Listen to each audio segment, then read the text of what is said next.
comments run, I find there's a hope for the future, my dear. And I, for one, see the light of the future so clear. Praise for the setting sun. I see the hope for the future right here. I see the hope for the future right here. I see the hope for the future. I see the hope for the future right here. I see the hope for the future right here. Gone beyond these lines where time stands still. I'm ready to be shown. Hear the ancients come, my heart be still. And turn your eyes to home. Yeah, I for one, well, I for one, I'll stand in the mind of a maker out here. Embrace for the sun, see comments run.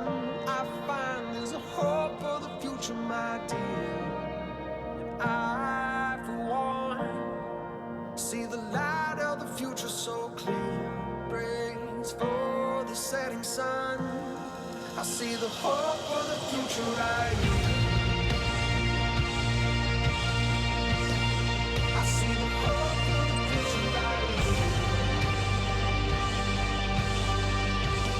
I see the hope for the future. I see the hope for the future right here. I see the hope for the future right here. Like the sun awakening from the heavens, I will set fire to the clouds,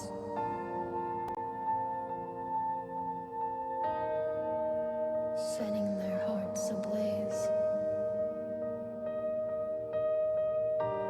changing the way they see these I see skies. the hope for the future right here.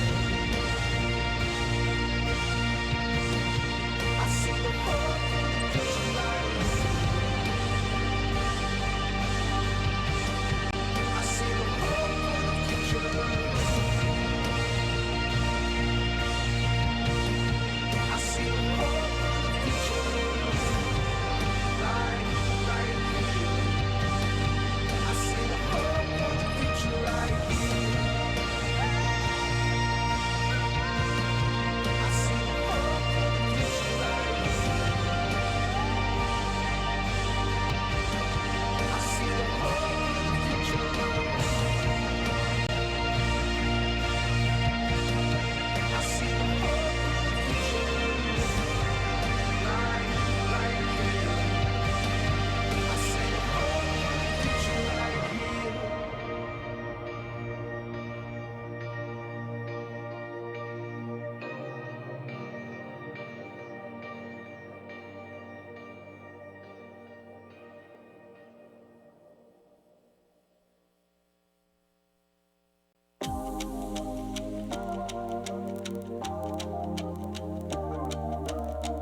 surprise me, baby. ときめく始まる Give me all you got, all you got. 甘口、辛口 I just want it hot, want it hot. I like it spicy, I like it spicy. Even if sometimes I get icy, you know you can surprise me, baby. ときめく始まる Give me all you got, all you got. 甘口、辛口 I just want it hot. キムチ、チリ、わさびピリッとするのが大好き Salsa, pepper, shichimi So steamy, you make it HOT Burn it up when you look at me like that Heating up when you talk to me like that There's nothing that can cool us down Cool us down, cool us down Coming down with the fever I still eat kimchi, I'm a dreamer But when you hold me close, my senses fade away It makes me wanna stay on Burn it up when you look at me like that Heating up when you talk to me like that There's nothing that can cool us down Cool us down, cool us down Sweat dripping down my back Oh baby, you make me work it all Nothing can cool us down Oh baby, this fire's burning all night long Burn it up when you look at me like that Like that, like that, like that, like that Heating up when you talk to me like that Like that, like that, like that, like that Burn it up when you look at me like that Like that, like that, like that, like that Heating up when you talk to me like that Like that, like that, like that, like that I like it spicy, I like it spicy Even if sometimes I get icy You know you can surprise me, baby ときめく始まる Give me all you got, all you got 甘口、辛口 I just want it hot, want it hot I like it spicy, I like it spicy I like it spicy All you got, all you got I like it spicy, I like it spicy I like it spicy All you got, all you got I like it spicy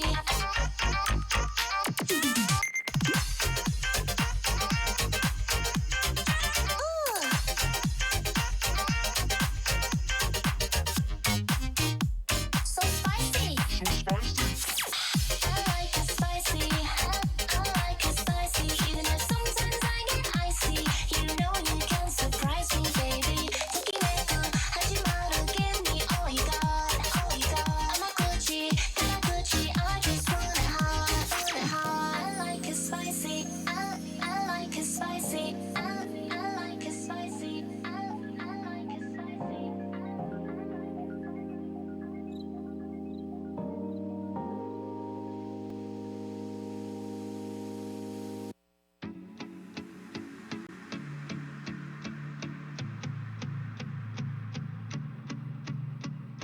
California's calling us, changing all my plans now. Top down with my hands out, baby. Palm trees, angel dust. The answers in the ocean. Run from my emotions lately.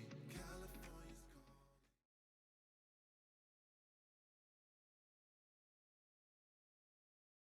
Hello, ladies and gentlemen. Welcome to the Women's Carball Championship. We are back. We hope that you had a good holiday break, but it's time for EU week number 2 here at the WCBC. I'm your host for today in Hunted. We've got Layla and Faded on the broadcast to bring you some early action. And how you guys feeling after the long break? It's fun to be back. Layla, got to be excited to get things rolling again.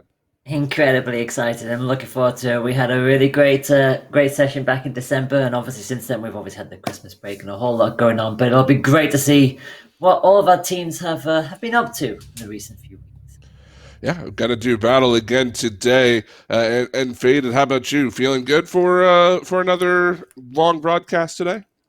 Oh yeah, absolutely. It's been a while since the last one, a good month, but everyone's had a break. We're back, new year, and of course, they continue on with us. We've got 5 weeks of this in total, and rolling into week 2, so still got plenty more to go. So I'm looking forward to it, definitely. Well, speaking of this being week number 2, that means we've got some standings to look at from last week. Screen here in a second. There you go. The Soccer Blues coming into this one after their win in week 1 over Cat Jam leading, Sammy Smiles rounding out the top 3. And all of these teams that you see on the screen, we will be featuring at some point, most likely here during the stream, as they have all re-qualified for week number 2. So going to be a pretty good matchup. Let's go ahead and take a look at the bracket for today as well. So we are getting ready to get things going there. We've got Cat Jam and Tri-Fruit in the top semifinal here. Soccer Blues and Arcturus will be the bottom semi. In losers round 1, we only had 7 teams this week, so we have a kind of a bye week for the Venus Vixens, if you will, or a bye round, I should say. So in losers round 1, it's Sammy Smiles and Catastrophe who will do battle there. And then, of course, the Venus Vixens going to be waiting on their opponent, which we will figure out in due time.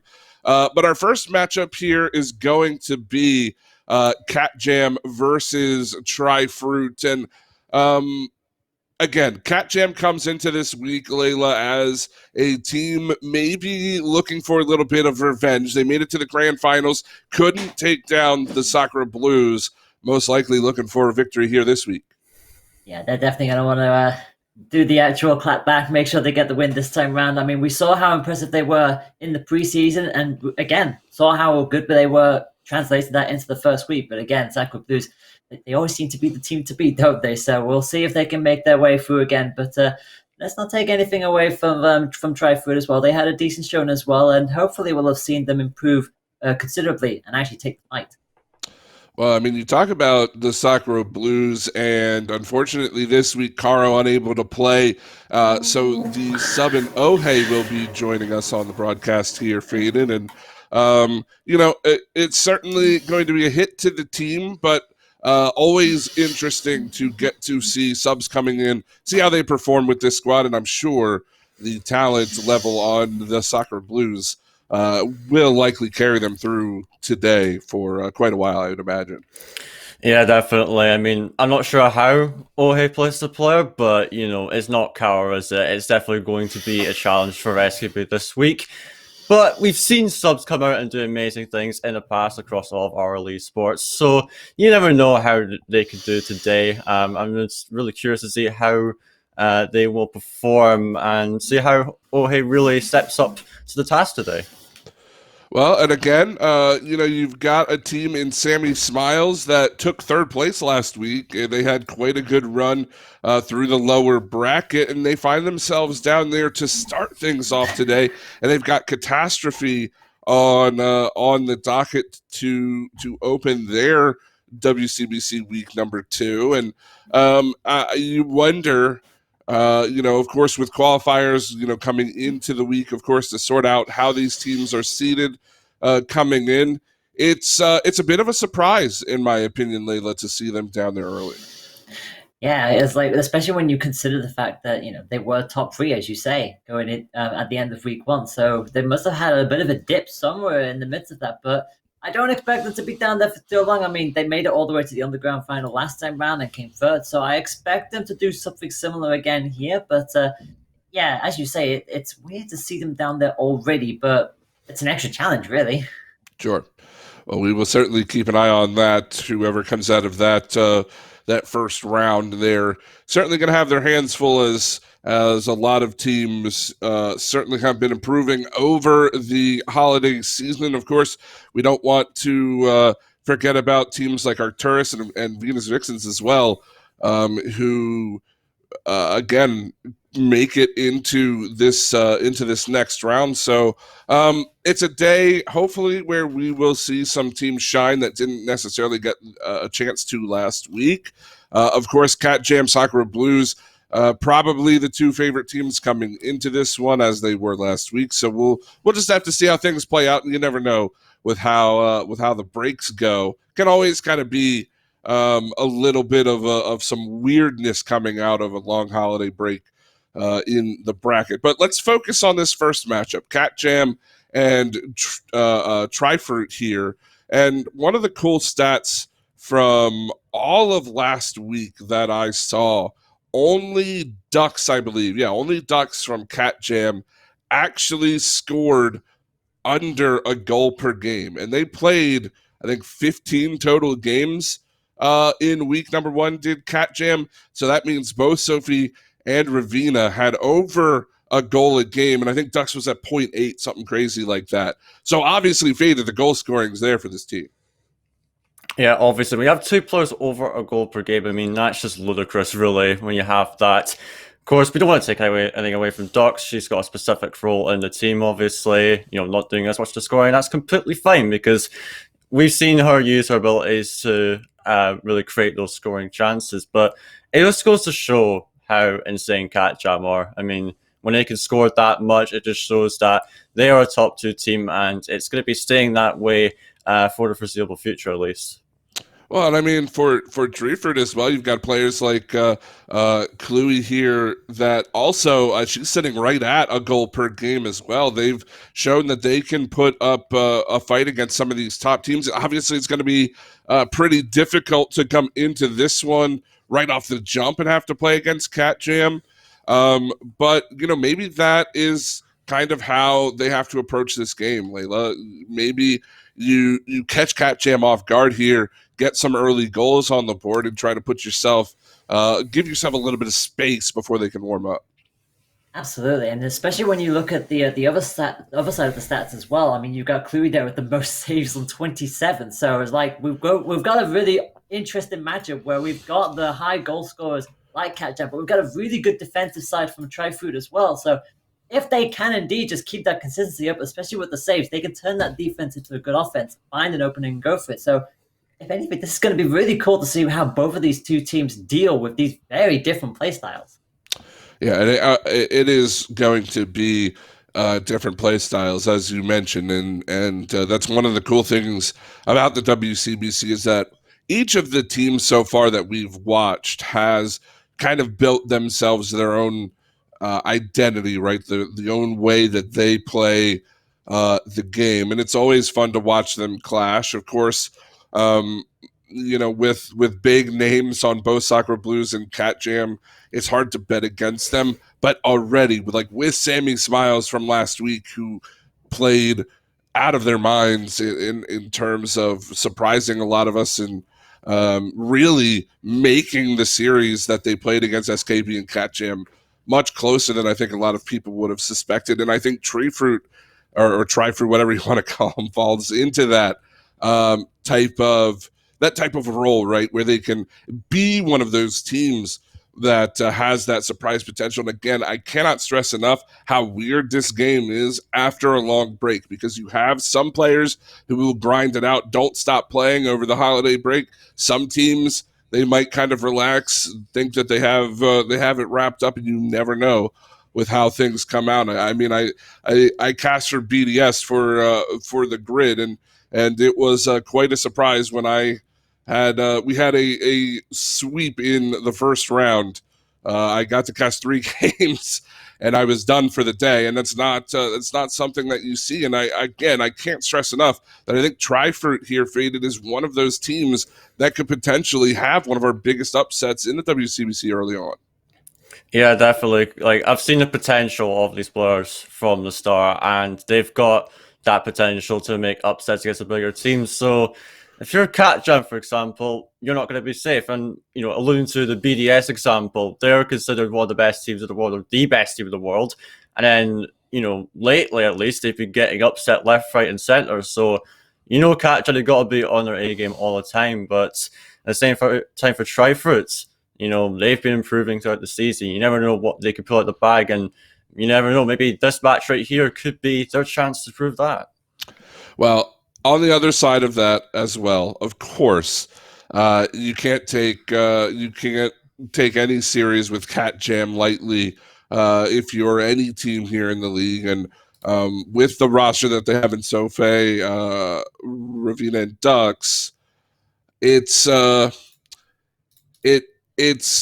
team that obviously we talked about their goal scoring, but they're such a rounded team, right?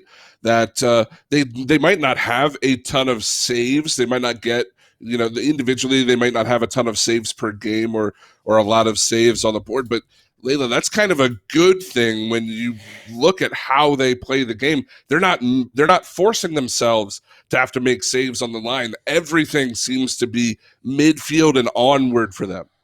Yeah, it's the amount of times that we saw, especially both in the preseason and in week one, where most of the action that Catjam was involved with is always on the opposing half. It was very rarely on their side. So it's like, if their defense is lacking a little bit, it doesn't matter because they're consistently just pushing the team all the way back. And I mean, we've seen how many games we've seen them just immediately just blitz past the 5-goal mark. It's just like, sometimes it's just hard to stop them. And we've said it before, and we'll probably say it again throughout the day, where if Catjam just starts getting like at least 2 goals in back to back, they're going to start running away with it because that momentum is so hard to stop. Sure. No, absolutely.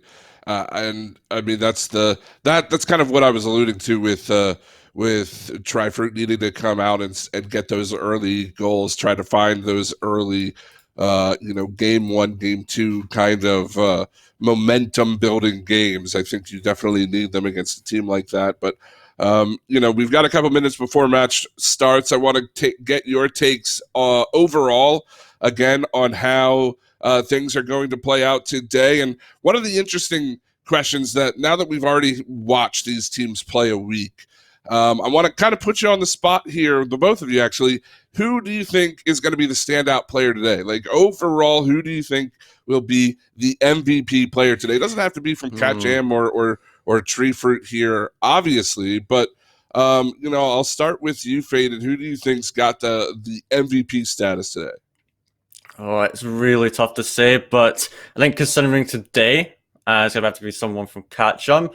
I'd be inclined to say maybe Sophie could be one to look out for, actually, because I saw her in week 1. She was looking, really solid overall, actually, and could prove to be a attacking player. I mean, I've played with her before in the Scottish League. Of course, she's a Scottish player as well, so of course I got to support her in that regard, I guess. But I've seen her potential. She can really bring a lot to the table here, and especially with SKB, their biggest rivals, being pegged down a little bit, I guess. With having to use a sub, then perhaps there could be the chance for her to shine and take the win here. You never know. Well, what about you, Layla? Do you agree? Is it a Catjam player? Is it Sophie in particular? What are your thoughts? Honestly, I'm kind of like torn. I'm torn between 3 people because obviously without Kara, I definitely want to see Crimson. Like Crimson has been very key with some of the goals that we've seen from Sacred Blues alongside Kara. So I would definitely like to see if Crimson can step up and keep that momentum going. At the same time, you've got players on Catjam like Ravina, and then you've got players on Tri-Fruit like Chloe. I think between the 3 of them, one of them is going to have a major moment in this tournament today. I'm certainly looking forward to it. I think that's part of the reason why we're all here. We love those big moments, and we hope to capture them all and bring them to you here. We appreciate you all for being here on the WCBC today. And, of course, before we get things rocking and rolling, want to make sure that we shout out our partners and thank everybody behind the scenes.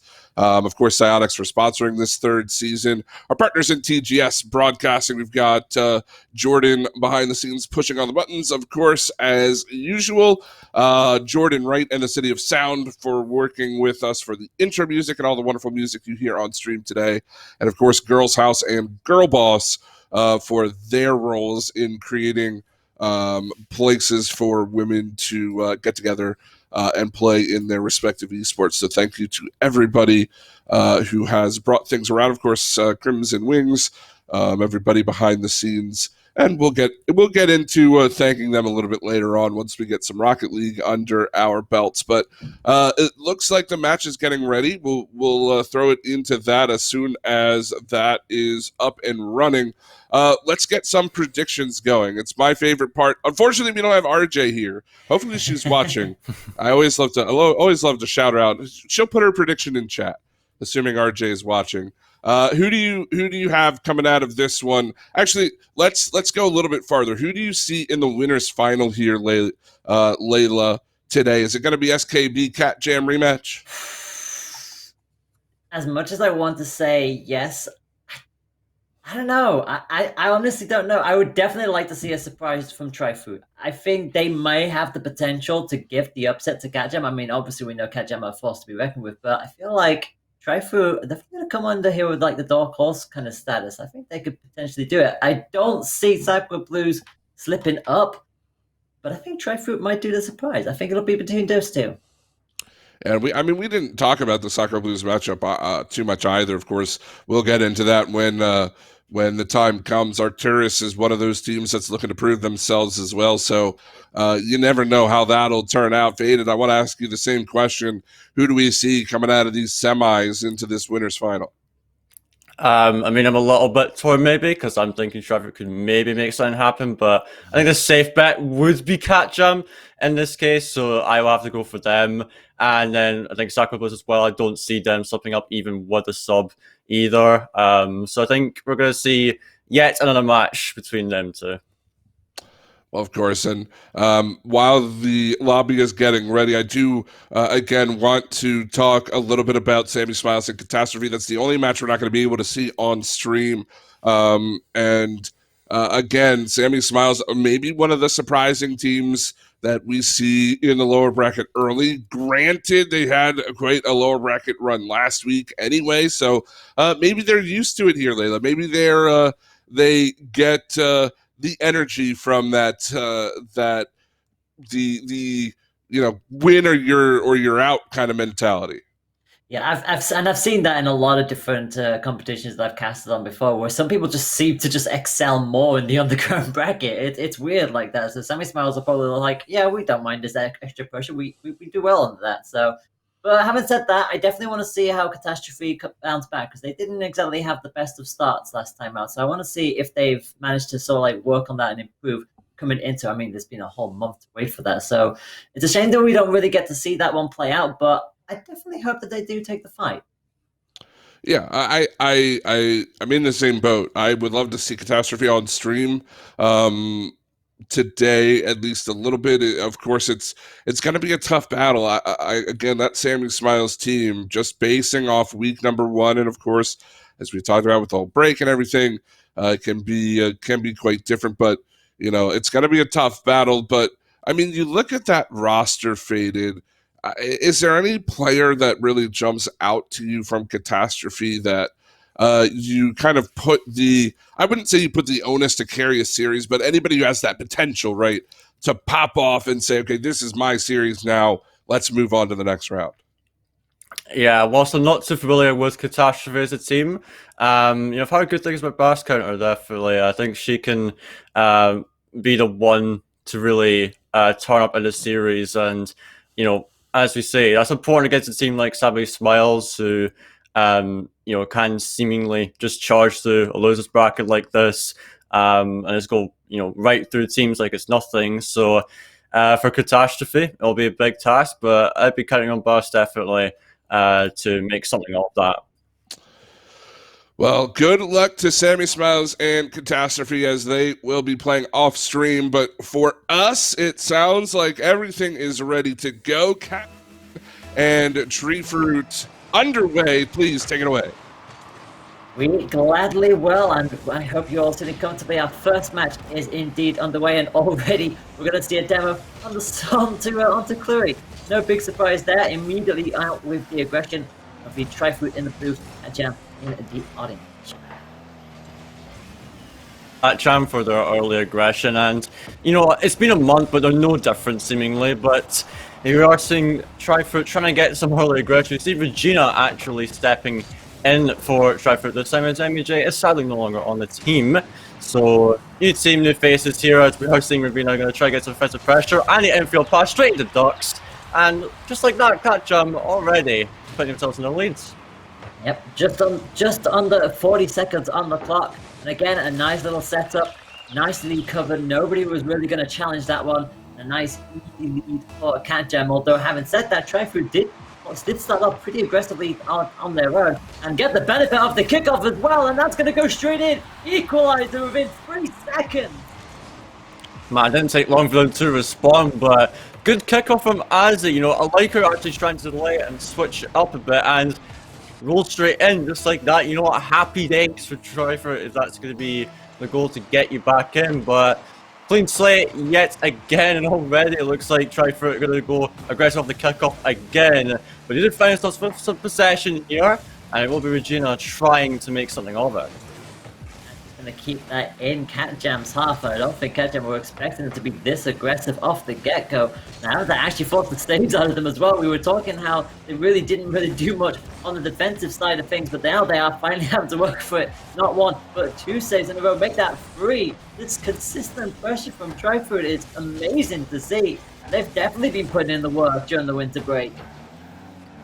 Oh yeah, definitely. I was actually seeing Chloe streaming some scrims yesterday, and you know this iteration of the roster has been looking good, but that is a double commit on the defense.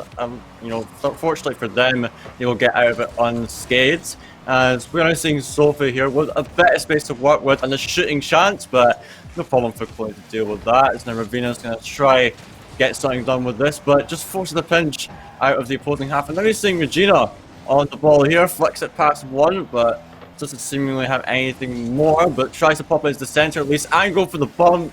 It's a good idea there as though Chloe with a solo play. Ravina though gonna take this one out of her own half, but I must say 2 minutes in, this is looking like a pretty even game so far actually. Perhaps more even we were expecting, but Tryford absolutely rising to the challenge at the moment. Certainly are. Again, we're back into that corner, and Dux is going to hopefully go and challenge this, and they will get that. So all that hard work, and finally Cat Jam will retake the lead. Nobody just went straight for it in the corner. It came off the ceiling, and unfortunately, Azzy just in the wrong place. And that is going to be a tap for Dux, tucked into the corner, and just approaching the halfway mark. Cat Jam stole the lead. Yeah, doing it just like that. It was rather awkward for Azzy, but you know, just need to keep on going forwards here. Chloe trying to find some aggression on this. Now we're seeing Regina on the backboard, Azzy trying to get something on it, but will not manage it, and now it'll force Chloe to get in for this one, and it's now over to Regina trying to pitch it up a bit here. Regina though trying to mark her, but still managing to get it past. Now Chloe down the field to Regina again, trying to poof up into it. It's a good effort, but she cannot manage it. Now onto the backboard. Sophie's going to be taking it out. Dux pushing this one down the field as it is pinched towards the net. Redirected out for Dux. Will not yield anything. Not here, but Ravina will try to keep this alive, but it is going to now start going back the way they came, and Chloe will hopefully get a touch on it. Dux will have to go for the save, and unfortunately, as he cannot get in quick enough to try and win that aerial exchange, and the counter-attack came so quickly. Credit to Chloe, who realized that was coming. Managed to rotate all the way back and get a very crucial save. It keeps Tryford alive. It keeps its score at 2-1 for the time being. Dux, however, will set up in the corner, and Azzy is going to get demoed as well. So Tryford, a player down, no one's in goal, and they just about get away with that. Good save from Azzy. Yeah, some clutch saves coming out here for Tryford, and it is really keeping them in this game as they are now finally able to break out with that clue from Regina, but Dux looking to have none of it. But now Azzy trying to push its one into the Cat Jam half, does do it. Chloe now up for it, does tap it off the backboard, and Regina is going to be blocked out there as now Azzy still keeping this one going. I'm liking the half rotation series. Chloe cannot make the shot there. That was a really great chance there as now Dux up for it again. Good interception from Regina. I'm going to go for it again, but is baited in by Ravina, and with 45 seconds to go, Tryford still pressing on to try tie the game up again. They're doing ever so well here, and Azzy was just relentless. That they had very little boost. That's all at their disposal. They were keeping it alive bit by bit, and as you say, it's such a shame when you go up for the shot and you just a little wide from it. And Chloe now with no boost at all. 30 seconds on the clock. Regina gets it past one, will not get it past the second, but it still sets up their teammate to try and go for the shot, and Sophie gets deflected. Now can anybody get to that ball from Tryford? No, they can't. It's still going away from them, and it's back onto their side. They've got 15 seconds to try and reset this and try again. Max boost for Regina, 10 seconds on the clock. They have to commit to this now, and that is a shot. It was thick and it was fast, but Sophie will get the save. 3 seconds on the clock. This is very dangerous, but it's not going to happen. No, it's still alive. The ball is still alive. I don't know if anyone's going to be close enough for that. They're not. And Cat Jam will take the point. Man, that was a tense end to that game. I have to say, like, it was a brilliant attempt from Tryfruit to try to get back into that one. I gotta give props to them. But my words, that first game was pretty explosive, you gotta say. Both the teams really pulling everything out of the bag there, and that definitely sets the scene for the rest of the series there. It was so closely matched. There was hardly anything to separate them, really.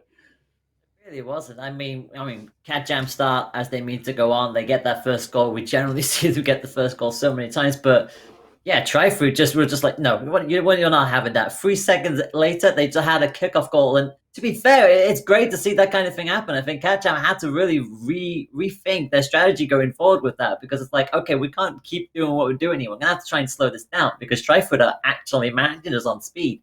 So, and to be fair, it was a frantic end to that match. That could have gone anyway, but unfortunately, once the ball gets picked away from the halfway mark, and all 3 of them had committed forward at that point, they were never going to get to that ball. But if Tryfruit can take this going forward, this can absolutely go the distance. Oh yeah, no. I mean, the way they were playing that game was, insane, really, and it was such an entertaining match from start to finish. But now we are into game 2. Let's see if they can try to keep that running forward, maybe convert it into a win this time. It's right off the back, Cat Jam. 2 players up for Tryfruit, and that's not what you want to see from them, but a great recovery from Azzy to bail out Tryfruit there. It was a bit of a strange start for them, but now they were going to try and get it out clearly with a touch on it. It's their Ducks. It's going to be challenged there, and it's now Sophie with ball possession. Someone has to get on this for Tryfruit. Regina won't manage to get contact and force it high, but Tryfruit stuck in their own half at the moment. They really need to get this one out ASAP. Otherwise, the onslaught continues as he is forced to make yet another save. As our Chloe will get it out to the side, but you can see Cat Jam just playing super aggressive, and it forces yet another save from Chloe. But she does have a one-on-one situation. Can she do anything with it? No, up against Ravina, not going to have a chance. Yeah, Cat Jam are very quick on their rotation, so they were not going to be able to get anything from that. But Tryfruit have had so many opportunities at the goal so far. And while Tryfruit are being stuck in their own half, crucially, Cat Jam are not converting these opportunities into a goal. We've seen so many clearances so far, and now Tryfruit slowly but surely will bring it back onto Cat Jam's half at last. But again, it's coming back at them. And so many shunts as well. It's just not helping them. Another shot is going to get deflected wide back into the corner, and Sophie will challenge this. This should set up one of them. But Azzy, again, going to give this a little bit. Ravina has to slow it down and try to bring this under control, but again, it's going to pop back through the halfway line, but that surely will go in. No, it hasn't. It's off the post. There's a demo, and Ducks can't make it in time. Another shot, but again, nobody is close enough, and somehow Tryfruit get away with that. And they're back on the counter. Oh my god, they're gonna... Oh my god. Mate, this is an absolute shambles on the Tryfruit defense. I think that's the only way to describe it. I have no idea how they got away with that, but yet again they did. Like, this game has been mind-boggling for me so far, but they come away unscathed from that, and it's still 0-0. Hard to believe, but Tryfruit managing to hang on by a thread at the moment, as they are finally getting a bit of attacking pressure in this game. Renewa's going to take it out, but it's safe to say that, like, at the moment, Cat Jam are dominating, and it's about time that they score. But they're on the back foot at the moment. Tryfruit are finally getting some pressure of their own, and it's about time, really. I just feel like if you're like going to have a statistics for possession, you feel like Cat Jam will be winning that one quite nicely. But Tryfruit are slowly but surely trying to make their way forward here. And again, another clearance. It's going to be up to Ravina to bring this in control. We've got 2 minutes left, and somehow neither team have managed to score. And this is going to be another one that Sophie is going to have to try and protect it. It's going to slip past it, but thankfully their teammate is up for it. Ducks will at least get shunted in the air, and goodness me, an aerial demo. Sophie goes down, but despite the player disadvantage, they will still push forward, and Azzy, right place, right time, good save. Yeah, Azzy's been stepping up big on the defensive end for the side of Tryfruit, and what is that whiff coming out from... Alright. Oh, how on earth have Cat Jam not scored up at that one? That was quite a big whiff on the Tri-Fruit side, but yet again they come out unscathed. There's now 2 defenders up for that for Tri-Fruit. Docs coming in for the finish, but she cannot find contact on it as now Asley is going to be taking this one down at the field, but decides to leave that one. A bit of confusion coming out for Tri-Fruit, and with a minute left, it's looking pretty tough for them at the moment. It's going to take a miracle at this point, and they're going to close out this game. And finally, Cat Jam get the goal. You feel like they should have had at least a dozen goals like this up to this point, just rolling natural ones all around. But finally, a good set of play off the backboard, good stall, and Ravina coming in to finally give Cat Jam the lead with 58 seconds to go. I bet you that the Cat Jam players are just going to be breathing a sigh of relief after that one, because this game has been all them so far, and finally their pressure pays off. But now it is Tri-Fruit on the attack, so maybe they can make something of this as Azzy now takes it, has a chance against Ravina, forced to 50, but it is well played by Ravina in the end to slow this one down. As now Chloe attempting a solo play, forcing another 50-50, and now it's back in for Azzy. Has to give the ball away though, so Regina chips it high, and it will be Chloe here coming in for a shooting chance, but it is wide. But a whiff coming in for Sophie does force a save from Dux. Bit of a scary moment there as we're seeing Azzy up again. Can she beat Ravina? Seemingly not. So Chloe does send it over to the backboard. Dux is going to be there again to get it away, and at this rate, doesn't seem like Tri-Fruit's offensive pressure is going to be enough. The ball is still up though. Regina does switch it over to Chloe, but that one's going to be sent to the ground. Cat Jam 2-0 again, but once again the game's been separated by a single goal. And while you could argue the margin should have been larger, it does go to show how closely matched these two teams at the moment. But for Tri-Fruit, the rest of the series, they've got to change something up. They can't be sitting in their own half, like sitting ducks there, really, because it's not going to net you anything, is it? It really is, and it'll look great on the stat sheet with the amount of saves that you're doing. But again, you have to be able to push it. And to be fair, they were starting to slowly get there towards past the second half, but goodness me, that first half was just absolutely wild. There were so many opportunities that Cat Jam really should have fully taken. You were expecting them to score a number of opportunities, but it was either just a little bit off point, or they were just a little slow to react. It was just, whilst Cat Jam will be like, okay, we're glad we at least got the point with 2-0 up, but they still got a fair bit to bolt down here. Yeah, definitely. I feel like they would have been able, they should have thought they'd be able to close out more of those chances, really, but it's like by the smallest of margins on so many occasions, and they're probably thinking, okay, how is this game only 1-0? But the still the rest of the series, it's the first sweep on the cards currently for Tri-Fruit, so really, the play they've got to make is they've got to take a bit more time, I feel like, and try to play a bit more possession-based, because at the moment I think they're throwing it away a little bit too often. And so that's really what they got to do to take down this Cat Jam side. But it's 2-0 for Cat Jam, only one more they need to find to close it out. It seems like they're getting off to the start quickly. Ravina and Sophie linking up for the first goal. Yeah, unfortunately, I think that was a triple commit. Nobody got to that. Unfortunately, the defense was just dummied out. So 12 seconds in, and Cat Jam will have an incredibly early lead. We'll see if they can maintain it, or if Tri-Fruit can snap back just like they did in the first match and get that equalizer. Yeah, indeed. They've not scored since the first game, and that was off the kickoff goals. So they've got something to prove here that they can string together some plays in the offense, as we are seeing Ducks taking it out, but she's got no boost. It's their Azzy putting it over into Chloe, going to try take control, but she seemingly didn't have much to really go with it. It's their Azzy going to be clearing it to the side. Ducks infield to Sophie, back into Ducks. Can she finish this off? No, she cannot. Chloe making the save, and now that shot going high. Ravina, potential player for Regina, dives across to save it away. As now we're seeing Chloe with a little bit of time to work with, trying to take it under Sophie. She does do it, but contact was found on the ball there. As now Ravina going to try to take it out, but Regina is still pressing forwards, and now Azzy try to get it back into the midfield. Ravina does bait in that shot there, and with a minute gone, it's looking dangerous still here as Chloe is looking to start up yet another attack for Tri-Fruit. It does look like it, and Sophie trying to double back, but again, not going to really get that the way they wanted to. It's back towards the halfway line, and Chloe realizes they're not going to win that out, so just left high and dry. all the boost in the world to use. Sophie will try to stall this up, grabs the max boost. Trifruit will slowly start to come out. Ducks will intercept and see if they can get it past. They can't. Chloe will be there. And again, it's up to Azzy, who needs to think about whether or not they want to push forward or not. The ball is dangerous. They will meet it. So keeps this alive, but surely this will get passed down into Ducks, who sends it straight back towards the goal line. And Trifruit are managing to match Cat Jam here for pace at the time being. They're certainly proving to be more aggressive.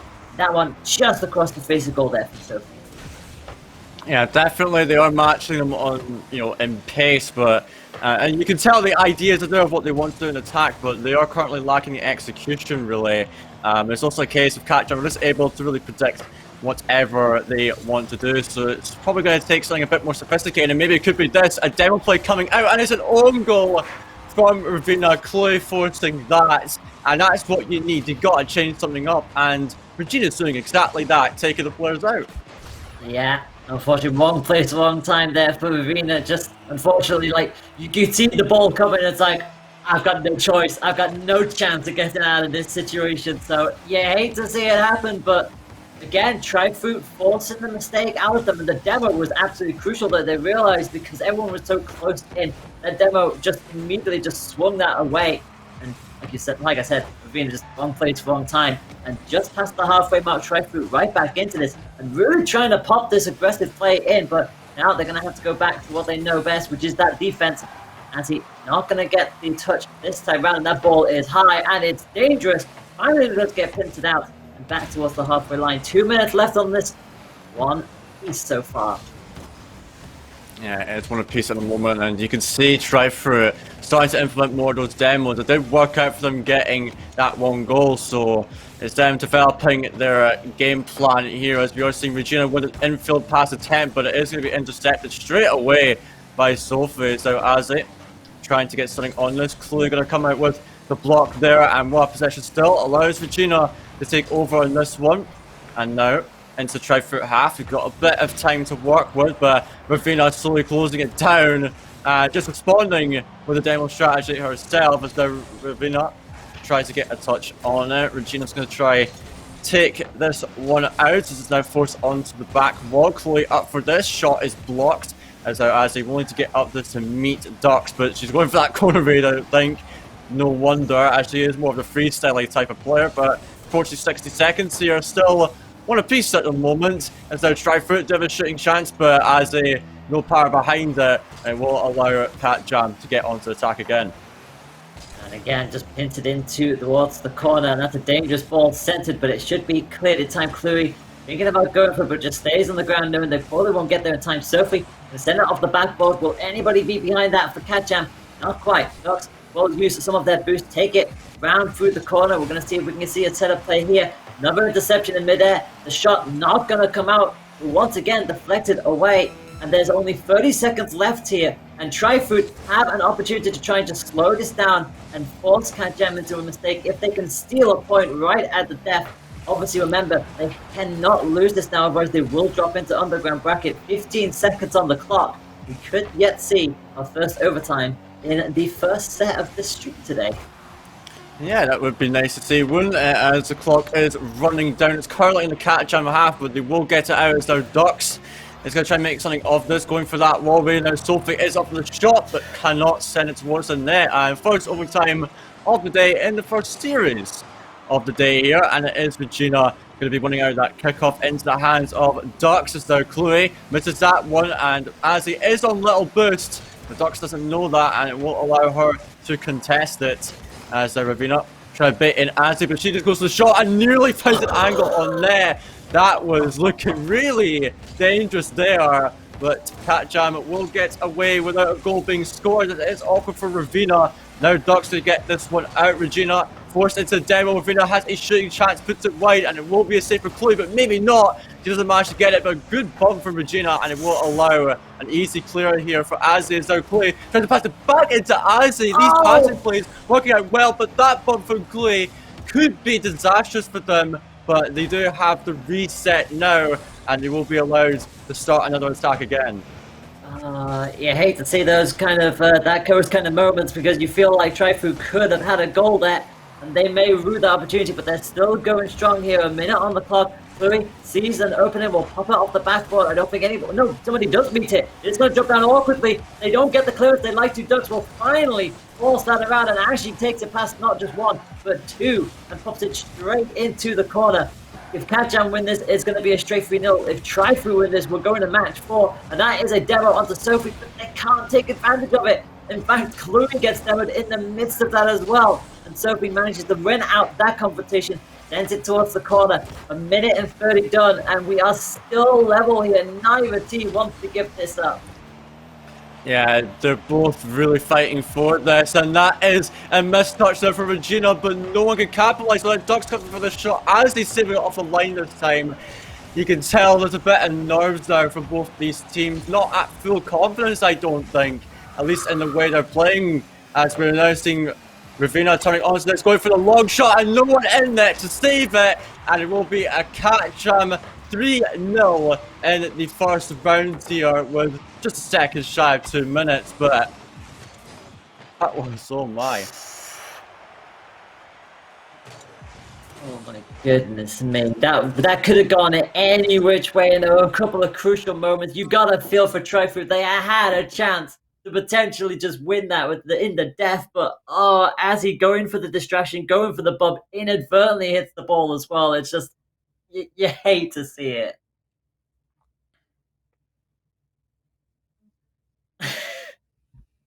With how that went down, every game is a 1-goal game, right? If I'm not mistaken. And I mean, we talked about Katjam coming into this one with every player, scoring at least a goal per game. Well, that's, I don't think, the case any longer after this series with how amazing the defense was from Trifruit. Unfortunately, it ends in a sweep, but that was quite the series. And I think, again, it kind of goes back to what we were talking about, Faded, that this is a team that can put up against some of the big teams.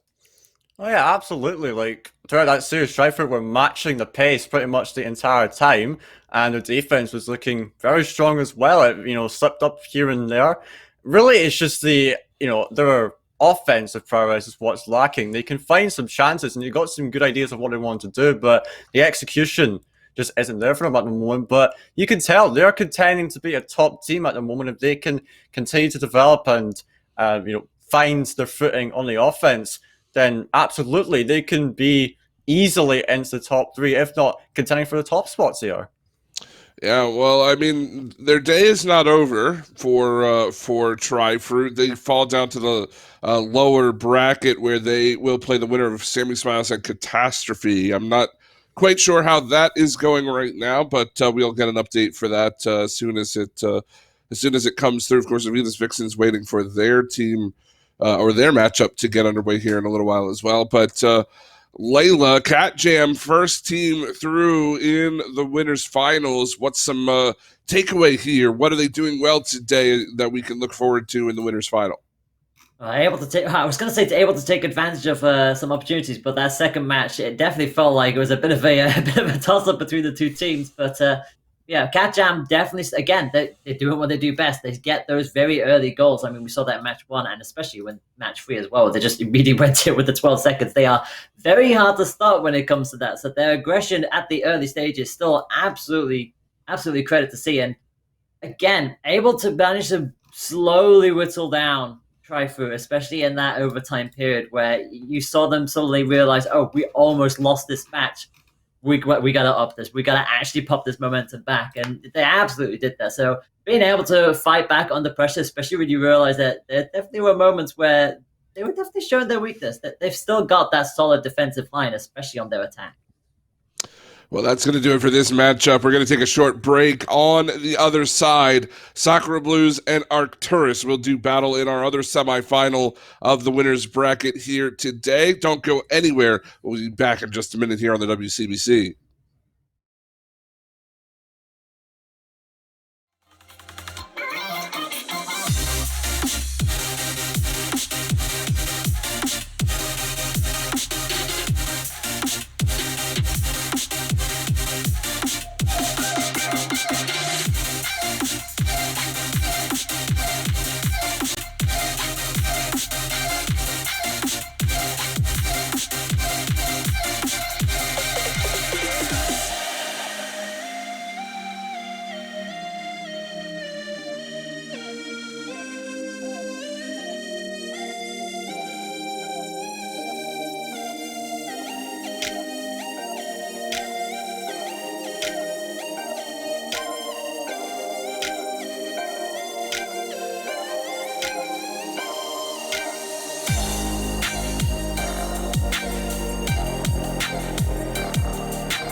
Hello. Am I muted any longer? Hopefully not. Hopefully we're not muted anymore. I think everybody can hear me now. Welcome back to the WCBC EU week number 2. And we are just about ready to go for our second semifinal. Sacro Blues and Arcturus will be up next here in just a moment. Hunted here with Layla and Faded to bring you all of the action today. And now it's time for SKB to make their triumphant return to the stream.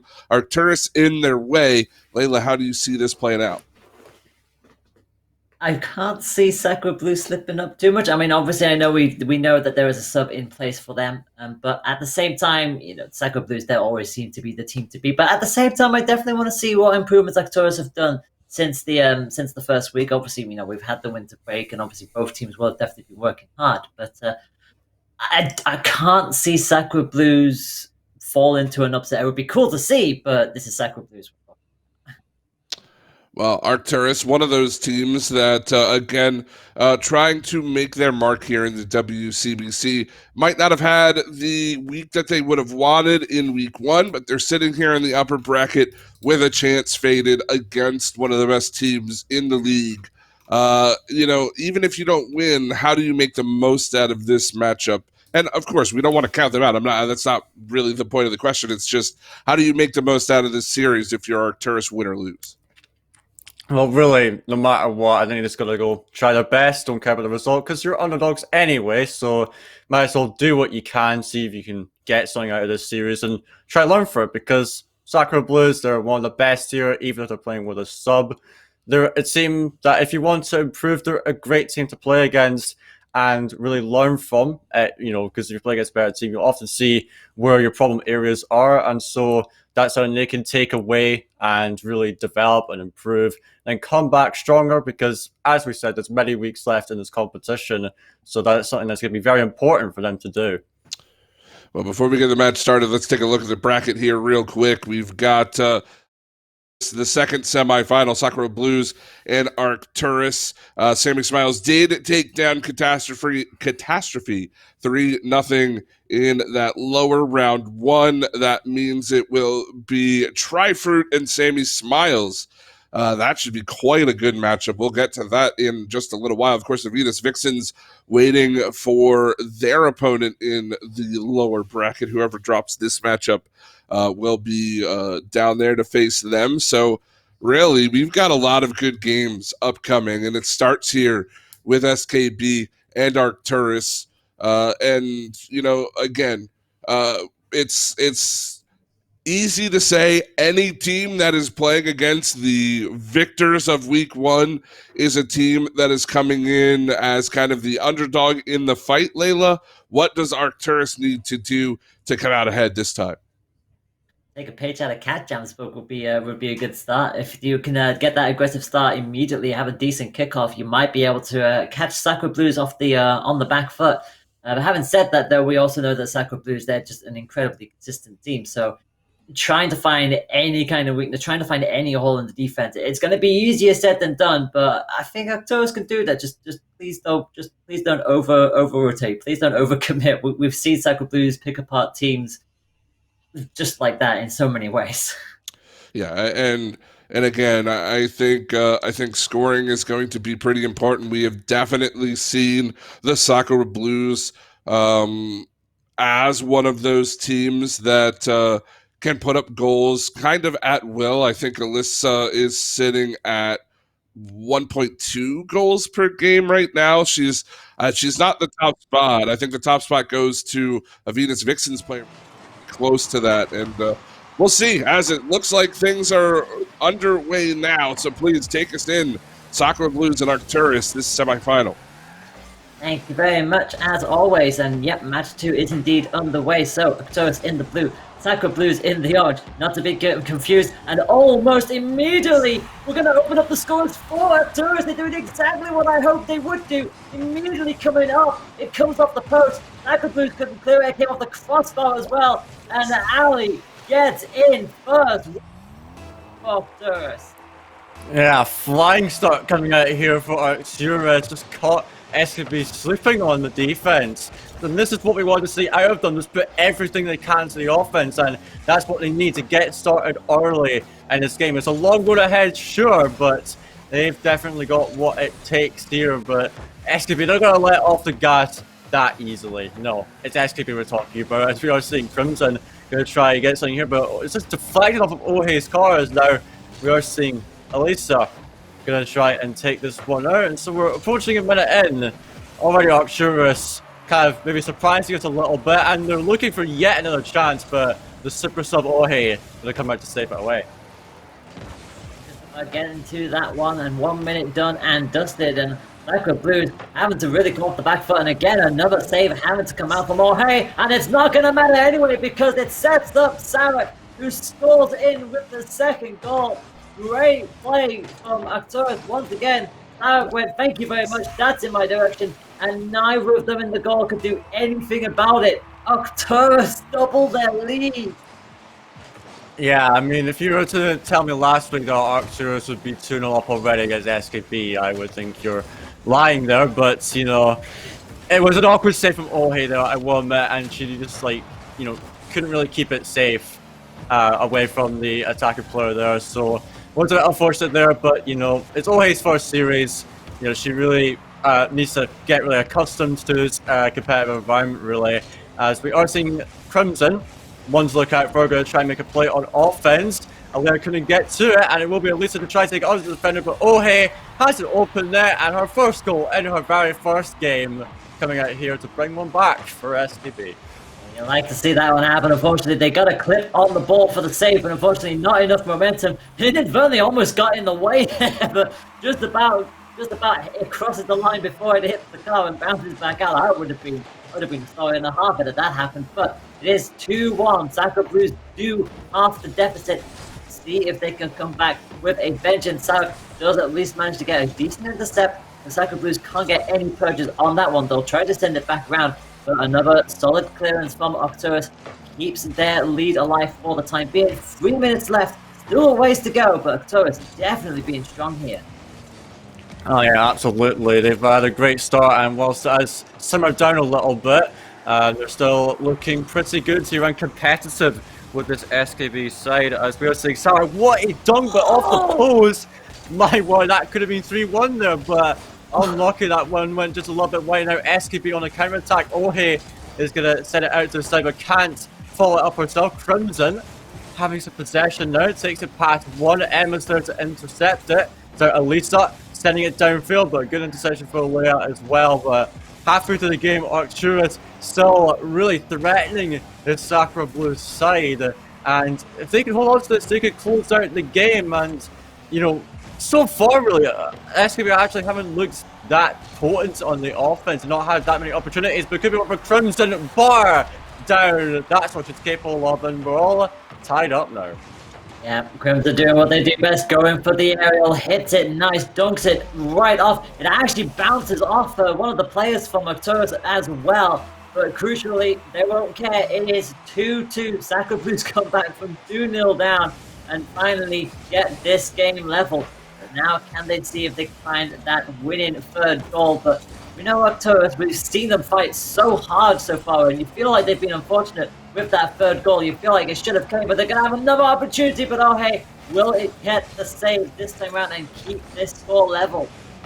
Yeah, cracking save there from Ohei. Now it won't allow SKB to go back on the offense again. So Emma has the possession of the ball, but Elisa's up for it. She can't find contact though, and now Crimson will have to drop back. Sarek now on this one. Can't take it over the defender. There's now Ohei, good challenge, but she's taken it out of the game and will make way for Elisa, but she's quite slow up to that one.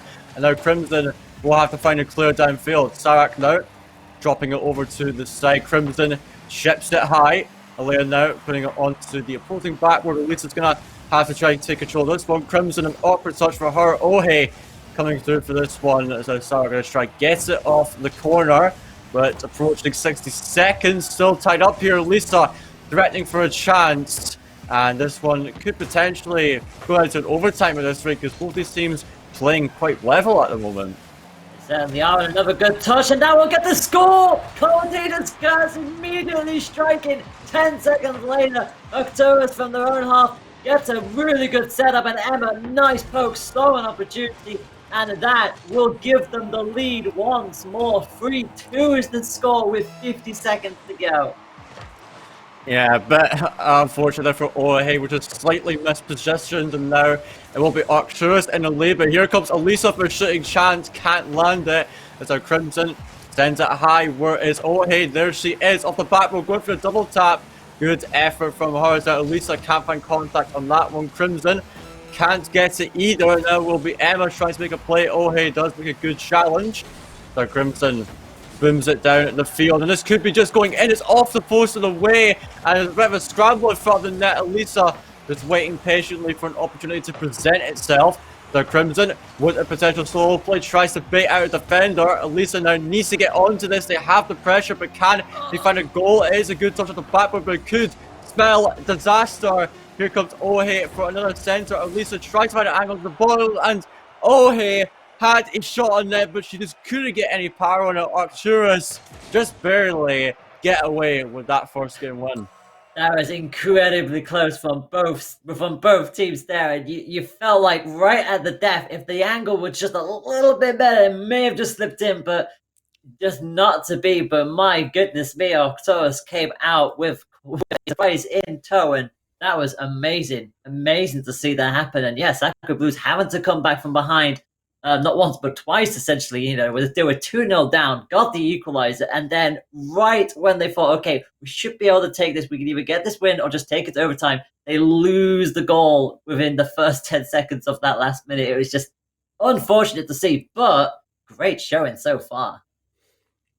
Yeah, great showing, really, from Arcturus, especially now. Of course, Sacred Blues obviously won't be used to playing with Ohe yet, so I'd imagine they're going to try and build themselves into the series. But Arcturus, yeah, it looks really good. It was quite scrappy towards the end, trying to keep the game in their favor. But, you know, it's looking pretty good for them, and they definitely have the chance here to take this series. We were saying in the pre-show, actually, we don't see SKB slipping up. Well, there have been a bit of a slip-up already, but we've got a full best of 5 ahead of us.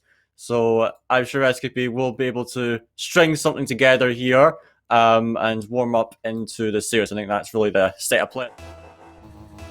Will be, and match number 2 is going to be underway now. So Arcturus again racing on in, not going to get the better of the kickoff this time around, but we saw how quickly they went for it. And having to force Sacred Blues to immediately intercept that one, because that was already a dangerous start from Arcturus once again. So really, they seem to be wanting to do this very fast-paced action against Sacred Blues, and they're definitely catching them off guard here a little bit. Like, they're having to sort of slow this down, and Sarek across the face of goal. No one's going to be there for Arcturus this time around.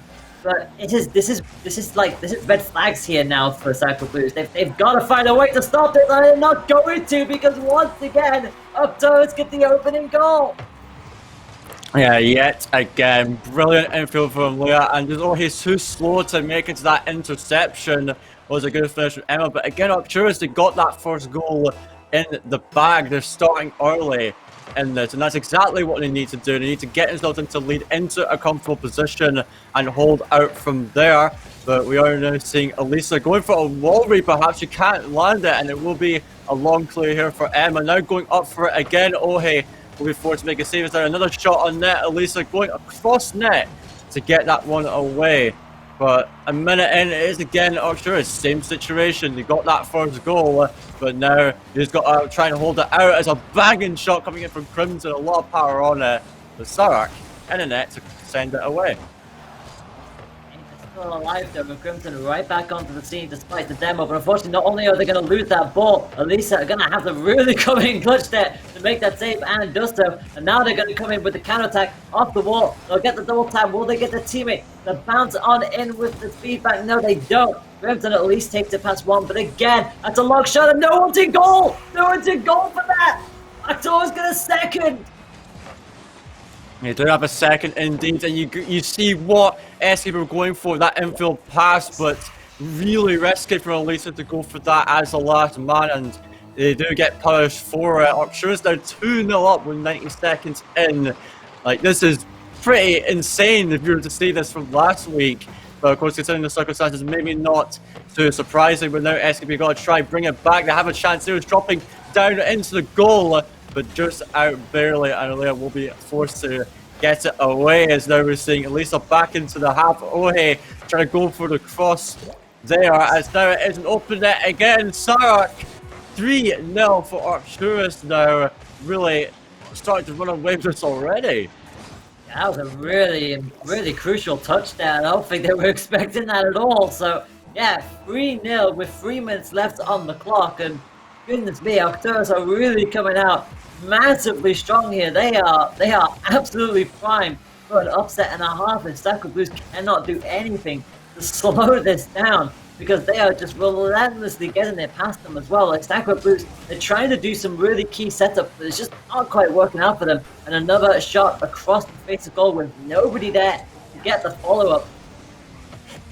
What do Sacred Blues need to do here at this point? Because it seems like Arcturus have everything under control, and that's going to be another goal! 4-0. You've got to be joking here. Lisa, that was super awkward, and Emma just great patience to wait for that. She knows that she can bait out of touch. It'll be an easy shot, and then Ohe just barely not getting to it. But really, to answer your question, like what do SKB do? That's right. I feel like it's a case of just they've got to go back to basics really and just play their standard Rocket League. And alright, well, rule 1/2. I mean, you know, this is a debate. I'm not going to get involved for the what one it may be, but alright. Ohe and Crimson, let's see your two skills then. Let's see if they can pull out a goal here in this 2v2 match now. Yeah, that's something we've not announced. We have a 2v2 league now here at the WCBC. But yeah, this is a chance maybe to get a goal back in this game, but we've got to do it quick, mind you, as though that is a centre coming out here. But like, this is enthralling gameplay right here, wouldn't you agree? I mean, to be fair, the 2v2s really do bring a whole different feel of play into this, and Ali is going to try and go for the intercept, doesn't quite get the better purchase of it, and Emma will at least manage to win. But again, Sacred Blues, they do generally do well. Even if they are a player down, they are still absolutely committed to this attack, and Emma are going to dribble it past one. Will they get the goal? I think they will get the goal now. It is going to be 5-0, and well, we know who favours the 1v1 rule then, don't we? Yeah, Emma, that's a great flick over Crimson, and it's now 5-0 in this game. Either 2v2 and 3v2, it doesn't matter. Arcturus will do it no matter the case here, but SKB now definitely got to be looking towards the next game. It's a reverse sweep on a card again for them.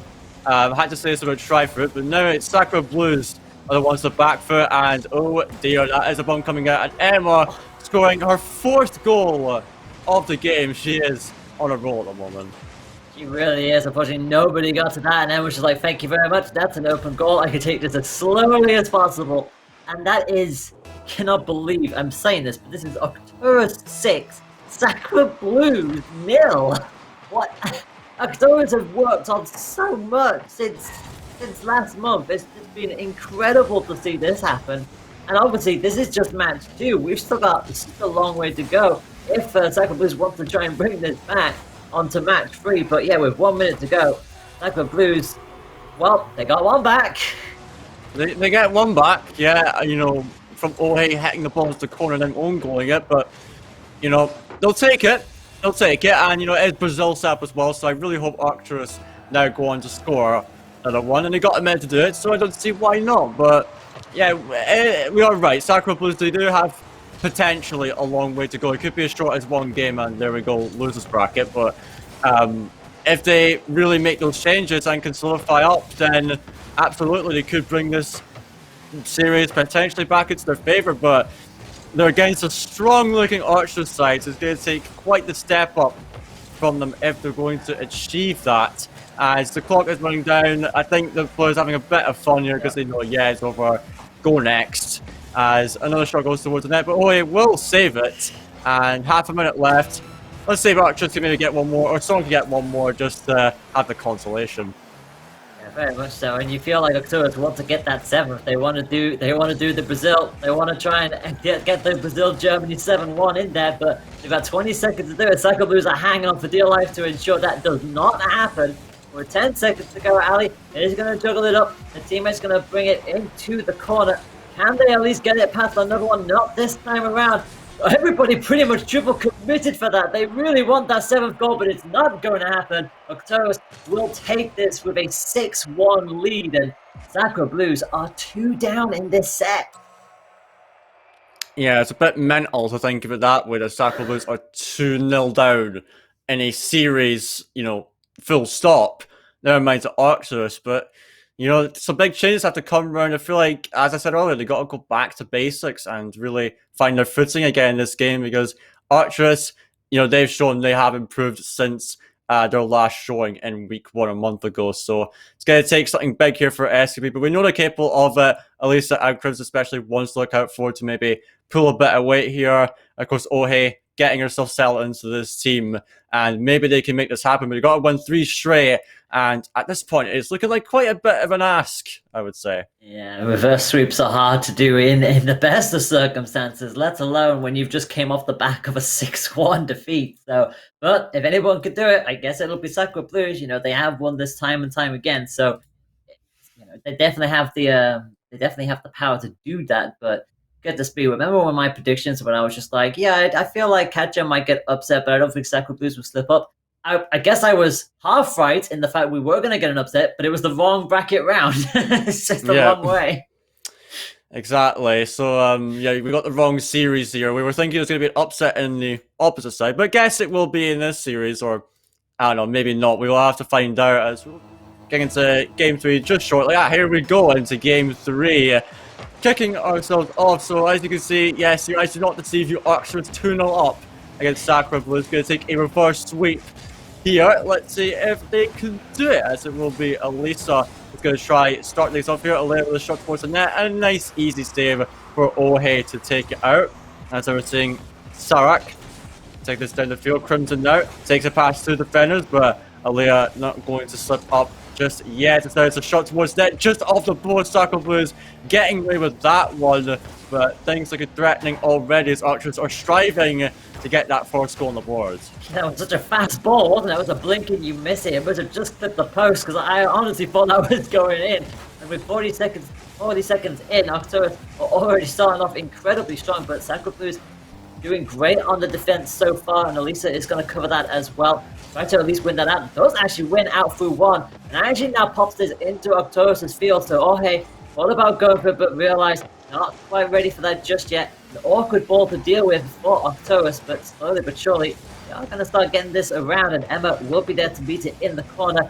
This could be a decent setup, but nobody's on the left-hand side, so Crimson will take that around, and now it is going to be Sacre Blues' turn to go for the counter push, but again, no one's ready for it. They're all just sort of like hanging back a little bit here, just trying to just slow this down and get themselves a little bit of breathing space to just try and find a way through it. Emma gets to an opportunity, shunts Sacre Blues right, and Sarak is now going to come in and hopefully try to set things up, but good save from Elisa in the end.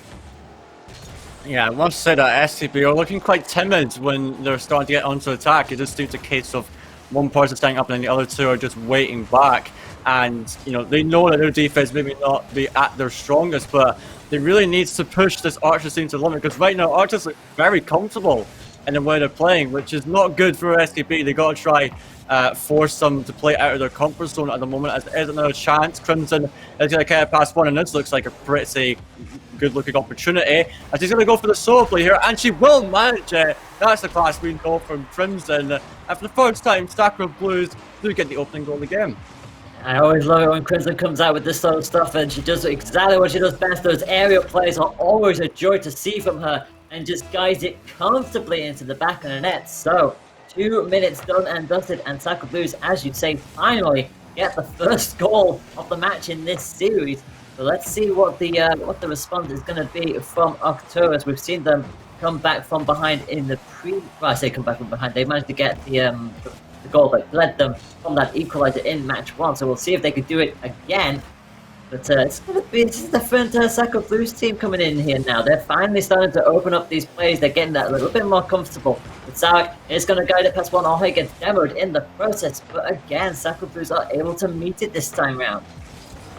Yeah, they've definitely settled into the series. I feel like it was a really slow start from them coming into this, but it seems like they've managed to find their footing and are looking a bit more confident now, as we are seeing Elisa and Crimson up for that, trying to go for that pinch. I do respect, you know, those kind of plays, and the block from Emma will allow Crimson to prevent an instant counter attack, as now we are seeing Alea with a bit of space, but not much boost. Elisa does actually chip back into her own half, as there Emma out of the side, while Crimson's gonna have to take this one out.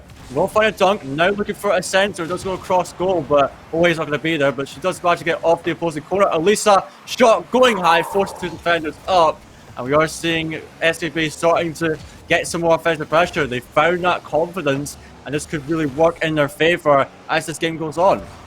Then occurred another high ball for Sacco Blues to deal with. Another demo coming up from All High, but unfortunately the ball was deflected into the corner, so they could not get the shot and the opening they would have liked to. Emma will keep this pressure alive though. We're going to see another high ball. Crimson gets up for it and gets a save, but it's coming right back at them, and it's deflected off the crossbar. Somehow Arcturus do not equalize this just yet, and with a minute to go, it's all to play for. And Sacco Blues, they need to hold on for dear life here if they want to keep their run up at the top. Ali is not going to make that ball in time, and this is going to be very intense stuff from here on out. These next 50 seconds are going to be absolutely crucial.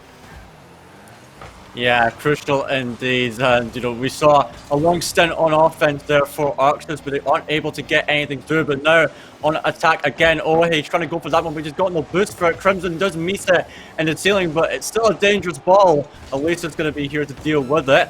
There's Sarek up for it. Sitting back, we'll find a long throw down the field. Crimson sends it into the ceiling, and up for it again, just trying to stall this one out. They got 20 seconds to go. Elisa now has a double tap opportunity, and she will land it, and that's surely the third game win here for SKB. Yeah, it was a very awkward ball to deal with, and Elisa was primed and ready for the double touch. Gets it straight in there between the two of them. And with 18 seconds left on the clock, Arcturus, well, unless they get a decent kickoff here, they are probably not going to equalize this. It is going to get shunted into the corner, but it should be dealt with by Sacco Blues. Sarek does not get on the end of it, but this is still somewhat alive. But now that it's gone back onto their half, with 7 seconds left on the clock, I think it is going to be academic that Sacco Blues will take match number 3 here. And I guess the reverse sweep could potentially be happening indeed. Emma does get a save to make sure it doesn't go any further than that, but Sacco Blues are indeed right back in this. Yeah, they definitely are. They looked a lot better in that game, and you know, you do love to see that. Even though they were on the back foot quite a lot in that game, I still think Archers are winning that possession game, but you know what, SKB, they are closing their chances and maybe took a bit of individual brilliance perhaps, but if that's what it takes, then so be it. They show what they're capable of. They came away with a clean sheet in that game. So it is starting to look like it's on the up for SKB. They carry this momentum throughout the rest of the series. So it's a case of them getting off to a strong start again in this next game. And then surely they can make it into game 5 and maybe a win. You never know in this wonderful game that we call Rocket League. But yeah, match number 4 is going to be coming up. Sacco Blues still has a fair bit to do, being 2-1 down, but I haven't said that. We've said this time and time again. If anybody could do it, it's going to be Sacco Blues, who have won these kind of things consistently. But having said that from Arcturus, they've been so strong so far, and the fact that they didn't get that opening goal, and they just could not get that equalizer, that finishing touch that they were looking for, just goes to show that Sacco Blues, they've definitely getting more and more into this. They're more comfortable with the style that they've got, especially with their sub now. So, first, they know they just need one more point to get this through. But obviously, you know, that's hard enough to get the best of times, let alone against a team like Sacco Blues. But we'll see what they can do going into match 4 now. All to play for. Arcturus will send it straight back on the Sacco Blues' side after a decent kickoff. It's a decent kickoff indeed. It will allow Arcturus to have some time in the offense to begin with, as we're now seeing Ohe is going to try take this one out. Now here comes Crimson, is going to drop it on down and try to take it away, but Arcturus having a good hold on the midfield so far in this game. With Stark has a shooting chance, sends it high. Emma coming in to follow it, but can't really get much on it. As Stark sends it into the side, well, no one will be there to pick it up, however, but it will still allow some offensive SKB. Ohe is caught in to get a save, but a good infield coming out from Stark instantly could have proved troublesome, but SKB still going to remain in the 0-0 territory here, as we're now seeing Elisa going to try to take this one out. Stark into the sidewall, and I'm looking for a chance on the attack. Absolutely are, and they're back into the corner with 1 minute done and dusted, and Elisa going to try and just send this straight back onto the other side and force Arcturus to get themselves back into a defensive position so they can come in for the big old push, but it's not going to happen, and Elisa thankfully was the only one back prepared to deal with that, otherwise I would have been going straight there. That's why rotations are so important. Keep on top of these kind of things. They're going to try and shut one of them and keep them in the goal to at least give them a player advantage, but not going to happen on this occasion. Ohe doesn't win that exchange either, so it's going to go straight back into this corner. Crimson ready and waiting in goal. It's going to get chipped over them though, so they're going to have to quickly rotate backwards. That's a dangerous ball to deal with, and that's dipping. It is dipping, and a good save in the air from Crimson. Emma, all about going for it. Let it go for their teammate, but again, another crucial save from Crimson. Yeah, that was a lovely save from Crimson. Just barely got up to it, but it does allow SKB to keep a clean sheet, but they've just been stuck in their own half so far. They've got to find a way out, as Emma really threatening with that shot, but she wasn't able to land contact, and now it's an open net. Crimson has just scored it like that, and that's definitely gets a run of play there. Just seemingly flicks over one, and boom, you've got your first goal. Yeah, just completely took it over one, and no one was back in time for it. It's why it's always crucial to still have somebody just waiting there on the back, just in case something like that does happen. And as you say, against the run of play, Sacred Blues have taken the lead. Second game in a row, they've gotten the first goal of the match. Let's see if Arcturus can find the equalizer this time around. They've got a ways to go. We've still got half of this match to deal with, but Sacred Blues, well, they are prime for this reverse soon. They do not want to be going down to underground bracket in this kind of position. Stark having to try and play clearance again. This could be an opportunity to try and go for it. Gets the demo on Elisa, but Elisa crucially did get the touch they needed to send it away from goal. Yes, indeed, and it's SKB on the back foot again. Emma's got a shooting chance, but she hits off the bar. It seems like shooting accuracy is really harming Archers at the moment. They will manage to get this one out again. But Elisa, from her own end, will get it away. Ohe with the save, sends it over to the side, but Crimson deciding to back off from that one. They're at least pre-jumping that one. Crimson also doing the same, and he will manage to get a touch nonetheless, as they were seeing Ohe. Flicks it past one, going to try to take possession, leaves it for Elisa, who's going to take it out. As now we see Ohe again, sending it out to the side. Two players are SKB up for it again. Pretty frantic play style they got here, but now Crimson looking for a solo play once again. Can't make much of it, but with 90 seconds left, SKB still leading by one, and now they got themselves to attack pressure to own it. Elisa goes to the infield pass, but Crimson not willing to risk that one. That's going to be another one just pinged off the corner, but that's another dangerous ball, and Elisa's going to see an opportunity to go for it. Gets it past them, and that is going to be another 2-0 lead for Sacred Blues. A minute and 20 on the clock, and that is brilliantly played there. Just bided their time, waited for it. Got very fortunate with the save, just did not come. And that is going to give Sacred Blues all of the motivation to keep this and take us to match 5. Still a minute 20 on the clock, but crucially, that's going to be disaster for Arcturus. The kickoff goal goes against them. Yeah, it seems like Elisa's gone on a scoring spree here. 2 goals back to back, and that's going to be a very comfortable lead for SKB. Again, Arcturus scoreless in this game. They're really struggling to convert their chances at the moment, but we still got just over a minute left to go, so anything to play for in game, but SKB seem like they've got this one in the bag. Emma can't find anything on that. Alea's going to try to take a long shot, but that will not phase the SKB defense one bit, as our Crimson going to take this out. Elisa up for it, so they get one touch and follow it up and get it down the field. Now looking for another touch to potentially center it. So Stark up for it, so this is going to be tough for Crimson to deal with. They bump into each other, and just off the line, Crimson gets it away and will still keep the clean sheet. It's crucial that they can keep another clean sheet, because obviously Arcturus didn't score in the previous one, so it would be 2 games in a row that Arcturus haven't been able to score against Sacred Blues, and that is really going to damage them mentally. If you think about that, with 30 seconds left on the clock, it's impressive to see Scarecrow Blues just keep this defensive line and still going for this push. They want a fourth. They will get a fourth. Ojai gets on the sheet with 22 seconds left on the clock. Yeah, lovely from Ojai there to close it out. Nice little double off the post there. You know, just to secure this game and, you know, get some more momentum going into this next game. And you can tell SKB, they've found a lot of confidence now, and it's looking really good for them going into this fifth game, which will be crucial because whoever wins this goes on to face Catjam in the winners' final. As Crimson's looking for one more, but cannot find the angle on net. But I am impressed by SKB. The first two games, very flat and timid coming out for them, but the games 3 and 4 have been looking so strong. Looks like they're back in the form we know them for, and we'll be going to game 5 in the series.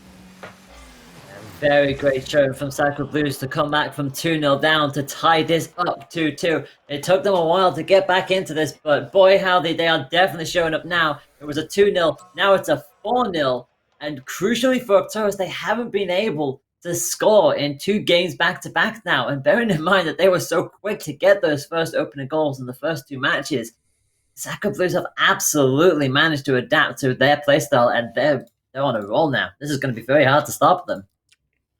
Yeah, they are on a roll here, and that is now 6 goals unanswered across 2 games. So Arcturus just not able to really get themselves into these 2 games. You know, with SKB solidifying on defense and looking a lot more confident when it comes to attacking.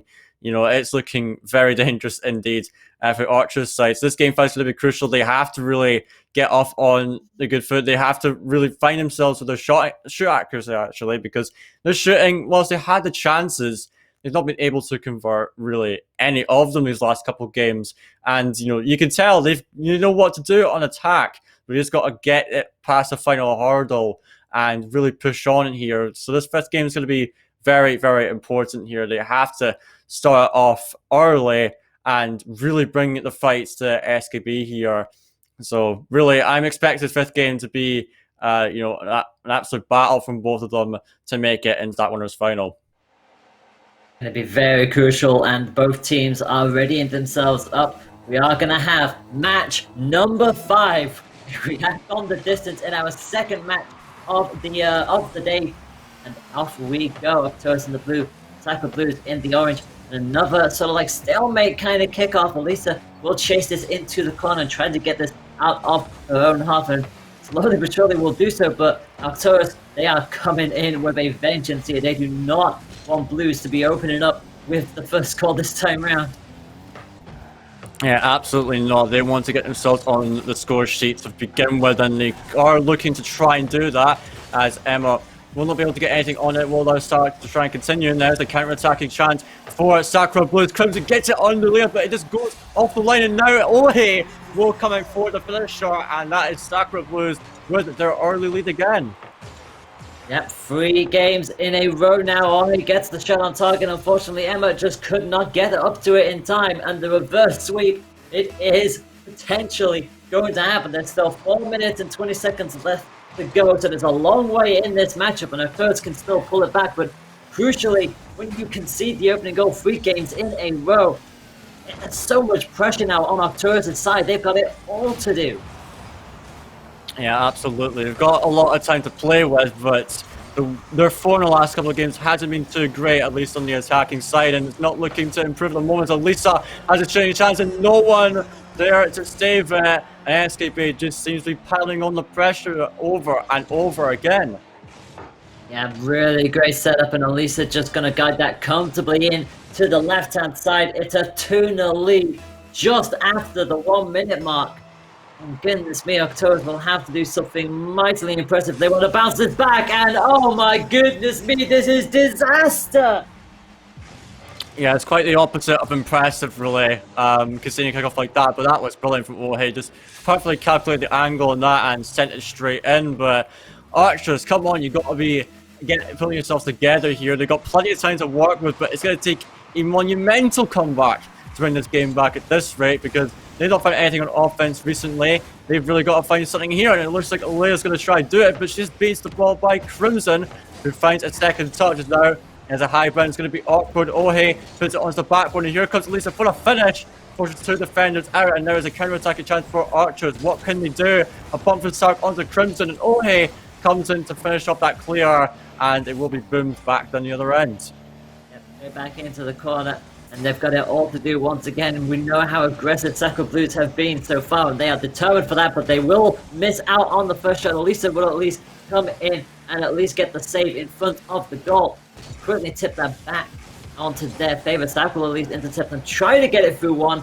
Not the best of touches that they would have wanted. It has to quickly rotate back. They will at least stop that from coming down towards goal, but Ohai now also on the offense, trying to keep this up, sets it up across the face of goal. Nice little bit of control, but was up to Elisa to try and keep this attack alive, but it is going to fall badly for them. Ohai again gets the interception and also gets the demo, so crucially there, Sakura Blues just slowing Arcturus down again.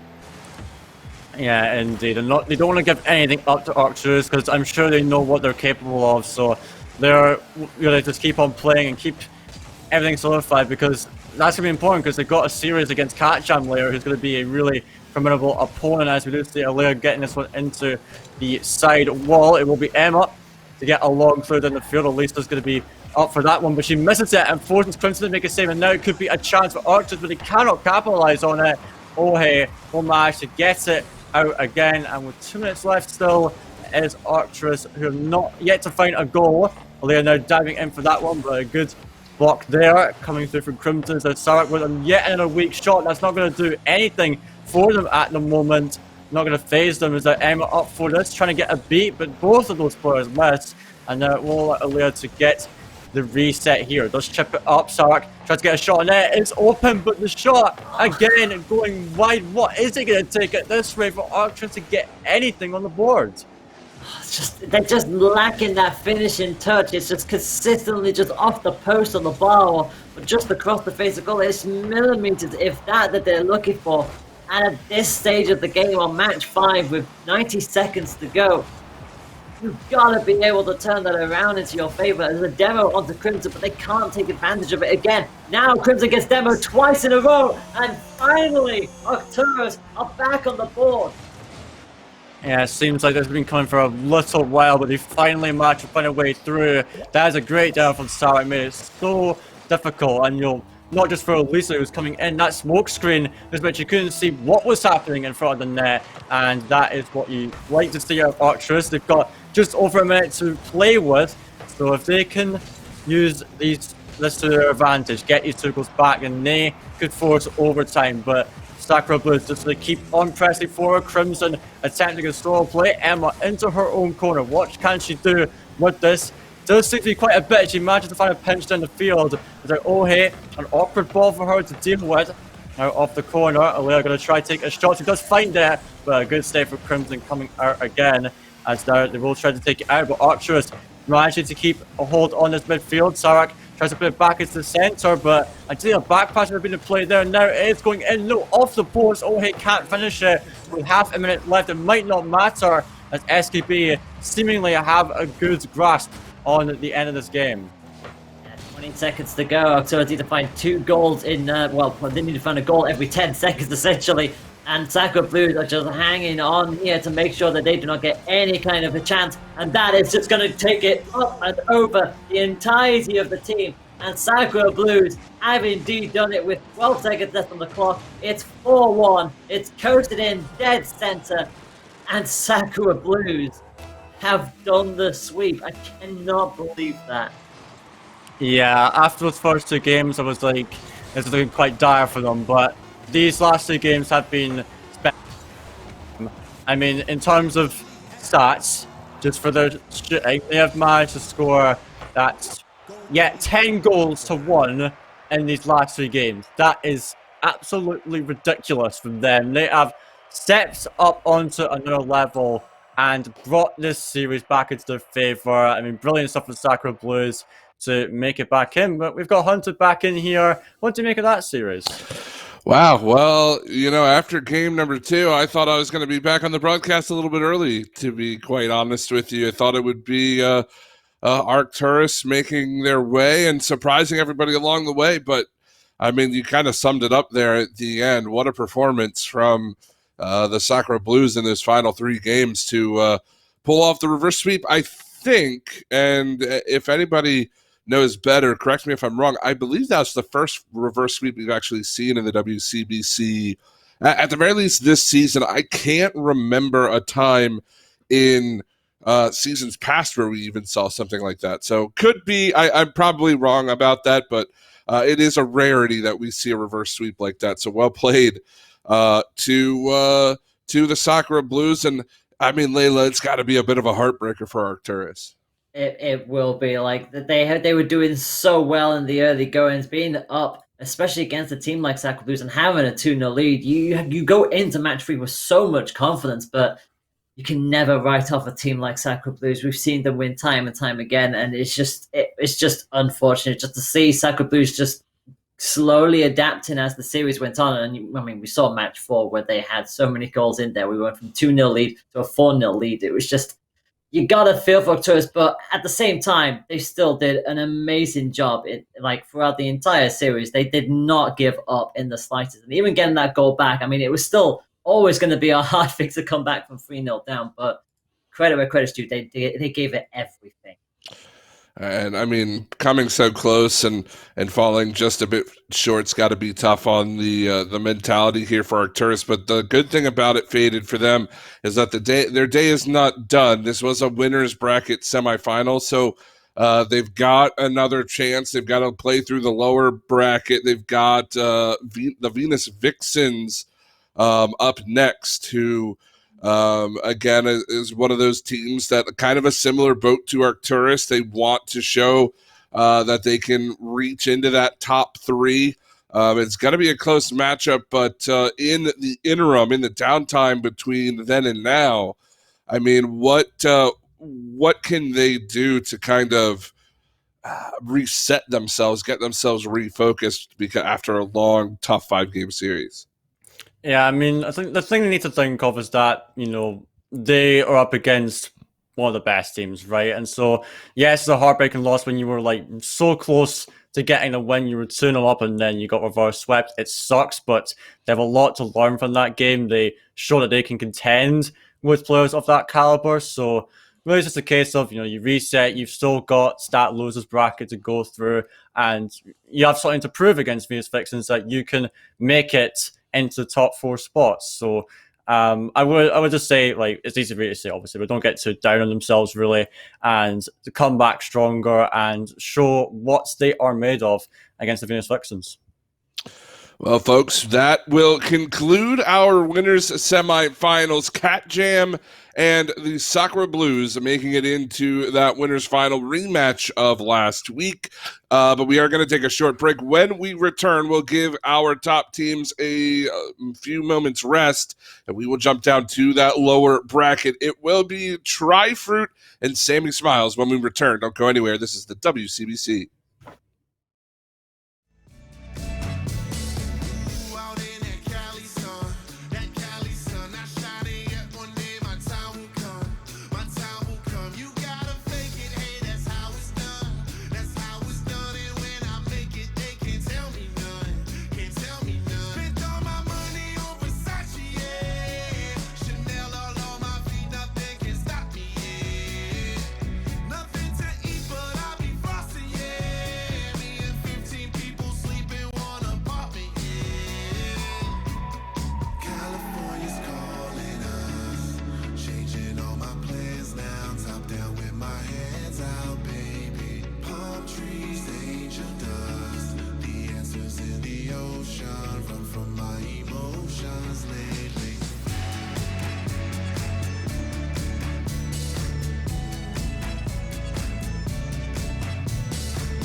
You always waiting to follow.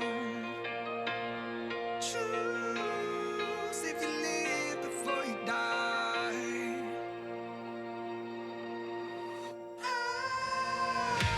How long I've crawled into the dark, weary eyes stay falling. Strangers fill the mind, but here tonight, let the madhouse come to find. I'm pure light, I'm no longer will to break a voice that's faded. I feel like you damn right I come to make the madhouse get behind.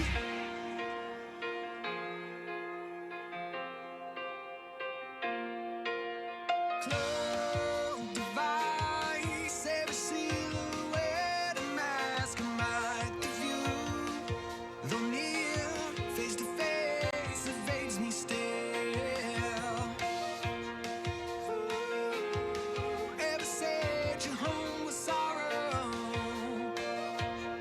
New is the day with no disguise.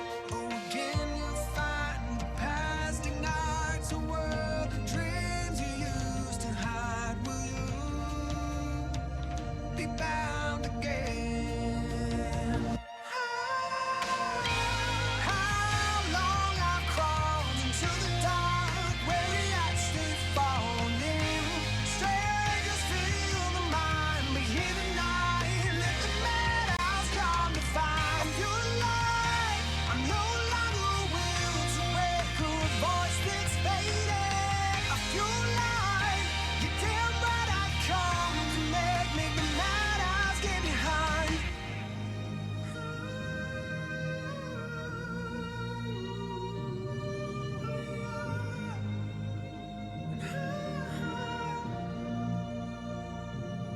Oh, can't you see the beauty, the tragedy finds? Well, don't miss the times. When heaven and earth collide.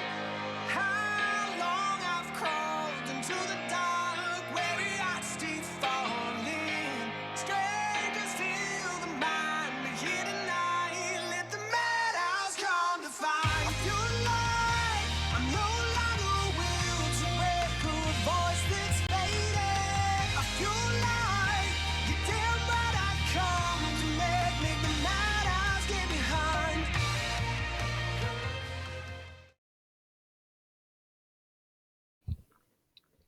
And welcome back, ladies and gentlemen, to the WCBC EU week number 2. Hunted, Layla, and Faded still on the broadcast here with you all. And we have found out who will be taking part in our winners final. Cat Jam and Sakura Blues both making it through. SKB a little bit more dramatic than Cat Jam, but they do secure their spot in the top 3 today. So now it's time to battle it out. Who else will join them in the top 3? First things first, you've got to go through this lower round number 2. And we're starting out with Tri-Fruit and Sammy Smiles. And really, this game, we haven't seen Sammy Smiles on stream. They took down Catastrophe in that lower round 1 off stream. We saw Tri-Fruit. They put up a fantastic performance against Cat Jam. This one, I think, is probably my game of the day right here, Layla, just because these two teams are looking great and they seem to be relatively even when you look at it on paper. Yeah, I was going to say, when you certainly look at the stats and you see how Tri-Fruit have done already so far, it promises to be a very close game. I mean, we know Tri-Fruit did lose 3-0, but that was a really close 3-0. Like Cat Jam didn't run away with it, really. I mean, obviously they got a bit more dominant towards the end, but they really came out swinging. Like, they were really great. So I feel like with Sammy Smiles having to be in the underground bracket, despite the fact we know that they finished in 3rd place last time out, Sammy Smiles have it all to prove to make sure that, yes, we definitely are worthy of being in that cup. But I feel like Tri-Fruit, if anyone's going to take this game, potentially, it could be Tri-Fruit. This will be a very close game. Absolutely. I'm expecting this to be just as close as the last one. And again, Sammy Smiles, this will be their week 2 debut on the stream. They from what I heard, they had a relatively easy time with Catastrophe. Of course, a 3-0 sweep, but ultimately playing quite well today. And again, this is the team, Sammy Smiles, the team that took third place behind Cat Jam and SKB last week. They're looking to replicate, or if not improve on that result here. But you look at the bottom 4 teams right now, or the 4 teams, I should say, we're covering in the lower bracket in Trifruit, Sammy Smiles, Arcturus, and Venus Vixens faded. It seems like every team you can make a pretty quality case to take a third, if not higher spot. Yeah, definitely. Like, you take a look at the teams you currently got on the losers bracket, and like I could see any 4 of them making a deep run in this bracket. Like, I don't have any doubts about that. Any of them could realistically even make the finals at this rate, especially with SKB not being at their full strength. So it's just a case of who steps up. And so far, like from Trifruit and Arcturus, who we've seen on stream, both of them have stepped up to the plate in both their series. So I see a lot of potential out of really any of them. But we just know it's going to be a real battle to the end here. It's a long day for them all. So we'll just have to see who can come out on top in the losers bracket. Yeah, it certainly has been a long day, or will eventually. I mean, we started a couple hours ago. We're moving our way through the bracket, and one of the things to bring up, and we'll talk about it more when we get to that matchup, the Venus Vixens haven't played yet today here, Layla. Sammy Smiles come off a win, and maybe that momentum for Sammy Smiles up against Trifruit here. We always kind of talk about it. Do you want to come in from a win in the lower bracket, or do you want to come off a loss from the upper bracket? Does it matter? I mean, what is your take here in this matchup? I feel like Sammy Smiles, well, we know that when they're in the underground bracket, they just seem to do so well down there anyway. So I feel like Sammy Smiles will probably be a lot more comfortable going into this match, having had their 3-0 win. They've at least had the match in. They've had their win. They know what's at stake. They know losing at this point, if they go out, that's going to be it. So I feel like Sammy Smiles will be absolutely fine. They'll be very comfortable with that. And with Trifruit, I feel like whilst they did lose, they still were incredibly good at what they did against a side like Catjam. And we know they are pretty much one of the top 2 teams between them and Sacred Blue. So I feel like Trifruit won't be too demotivated. So I feel like this will still be a decent shot from whichever way. But I feel like in terms of who would be more comfortable, it would probably be Sammy Smiles. Well, when you look at goal scoring, this is the one thing with Sammy Smiles that concerns me heading in to this matchup against Trifruit, because we've already seen it. And we even talked about it pre-game against Cat Jam for this team, in that their defense is quite good, and the goal scoring for Sammy Smiles hasn't always been there necessarily. So we'll see how it plays out. It sounds like the lobby is ready, so please go ahead to this one. We absolutely will. The match is underway as we speak. So round 2 of the underground bracket will be on the way. Sammy Smiles in the blue and Trifruit in the orange. A little bit of a latency issue there, but it looks like we're all good to go. And the match actually underway. Yep, we are kicking off the Sammy Smiles. These two did play against each other in week 1, and it was a victory to Sammy Smiles in game 5, but I'd like to point out the rosters are a bit different. We do have Regina instead of Emmy on Trifruit, and Vix instead of Amphi on the on Sammy Smiles. So I'm interested to see how those lineup changes will affect the outcome of this game. But we are seeing now Layla going to be taking this one down the field there as we drop it down to Regina, who's got 0 boots. So we'll see if she can do anything with this. Let's bait out one defender, and it is an open net if she can find a centre, which she'll do. And as they will come in for the finisher. A really good setup there, especially with his little boots that they had, managing to take it through one. Just a nice little flick against the wall, and as he just immediately up there for it. 1-0 lead for Trifruit after 40 seconds played. Great start from Trifruit, and obviously if they can combine that with the fact that Clouie does have the most saves with the 27 levels before this tournament started, you get the feeling this may be quite a wall that Sammy Smiles will have to really start finding a way of breaking down. Yes, indeed. indeed. So, of course, it's still all to play for in this game. So we'll see what Sammy Smalls will have to do against the Triforce side, who have been looking pretty solid defensively. We saw them earlier against Cat Jam. We're able to stave off a lot of that offense, but now seeing Slumpy up for this onto the backward as they will have an issue dealing with that one. Is now getting a flick out past one. Regina has a shot, but Vix should have this one nicely into the corner. Now Vix on this one again as he's waiting for that, but she'll be beat out to it as Slumpy does get a good 50 on this, but Regina really quick to that, whereas there Layla pops to the backboard. Chloe going to get it out into Regina again. As there, Chloe, let's take it back off of her again, and we'll try to find a play, but a nice spot from Slumpy to get rid of that infield pass. And so 90 seconds in, things simmering down here in this game, but Triforce seem confident with this one goal lead at the moment. Yeah, they definitely seem to be. And that's going to go very high and dangerous again for them. So they're going to have to quickly rotate back and deal with it. And that is going to be a shot on goal, but it's just into the corner. Just about away. It was very close for Sammy Smile. Almost getting that equalizer, but somehow Triforce will manage to hold on. And they will get the clearance as well, winning out the aerial encounter.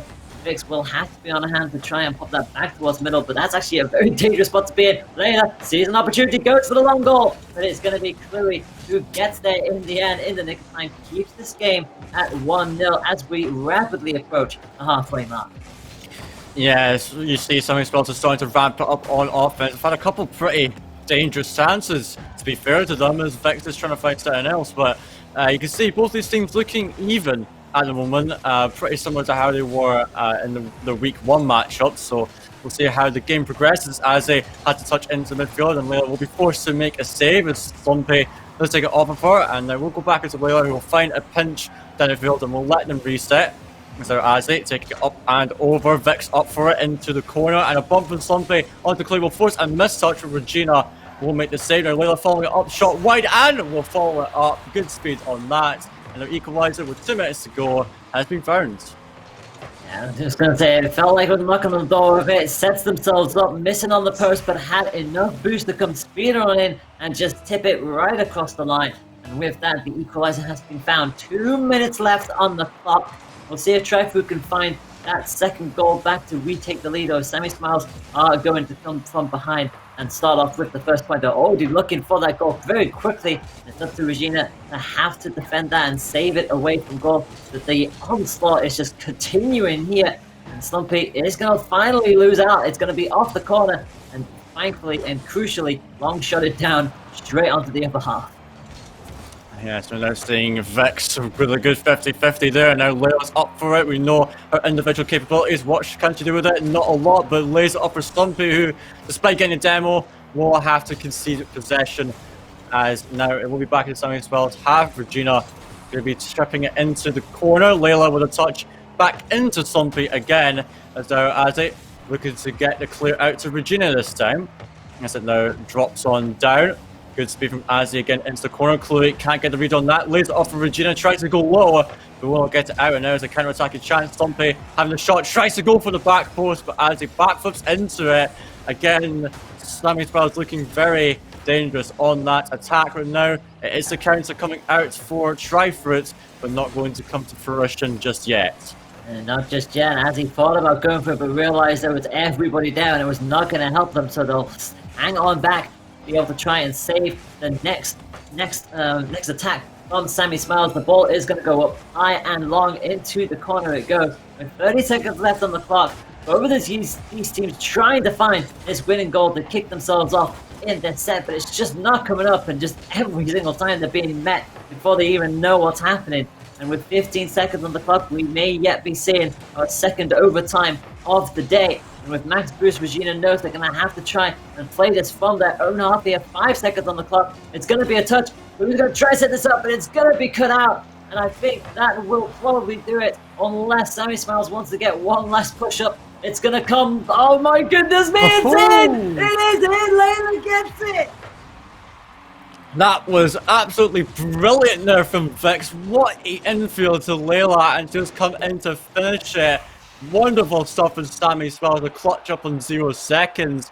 And there we have it, just snatching away the win there on the final second of the game once we're still up.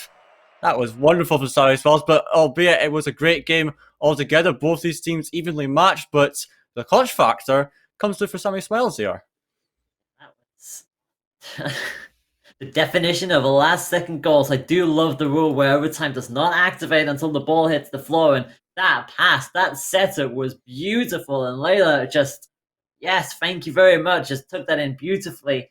And yep, I will throw my hands up and say that was absolutely commentator's curse. I thought for certain we would go to overtime, and we were not. I'm glad to be proven wrong on that one.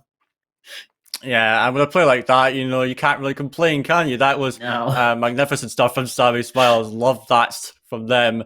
So this is giving up to be a pretty good series already. Both these teams very close altogether, and you know, this one could go all the way, honestly. And if it does go all the way, I'm not going to be complaining. I would just love to see that. And it's a series that deserves it, I feel like, with teams like this and in the losers bracket.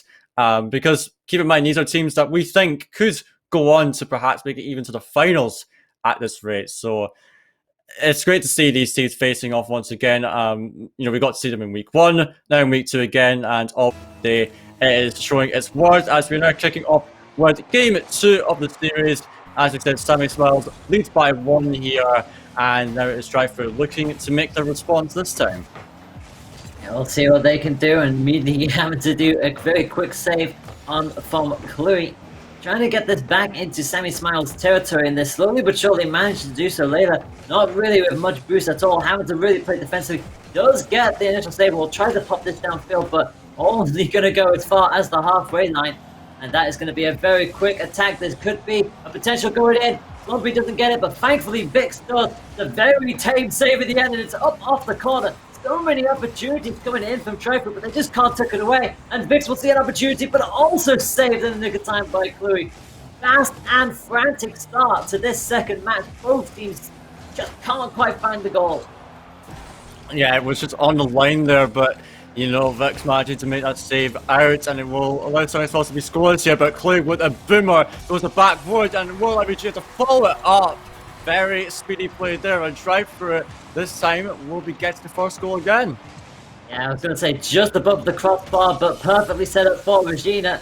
So it's always nice when the shot ends up being a pass and straight back into the opportunity for the shot to come in on the rebound. But yeah, 1 minute on the buzzer as well. I say on the buzzer, we only say that for the 0 mark, but you get the general idea. 1 minute gone. Trifood are 1-0 up and knocking on the door for a second almost immediately, but it is going to go back against them now, and up to Andy to make the save.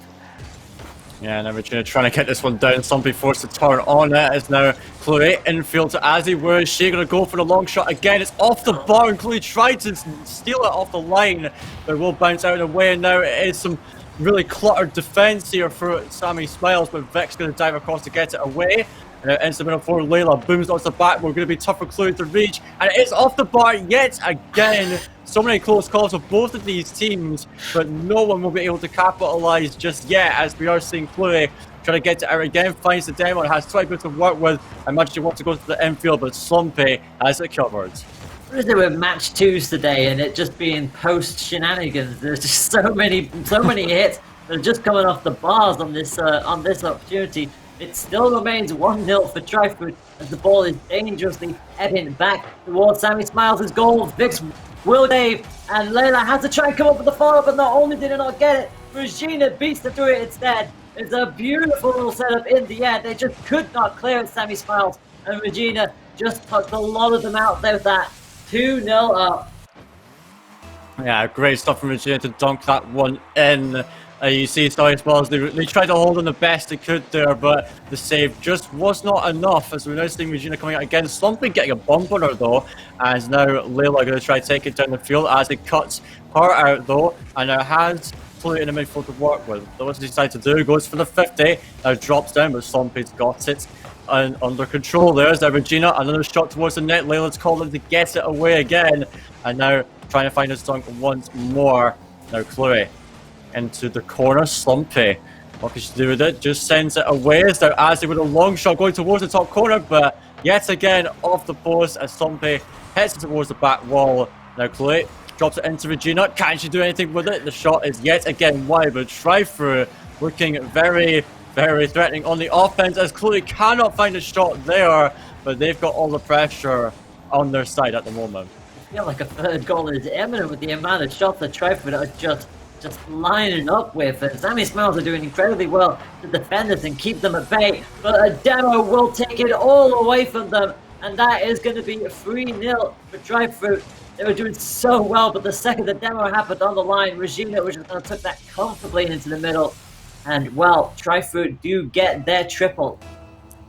Yeah, and it's just two players in the corner there. Like, that's just a recipe for disaster right there. You got, as soon as your defender's demo, that's it, game over. And Regina will find her third goal of the game with that one, as now Layla's going to be up for this. Again, Chloe's going to send it down the line to Azzy, who puts it into the corner. Can she follow up the bounce? Isn't that good for her?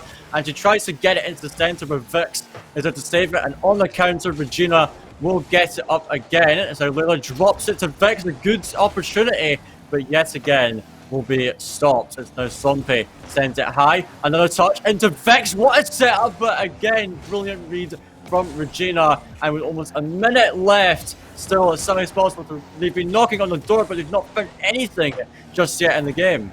Yeah, that was a really crucial stop right on the line as well. You got to feel for Sammy Smiles. That goal could have potentially changed how we were going in to this final minute. And as it stands, Tryfood will keep this 3-goal lead. Vix getting demoed as well. So Sammy Smiles really on the back foot here. It's going to come off the backboard again. A second touch as he's not going to quite get to it in time. But we have got Chloe on the back, immediately pinging this forward. That will hit off the corner, setting it up just across the face of goal. It will get popped off the backboard just in the nick of time, and Sammy Smiles somehow cleared that without conceding the 4th goal. He didn't manage to get out of that without conceding yet another one. As our Layla awkward to get to this one, and at this rate, it will be a victory for Tryfruit as Regina, with her 4th goal from 6 shots. She's been on an absolute tear this game, and that's quite the statement to make. We'll be tying the series up, but Tryfruit overall have just been all over the Sammy Smiles at the moment. They certainly have been. Certainly just consistently coming out here and just still wanted to go for more, like straight off the ball. Again, Nazi is going to just pop that back towards the halfway line. 10 seconds left on the clock. Sammy Smiles will be determined to at least get some form of a consolation goal, but, well, Chloe, once again, we knew Chloe had most saves coming into the season, into this week, and once again, still coming up with more saves. 5th goal won't happen this time round, and crucially, it is 1 apiece in here, but Tryfood took that comfortably in the end. Yeah, that was a dominant game. You just take a look at the shots. They were just battering Sammy Smiles towards the end, and especially Regina, like, individually, really stepping up on attack. So, name the game for Sammy Smiles here, like, their defense was looking alright, I guess, but, they were just in there so much. They're getting outpaced, outpressured. They got to get out there more and get into the attack. And you saw what they're capable of into the attack. They had some very threatening chances. We saw one infield from Sompi into Vix. It was a super fast play, but Regina somehow managed to make the block on it. So Sammy Smiles still perfectly within this. I would not count them out just yet. Certainly not. But with a 4-0 win like that, that's going to bring a lot of confidence to the Tryfruit side.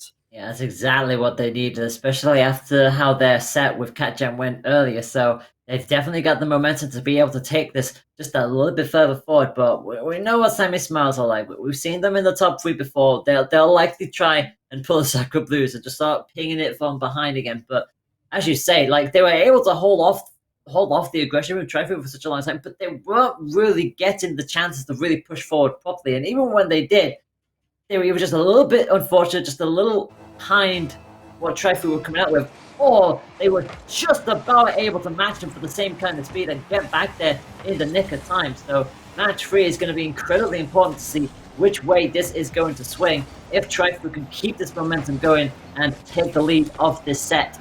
But, well, anything can still happen, as we all know, in this wonderful game. Yeah, indeed. I mean, that's the beauty of Rocket League. You will never know what's going to happen no matter what. Like, it's pretty much unpredictable what could happen in this game, and that's just what makes it so great. But now we're into game 3. Of course, if you're just joining us, tied up 1 apiece between these two teams, as we are seeing some early aggression coming out from the Tri-Food side. Regina's going to try and get it back into Azzy, who should comfortably be able to control it out into the sidewall. Not the best touch, really, and that could be quite troublesome, especially with the demo on Regina. But Azzy, really proactive there to get out to that ball. As now we are seeing a center coming out. Going to be awkward to deal with for Slumpy. He will manage to get out, though, and now Layla going to try to take possession of this. Chloe now back into Regina, as now Vix just on the ball there will allow Slumpy to go in for this one, but Regina is really threatening here. But we'll be back into Chloe for a shooting chance, but it's well wide, not enough power, and Sammy Smiles now looking to try and start a counter-attack off of this. Yeah, but Regina just immediately just gets the car in the way. Gets not one, but 2 hits off of that, and pops it straight back into Smiles' territory. Layla will at least win out that exchange. It's up to Chloe to try and stop that at an awkward ball. That's going to dip dangerously. They're going to have to recharge here. Chloe does indeed get the first touch to get that save. Immediately just swinging straight back towards Sammy Smiles. Regina, who has been on fire this set. It must be said, the amount of goals that they have been shorting on up. Oh, you're not going to get anything on that one, and Azzy has to quickly rotate back again, but it's to no prevail. Vic saw an opportunity and went for it. Yeah, that is a huge pinch, and like, you can't blame Regina for not getting that, because like, how can you see something like that coming? That was good stuff from Vix really to recognize that, you know, when you see a player rotating back trying to make a touch like that you can get yourself a very easy clue down the field. And in this instance, it results in a goal for them, nice and easy for them. So Sammy Smiles this time take the first goal of the game, and now Layla's just going to try to push it up and maybe extend that if they can. But now Slumpy onto the back wall is going to be awkward to deal with, but Regina just dropping down, managed to make that save. That was insane. I mean, I don't know how that has actually been kept out, but they'll take it, I guess, as we are approaching halfway through. Sammy Smiles still 1-0 up. Yeah, I think I'm about as surprised as you were that they were able to save that. Unfortunately, they are finally going to concede it, and Sammy Smiles gets the goal in the end. Layla just comes boosting on in, spots an opportunity, and gets it past them on the left-hand side this time round. But yeah, my jaw was on the floor when the initial save happened. I still have no idea how they got to that, but yeah, halfway through this match-up, Sammy Smiles coming back from that beating that they just took from Tri-Food, and they see another opportunity. How quick was that? That's 3-0. Oh dear, like I can see what Adam went for that, but you're lashed. You can't be doing that. You just gotta respect the opponent going up for it, and it's just a free chance there for Slumpy again. And it's 3-0 with half the game to go. Sammy Smiles looking like they're in a good position to take it, but Tri-Food could perhaps start to go on another rampage here, as we are seeing Chloe into Regina, and there is the start of it. Them linking up again, and they do get one back in.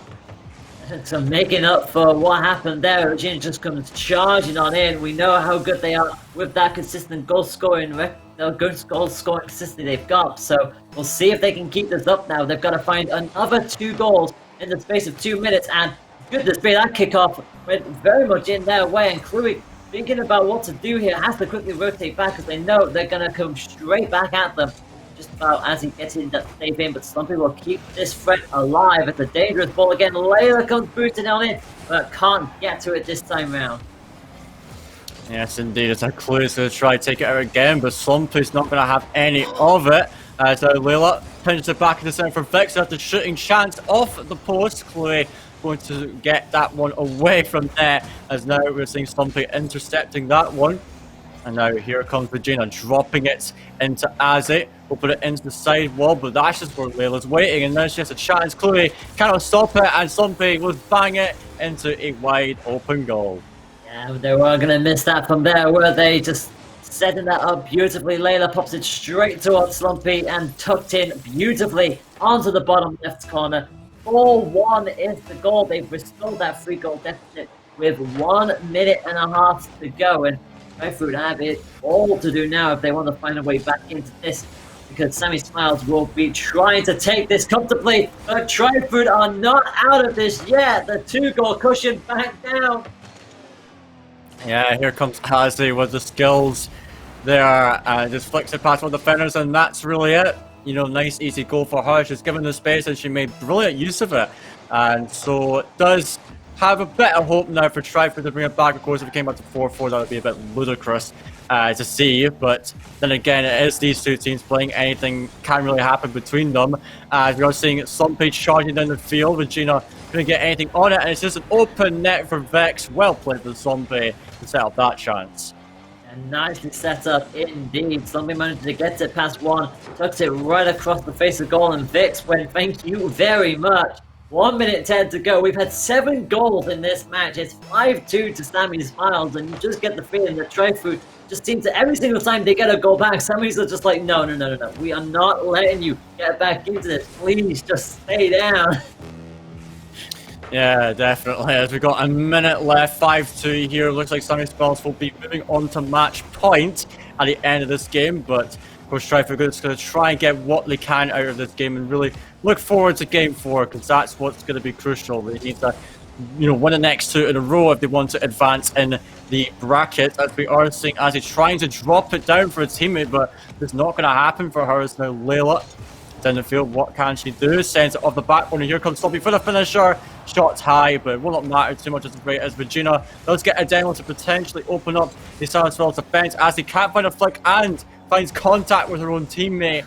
As now Regina will get a demo onto one, and Chloe will clean up that one, and they will at least get a consolation out of it.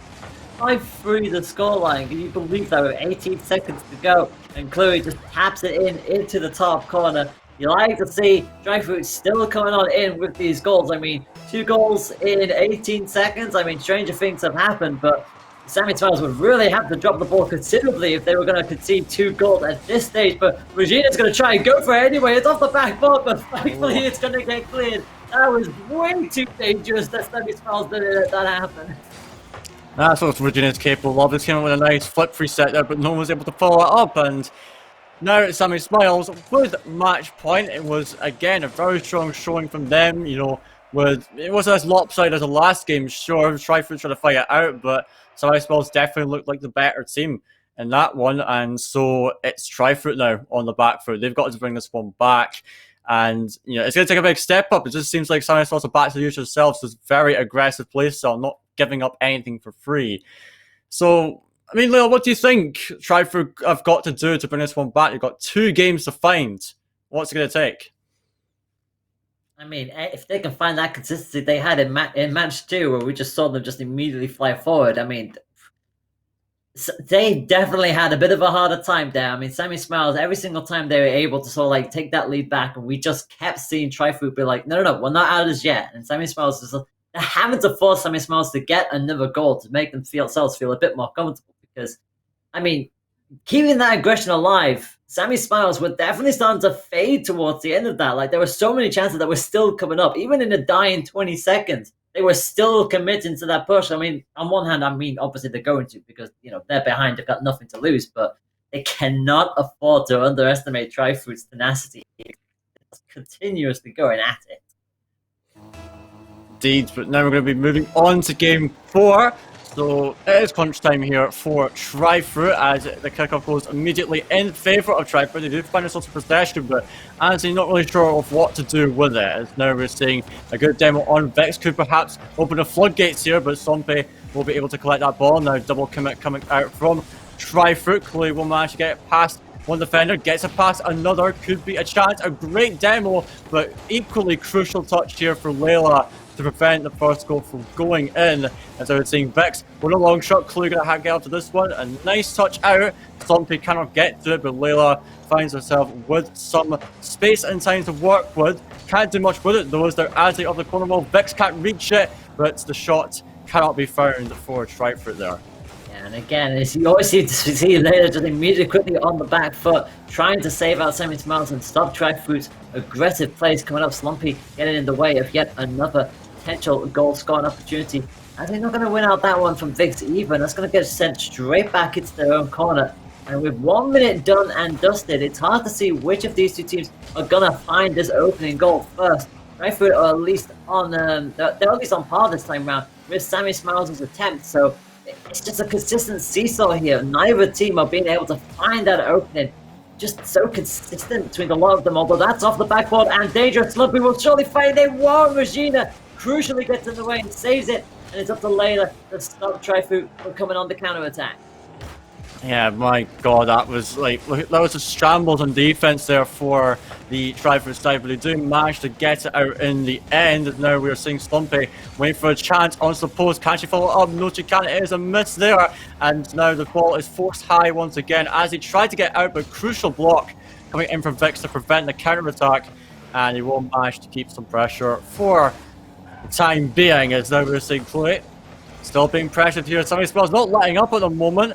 As now we are seeing Azzy going to take it out. Regina has Chloe in the sense of work. We're going for the shot, but that is way, way wide of the net. As Azzy now will send it back into her own half and will try to force a reset here. As a good infield from Vix is going to be shot down by Chloe. Yeah, very good read there from Chloe. Knew they had to go for that immediately. There was going to be some decent speed on that. If that not be the case, Vix gets Deborah to Sammy Smiles, loses the player, and Vix is going to have to be on the back foot a little bit here and loses out. This could be an opportunity for Trifruit, and it is bang on the halfway mark. Trifruit finally find the breakthrough. And they managed to get it. Vix not keeping good control of that ball, and it ends an own goal by Layla trying to get up to that one. And so, yeah, unfortunate stuff there for some of these Wells, but Trifruit will take it exactly on the halfway mark. They find themselves with the first goal, and now they just got to hold on to it to force the fifth and final game. And they're back on the attack again as Regina. Let's find a 50-50 and falls out with another shot. How did I go uncontested for so long? In fact, uncontested at all, quite frankly. That's 2-0 here for Trifruit. Yeah, I thought Slumps for sure would have gotten that, but just a fraction too late. And it's going to just dip right over them. And in the space of 10 seconds, Trifruit have doubled their lead. And that is absolutely incredible to see that. They are certainly not out of this yet. And now Sammy Smiles, well, they're going to have to find 2 goals to try and tie this up and actually win this outright. They're going to start immediately on the offense. Regina will now try to slowly but surely clear this downfield. It's an awkward ball, intercepted on both angles as he just about getting there in time, but this is still a very dangerous looking ball from Chloe. Has to win this, just about gets it, but it's still tucked in this corner. Sammy Smiles are throwing everything at them here, and finally they get it back into Sammy Smiles territory. Yeah, finally they do. We've got over 90 seconds to go as Trifruit are still pressing on for more at the moment, and that bump from Azzy could control some, but what a save from Vix. Who's off the line. A double commit is forced up for Sammy Smiles though, as our Azzy into the opposing corner. Layla going to try pick it up. She will have a bit of time to work with, but not Chloe to close it to space down. So Vix gets it out of the way. Regina into the corner, going to try get one more. Tries to mind game Layla, but can't find a shot on net. So Chloe sends it to the backward again. Layla doing quite a big job on the defense at the moment, and will finally get a clear. So Regina, they get it again. It has Azzy to work with the midfield with Sumpy. Not gonna have any of it as we're approaching a minute to go. Here comes another shot from Azzy, saved by Layla. But you can see Trifruit, even with a 2-goal lead, and not giving anything up to Sammy Smiles at the moment. They know a comeback is the potential for it, and just going to try and pile on the pressure here. Yeah, if they can get that third goal, they could be that little bit more comfortable, but we can see Sammy Smiles are still thinking everything out there. Everybody practically getting involved to stop that shot from going through, but it's not over yet, and somehow that isn't converted. A demo comes up on Layla, but there will be no further attack on that, but 2 opportunities for Sammy Smiles to at least get a goal back, and that's off the post, and now it's finally in. 24 seconds on the clock, Layla scores. Yeah, that sent on offense really helped, but that touch from Azzy was not the best. She was in an awkward spot and couldn't really get any control over it, and it just allowed Layla free reign to go for that one. So 24 seconds on the clock. Sammy Smiles have brought this game back to just a 1-goal deficit. Can they bring it back? Let's see, as it is already Chloe going on the attack, and that bump will be crucial, but Azzy cannot finish it, and could that be what decides it potentially, as Regina is having to stall time out. It is high, it is dangerous at the moment. Azzy gonna find a clear and a bounce. It's awkward for Layla, and this will surely touch as they does touch it into open space. And ladies and gentlemen, game number 5 for the second time today. Time in 2 matches as well. This is unprecedented. Trifruit not giving up. I thought they might rue the missed opportunity right towards the end, but unfortunately the ball was just too high for Layla. They could not get any touch on that. If they had at least got that touch, they would have sent it on to the other half where their teammates were waiting for them, but unfortunately the second it got tipped over, there was no way they were going to recover that in time. So, goodness me, 2-2, we go back to Champions Field. You kidding me? Champions Field. I mean, it's the map like that daunts a lot of people. Like, if you know Turbo Pulsar, he said he hates Champions Field because you know what it means. It's a game 7, potentially a championship winning game, and in this instance, it's just to progress to the next round. But you know, this is what we want to see, a game 5 between these two teams, and at this rate, you can't call it because it just seems like both the teams are trading games at the moment. But that last game looked like, you know, almost like the closest yet, perhaps like game 1. And so who knows how game 5 is going to go for them. Yeah, I could see why RJ doesn't like doing predictions, especially when you have matches this close, when you just have no idea which way this is going to swing. Like, who do you back here? Like Dryfood are just not giving up whatsoever. Sammy Smiles are determined to make it to that top 3 as they did in the first week. So, final match between these two. The loser will drop out since this is the underground bracket. Match 5 is on the way! 3 seconds in! Dryfood score! What? What that kickoff, that was a boomer of a ball there right into center for Regina, and then Aze just swoops in. Brilliant stuff. You know, great set piece for you got to say. The one and only set piece in Rocket League, executed so well by Tryfruit, and only took 3 seconds to get 1 goal on the board, and you know, it's gonna be happy for them because they've got themselves that first goal on the board, and they could try to build on this, get themselves a little bit of a cushion going. But we know Sammy Smiles, they're gonna never give up no matter what it takes. As now Slumpy with the flick, as they has got to get up to this, she will do it, and Regina will find another touch, but it does allow Slumpy to get infield to Vix, but great stop from Chloe to get it away. But now Chloe gonna find herself with some possession here. Slumpy gonna try to get it away, but good 50-50. Adds it up for this, and it is blocked by Layla after Vix couldn't find any contact on it. And so Slumpy will get it out of the way, but this first minute has just been all over the place. It really has 3 close saves in such a short period of time, especially for across both sides of the field. It's just unbelievably intense from these two. Sammy Smiles want to get back into this as soon as physically possible. The longer this goes on, the more pressure that they will be under.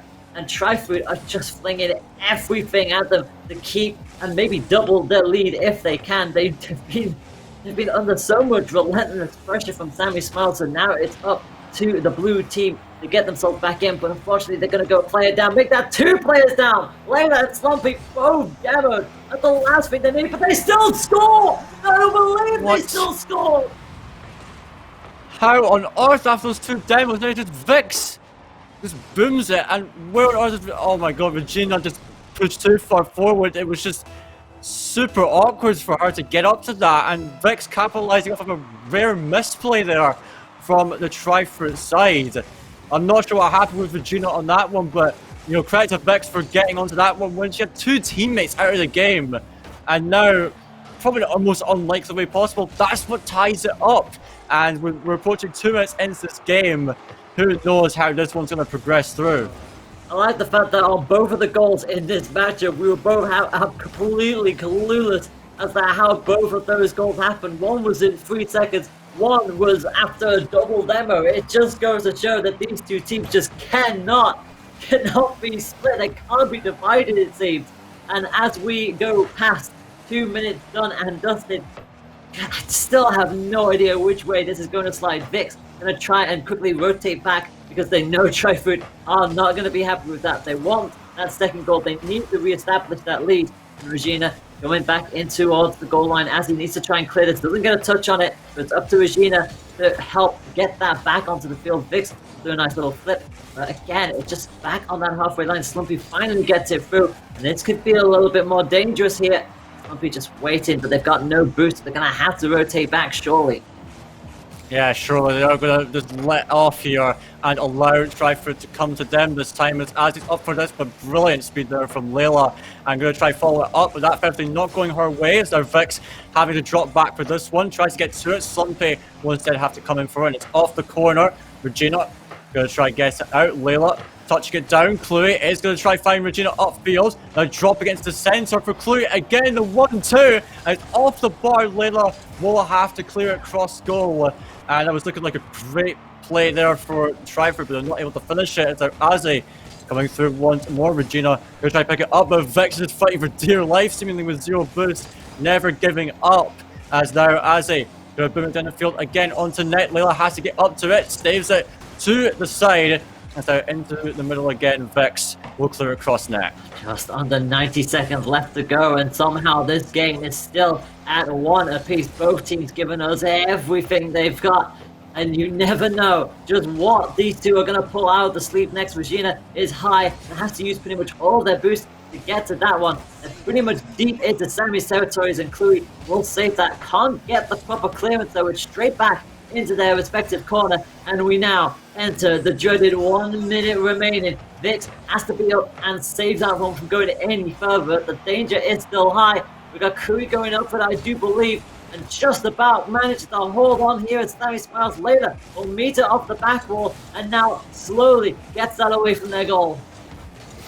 Yeah, indeed, it's looking it's just so tense. You can just feel it in the atmosphere of this game. You can tell both these teams trying their best to do what they can here. As Regina really risking commit there, leaves Azzy on her own in the defense, and it is a boomer of a pass across, but brilliant move from Azzy. And then Regina on the counter attack, something can't get back, and try through with just under half a minute to go. Do take the lead again. TriFood finally re-established that lead. Unfortunately for Sammy Smiles, they committed one too far. They could not, as you say, get back in time. Beautifully finished from TriFood. 2-1 is the score with 24 seconds to go. Sammy Smiles do get the better of the kickoff, so they want this equalizer almost immediately if they can. It's a dangerous ball, but Azzy will tip it just above the crossbar. Onto the backboard it goes. Vix will keep this threat alive, and they can't quite clear this here. 9 seconds to go. Can Layla find the goal? She can! She can as an equalizer! My word, Layla. Like, she was given, I don't know how that was not contested, but what a way to clutch shot. Brilliant shot into the top shelf, and with 7 seconds to go, this looks like an overtime, but this kickoff could be everything here. Remember, there was a kickoff goal earlier. Maybe there will be one here, but Vix had get to it. A demo, though, could help out Sammy Smiles get the 0-second goal, but it is grounded. Never thought it would come to this, but Game 5 overtime to decide the winner of this match. Oh, overtime on Champions Field. You love to see it. The stress levels will be through the roof on both of these teams. TriFood have led and then it lost the lead. Led it again and lost the lead again. And now with 20 seconds done and dusted, it's they who are in the most dangerous spot here. They finally clear it back downfield, and later will rotate back. They've got a fair amount of boost and just send it straight towards the corner. As he doesn't quite get a touch on it, not as much as they'd like to. TriFood now finally slowly coming back towards them. 30 seconds done and dusted. This is literally anyone's game here, and it's off the backboard. Will this be it for TriFood? It's dangerous, it's high, it's shot, and it's saved by Vix. What a save from Vix, stepping up huge on the defense again. You know, maybe some people write off Vix, you know, as maybe a player that's set below some players, but she has been a huge factor in this game. Now coming down, and Layla will close this game out of the waterfall, I guess you call it, but my word, they have came back into this game with 7 seconds left, mind you, and to close it out like that in overtime. My words, another incredible series. What else do you say? What else can you say about that set? With 7 seconds to go, you did not think the Sammy Smiles were going to get a second equalizer, let alone go into overtime to win it. That had everything. Wow. I don't know. I don't know what to say. The fact that that's a lower bracket matchup is honestly unbelievable for me. And I had a feeling that this was going to be my favorite series of the day, and the teams did not disappoint. What a performance from both squads. Unfortunately, though, we have to say goodbye to TriFruit. That means Sammy Smiles will move on to the lower bracket round 3 and inch ever closer to another top 3 finish. And man, I mean, that's got to be a heartbreaking loss for TriFruit. I mean, you talked about it, 7 seconds away they're faded from moving on, and they can't hold on to the lead. Yeah, they've lost out by the smallest of margins. I mean, with that little time left, and then the equaliser. I mean, you gotta say that goal was impactful, huge impact for Sammy Smiles, and it really set the scene for the remainder of the game in that overtime. And I mean, try for going out this early, it is going to be disheartening. I do understand that, and maybe some could say they don't deserve to go out this early in the tournament, and we would have loved to see them go further. But yet again, they put up a wonderful performance, nonetheless, in both the series they played today, and so I can't wait to see them again. They have a lot to learn from this. But at the same time, Sammy Smiles, very well done to them to close that game out in the end and bring it back. When it seemingly seemed impossible. And yeah, I can't wait to see what Sammy Smiles could do going forward. And I mean, on the opposite side, with Sammy Smiles, Layla's probably got to be feeling pretty good. Got to be on cloud 9 right now, I'd imagine. That not only the game-winning goal in overtime, but that tying goal with 7 seconds left to go. Talk about a clutch performance there, Layla. Talk about clutch indeed. That match, that series. I mean, especially the set itself was just amazing in and of itself. Going up to that point with match 5, with all of that going on, especially as you say, Layla getting what was an amazingly crucial last second goal with 7 seconds to go to get the equalizer. It was just. Goodness me, it was a set worthy of like a top 3, and I feel like Trifu will definitely be knocking on the door for that going forward. Like, they've shown that they have the potential to do that, but you have to give your hats off to Sammy Smiles, you have to give your hats off to Layla and everyone in that team. It's just, they never gave up. Every single time they were behind, they got equalizer after equalizer, and goodness me, what more can you say about them? They absolutely deserved it. Well, a big round of applause to both teams. Of course, Sammy Smiles moving on. Tri-Fruit, unfortunately, will be done for the day. Well played to both teams. But we are going to take a short break. We do have even more Rocket League to bring you here in EU week number 2. The other lower round 2 matchup, Arcturus and Venus Vixens. Teams are getting ready to go, so we're going to take a short break. When we come back, we'll continue down from the lowers. Don't go anywhere.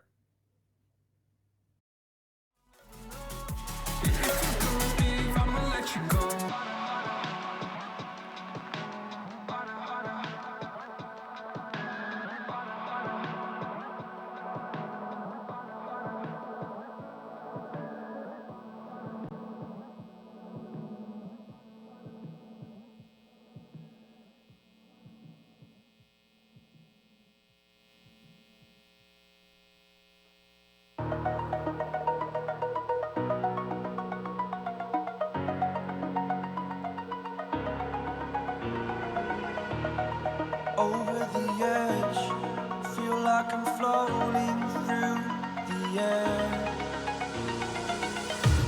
The pain I felt is paid for, all is said and done. Oh, I am restricted, fixed upon the web. I need to kick the habit that my mind is breathing in. Break out, I've got to see.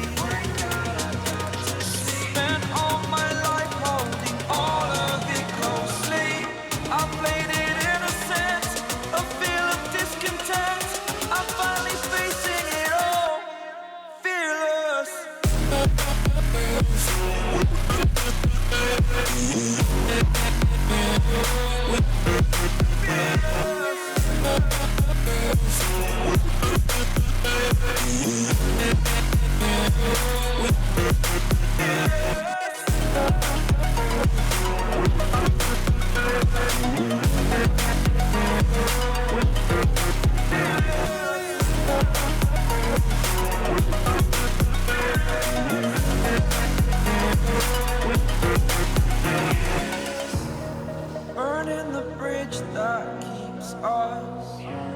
I'm here and I'm feeling fearless. Exaggerated, that's what you assume. The story's over now, I must conclude. I am conflicted, watching where I step still, hanging in the balance. Not the life I want to live, I want to take it all. Standing tall, fear outweighed the person you are.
Is it so hard to let you go? Let you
Hello, ladies and gentlemen, and welcome back to the Women's Carball Championship. We are still recovering from really the last couple of series. We've played 10 out of 10 of the potential games in the last two, and man, it's still early on in the day. Hunted, Layla, and Faded here with you on the broadcast as we get ready for the next one. Arcturus and Venus Vixens will battle it out in the lower bracket, and we talked about it before the last match. Venus Vixens haven't played a game today. This is their first matchup. It's kind of later on in the day. Arcturus obviously coming off a heartbreaking loss against Sakura Blues. So, I mean, maybe it takes the Venus Vixens a little while to get up to game speed here, Layla. It could potentially, but we also know that they do come out quite thick and fast as well. So I feel like Venus Vixens will be relatively okay, but especially after Arcturus has had a 3-2 thriller against Sakura Blues, where they just missed out on that reverse sweep. I feel like they'll definitely be riding in with a whole lot of momentum, and Venus Vixens, their main goal here will be to just try and just slow Arcturus down, because, yeah, after a hype set like that, they're going to be coming out with a vengeance here. Well, I mean, the other way to look at it, though, is that, Arcturus had a chance to take out one of the best teams in the league. They come up a game short and Faded. I mean, that's got to at least sit on the minds of the players at least a little bit heading into this one. Yeah, obviously it will. They have at the back of their minds that they were so close to not being a losers bracket, and it was just, it was right there in their grasp. They just couldn't really bring it through. But I guess that is motivation for them when they know they can play this well against the best teams we have here. And that's going to help against a Venus Vixens that have not played yet this week. And so I feel like they've got some momentum going into this, and we know that Rocket League is very momentum-based. So I reckon that is going to help them out in this series, especially against the Venus Vixens side that some would say is perhaps maybe a bit stronger. But we'll have to see how they actually manage that going into it. Well, I mean, again, the Venus Vixens have the leading goal per game scorer on their team in Ellie coming into this one. Granted, they didn't play nearly as many games as, say, Cat Jam or the Sakura Blues did last week, but still, Ellie was able to put up 1.7 goals per game. So we'll see if she can continue that trajectory here against Arcturus, but it sounds like the lobby is up and ready to go. So please take us Arcturus, Venus Vixens, who's got a date with Sammy Smiles. We'll find out in just a moment, as both of our teams are going to be lining on up. Venus Vixens in the blue, Arcturus in the orange. The winner of this will take on Sammy Smiles at the top 4 cut. We'll soon find out how this will play out. So, my friends, away we go. Yep, away we go indeed. And kicking off with our next match of the day. Of course, this is going to be an exciting one. Arcturus with a huge series earlier, going to Game 5 against Sakura Blues. So they've got quite a bit to prove. But Venus Vixens have not played yet today, and so we'll have to see how they will come out of the gates here, as it's looking like some early pressure for them. Pads with a shot, but not enough power on it. Sark will have to get it away, as they were seeing Emma with a clear downfield. Ellie is going to pick this up, but Alea with a great challenge to try and keep it out, as now we're seeing Pads He's going to send it down the field. Ellie pre-jumping this one. What a shot, but just bouncing off the bar. That could have been the go-ahead goal here, but it's now taken away from the side of Venus Vixen. It's Pads, gets it off the post again. These near misses coming through for both these teams, both having a good chance each, but with a minute in, no goal to speak of just yet. And not just yet, and you just feel like it's only a matter of time before one of them does find the net. But again, a good defensive showing so far that they're able to deal with this, but the stops are still coming up, and Pads gets back in there with that double touch as well. The save did come initially, but Pads followed it on through, came in with the rest of their boost, and crucially gets the goal. And a good start from Venus Vixens. They lead by 1-0. Yeah, just managing to get it off the rebound from the goalkeeper, and Pads just find goal number 1 for Venus Vixens in this game. But Sarek is looking to get back into this, a drop down into Emma. Ellie is going to have to get it off the line. It's out off the bar it goes. Alea could not finish that one, and perhaps Venus Vixens got away with murder there almost, as we are seeing it back down into the Arcturus end of the field. We're seeing Ellie with a challenge on there, and Pads will be able to nicely finish that one off uncontested. Goodness me, Venus Vixens really come out as warriors today here, just completely in their path. Again, spots the opportunity, just tucks that in dead center, and a 2-0 lead after a minute and a half in this first game. And Arcturus, goodness me, I don't think they were quite expecting this from Venus Vixens. This is a great start from them. Yeah, great start indeed. 2-0 already in this game, and 11 in. So looking to get off on the right foot, of course. We remember last week, in their only stream match, they got off to a very slow start against Semi-Swells, I think it was, but this time round they are managing to get off on the right foot, so it's nice to see from them as this one is blasted into the corner, as I was seeing Emma and Stark a bit confused on who's to go for this one, but in the end Stark will get up to it. But now Rose gonna try to take this one out, not got any more in the tank to work with. Stark cannot find a shot on net. The Emma comes in for the finisher, puts it to the left post. The Arcturus finally get the response. Yeah, they just about get there at the end. And Emma was just only waiting and waiting, and finally committed to it and just tucked it into the left-hand side. Nothing that they could do about it. Venus Vixens will have their lead cut to just the 1 goal now, with just over half of this match to play. But they're the ones who get the much better start here. Can they follow it up with the goal? Not quite. They've got another chance to do it, and they do get it anyway. Great kickoff from Venus Vixens, and absolutely committed there from Ellie. Great the fact that they managed to follow it up. It just came off the crossbar, and Ellie, right place, right time, just could not get up for it in time. Yeah, it was a lovely follow-up, putting it into the top shelf where it was difficult for the defender to reach it. So again, more people from Venus Vixens, you know what, they're just responding to that early goal pretty much straight away. So good stuff from them. And now another shot coming from Rose, couldn't quite find an angle onto the net. Notice we are now approaching half-time. Rose but jumping up to that one, won't manage to find a shot, but it is again sent away by Leas. Now Pads trying to go for the double touch, bit slow onto the follow-up, but nevertheless will manage to maintain the ball in the opposing half. So Emma finds herself with a bit of space and time to work with, goes to the infield pass, so it can't get to it as the Rose intercepts it. And now Rose, they're going to keep on going for us. Why not try and get something out of that? We'll find a shot on net, but now we are seeing Ellie contesting this one again. Rose trying to get a shot on it again, but it will be wide and Emmy will send it out. But I must say, at the moment, Venus Vixen is looking very confident in this game. You know, as I said in the previous week of games, they were not looking too great to start out with, but at the moment looking perfectly fine. Yeah, Arcturus are struggling here against Venus Vixen, and another shot on target from Rose. It will be snuffed by Emma, but again, this relentless pressure here from Venus Vixen. They're able to just keep Arcturus at bay. They haven't really given them much of a chance to get back into this. Ever since they got that third goal, it's just been mostly Venus Vixen's control. And with just under 90 seconds left to go, Rose will pop this off the backboard. Not going to really be able to set up their team just on that occasion. Ellie will at least get a pinch onto it and send it to the left-hand side. Pads tries to win that at exchange as well, and that is going to be on target. Pads is going to chase it, so too is Rose, and that is going to be a big old heart. That is 4-1 for Venus Vixen. Yeah, that was a great setup there from Ellie, and you know, Salak just really helpless on the line, couldn't get up to it, and Rose just has free rein there to score the goal there. It was wonderfully finished, and now with a minute left 4-1 up for Venus Vixens. I know let's get it straight off the kickoff, but nice save from Alea. She will have to get back up to it again, and she'll do just that to keep it away and prevent another goal from going in. There's now 1 minute left. Venus Vixens have a great hold on this game, with a 3-goal lead. It's the start they wanted in this, and they're just striving for more. Pads going for that double touch, but can't get more out of it.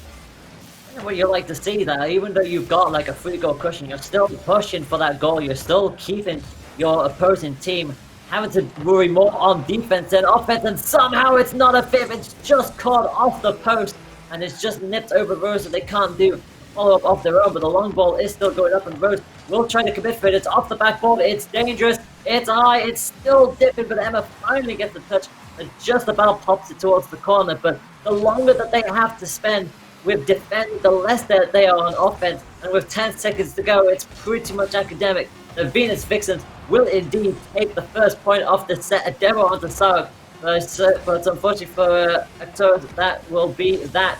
0 seconds on the clock, now will hit the ground, and that are the Vixens on the score sheet. Yes, indeed. It was a very clean first game, only giving up 1 goal altogether, but they came out with a lot of confidence in that one, so that is really good to see, and they can really carry us forward into the rest of the series. So great start for Venus Vixens. You do like to see that.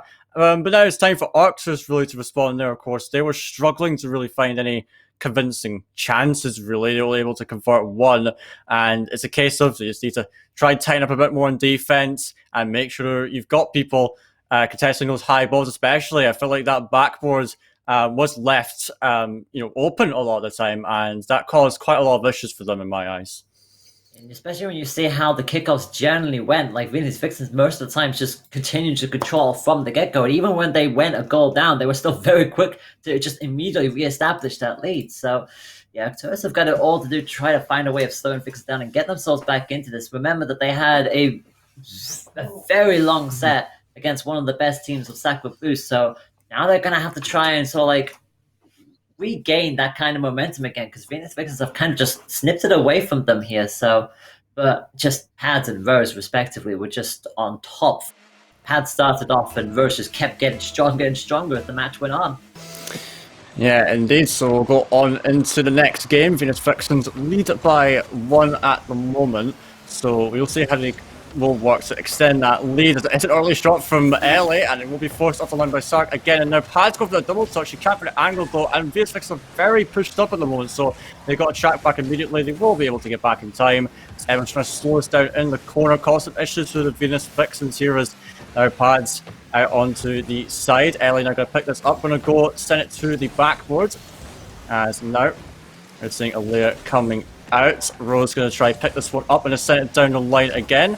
There's at the moment a bit of ping pong play, I guess. Both teams just sending the ball down into each other's half here as Ellie's trying to find a pass back into Pads. She'll be taking it out of the game, but won't allow Rose with possession. She's not got much boots to work with, but no problems in her. She will be able to keep the ball in the opposing half, and it may pay off as Ellie is trying to get a shot and followed up by Pads. Just very well played overall from the Vixens. Yeah, they just surround them, but certainly won't bring them down as they come straight back in. It's off the backboard, and Pads thank you very much. I will just deploy my boost, tuck that into the center, and Venus Vixens once again with the opening goal, leading just with 1 minute played. Yeah, well, just 1 minute played, but it was a pretty solid minute from them, to be fair, and they closed it out very nicely with a full team play. So you got to give credit to them where it is due. But now it's Arcturus trying to find something on the attack. A good demo in the midfield from Pads, so will allow the Vixens to get out. To Ellie, evading that demo. Now into Rose. It's not got much boost to work with. It cannot find contact on the ball, but it will head into Pads anyway. So Ellie bring it into the left side where she's got no teammates waiting. So Rose has a bit of time to work with. We know what she could do with her mechanical skill. Will just be shut down out of the air this time though. As you see Pads is to the side. Alea going to try to pick it up, but she's got no boost. And Rose will surely have this one out and away. So Alea still on this with no boost, but just trying to find anything she can and find an opening for her teammates. As an infield from Rose into no one. The ball is in the hands there, but yeah, that was looking pretty dangerous to begin with, but it will be handled by the Arcturus side. Yeah, at least Flip just a little shy of the ball there. That would have been a great little touch if they'd been able to hit that though. And 2 minutes done and dusted. Venus Vixens will continue their lead by just the one goal so far, but they do relatively have this on their control on their side of the field. But Pads, a little bit of awkward position in there, has to quickly rotate back a little bit there as it's coming towards their corner. It's going to be a dangerous push here, but good touch from Pads. Will clear it downfield. Could potentially set up both themselves and Ellie. If Sarah can't get onto this, they do at least manage to stall it out, and it's just off the post. That was a good touch from Rose, just couldn't quite get the angle right. Yeah, they very nearly had it, and you know they would have been able to score just straight off the counter, but Ellie wasn't able to find a forward touch into one of her teammates. So the Archer side will get away from it this time. They heavily committed to that attack, but now they have another chance here, and it will be stuck onto net. Great save by Rose, but Ellie can't find a great touch, but will still be able to block the shot nonetheless. As now we are seeing Rose is trying to take down the field, infield, or maybe just a direct shot, and it will actually go in. Rose finding goal number 2 for the Vixens. Goodness me, just completely on the turn of pace there. Just Rose just sent it across the face of goal, and unfortunately, nothing that Ali could do about it. Just sends it into the net. Like, just unfortunately, wrong angle for her. That was always going to go into their goal, and that is 2-0 with 2 minutes left on the clock. And Vixens, well, not only doubled their lead, but you feel like if they keep this up, they'll easily take the set point. But there's still 2 minutes to go. Anything can still happen, and Arcturus is going to try and prove exactly that. Emma just hoped for that ball to dip just a little quicker, but as will get it away in the nick of time. So dangerous ball for them, though, back into that corner. As needs to find a way of getting this cleared downfield. It's going to get past Ellie. It won't get past Rose. Yes, indeed, Ellie not able to get that touch forward, but it won't matter too much. It will be in a possession of Archers here, as Tarek doesn't have much boost to work with, and it'll just be sent right past Alea, who was pushed a little too far for this one, and Pads will get the 3rd goal here for Vixens, sorry, I'm thinking of the wrong players. 3-0 for Vixens at the moment, and yeah, again, looking like a very solid game, just like the first one. Yeah, a good old direct hit from Paz. Just took it past the Peridot. I hope Arcturus saw that shot coming. And Paz will immediately go straight back on the offense and just brings it round the corner. Unfortunately, nobody from Vixens run out that exchange, but thankfully Paz will be able to get back there in the nick of time. And immediately cleared that back downfield. It's off the corner. And a little bit more of a dangerous opportunity again for Arcturus. They'll spike the ball back down with 1 minute to go. They've got to find 3 goals in 60 seconds. And it's across the face of goal again, back in towards that corner. Emma tries to set up their teammate. Great chance to do so, but Pad, again, well placed, gets the save, and it's immediately straight back down the other end. Yes, indeed, and it's just wide open net for Ellie to convert. Goal 4 for the Vixens here, and you just see Rhodes was able to get to that. No one able to block it there, so...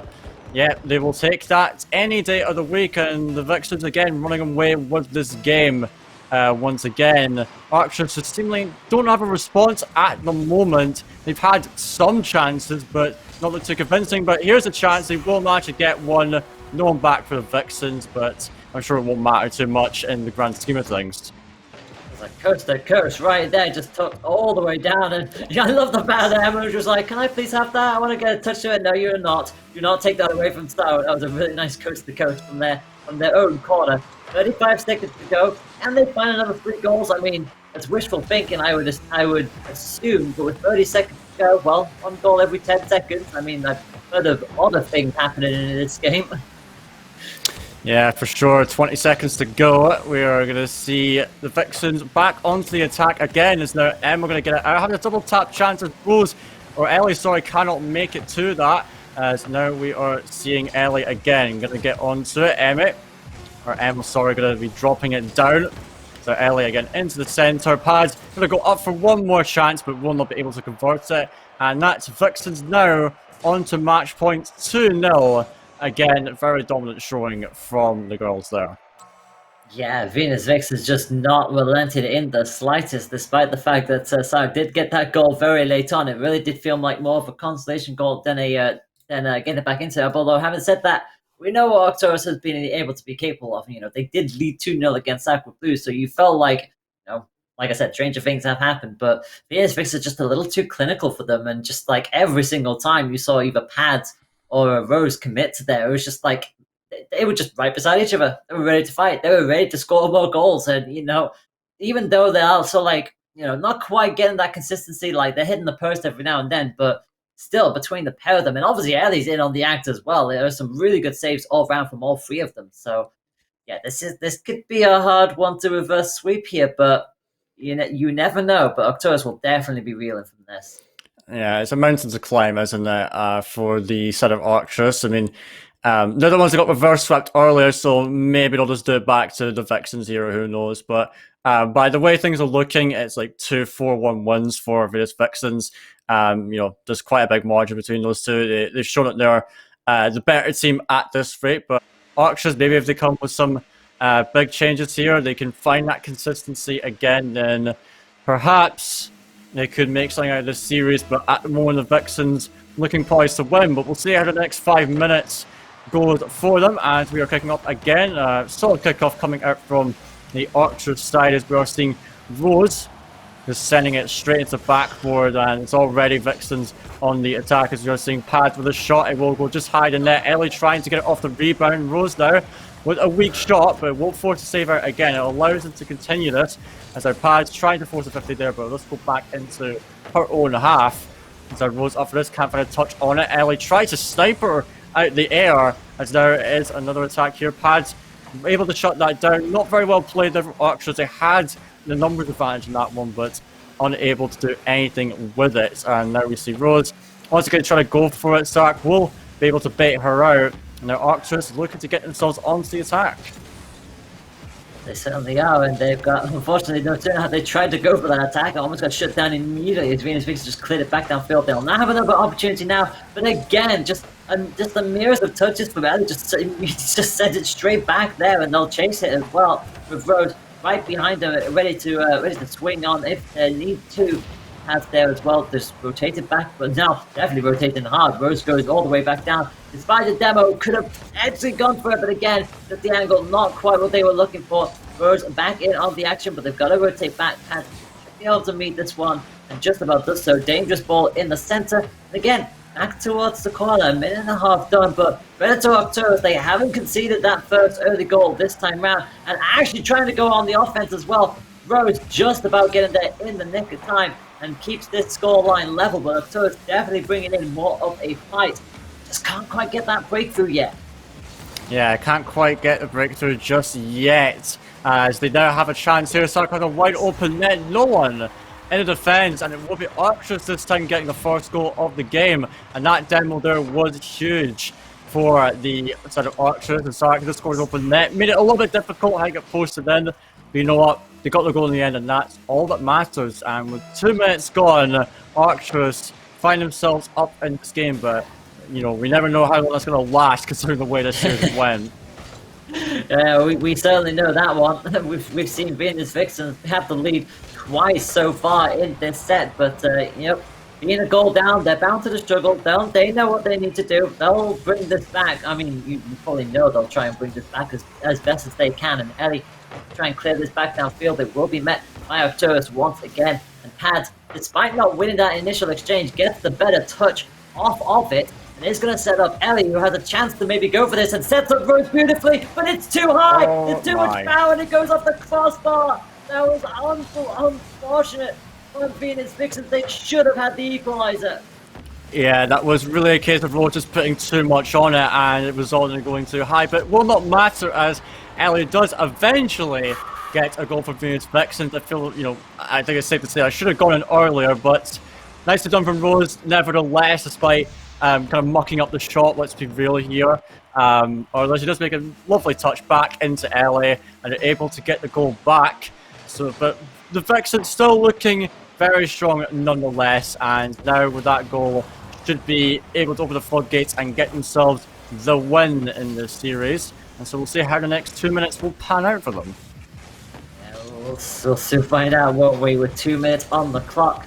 And Sark, counter again, quickly rotate back, and that's a dangerous ball. Emma just about gets there and keeps this score level. Very crucial save for Arcturus. And Rose, again, just nipping on back down. Ellie will set it up in the corner. Dangerous ball will try to keep this alive. Who is going to go for that first? Neither of them meeting it. It's Arcturus who gets the better of the exchange. And Ellie, again, the second touch was crucial. keeps that on the halfway line. Rose will get the save as well now and brings it back up towards Ellie, who will try and set up one of the two. It's off the backboard, and Paz comes swinging on in just a little too high.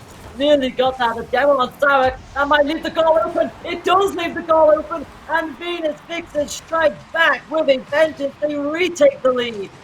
Yeah, they have retaken it, and that first shot from Pads off the crossbar, just couldn't get enough dip on it. But that demo again just opened it up for Ellie. It seems like she's the cleanup crew for the Vixens right now, coming in to finish those chances off. So well done from the Vixens to get themselves back into the lead, and now we're just over a minute to go in the driver's seat right now. I have to say they've been having full control over the game pretty much since they conceded.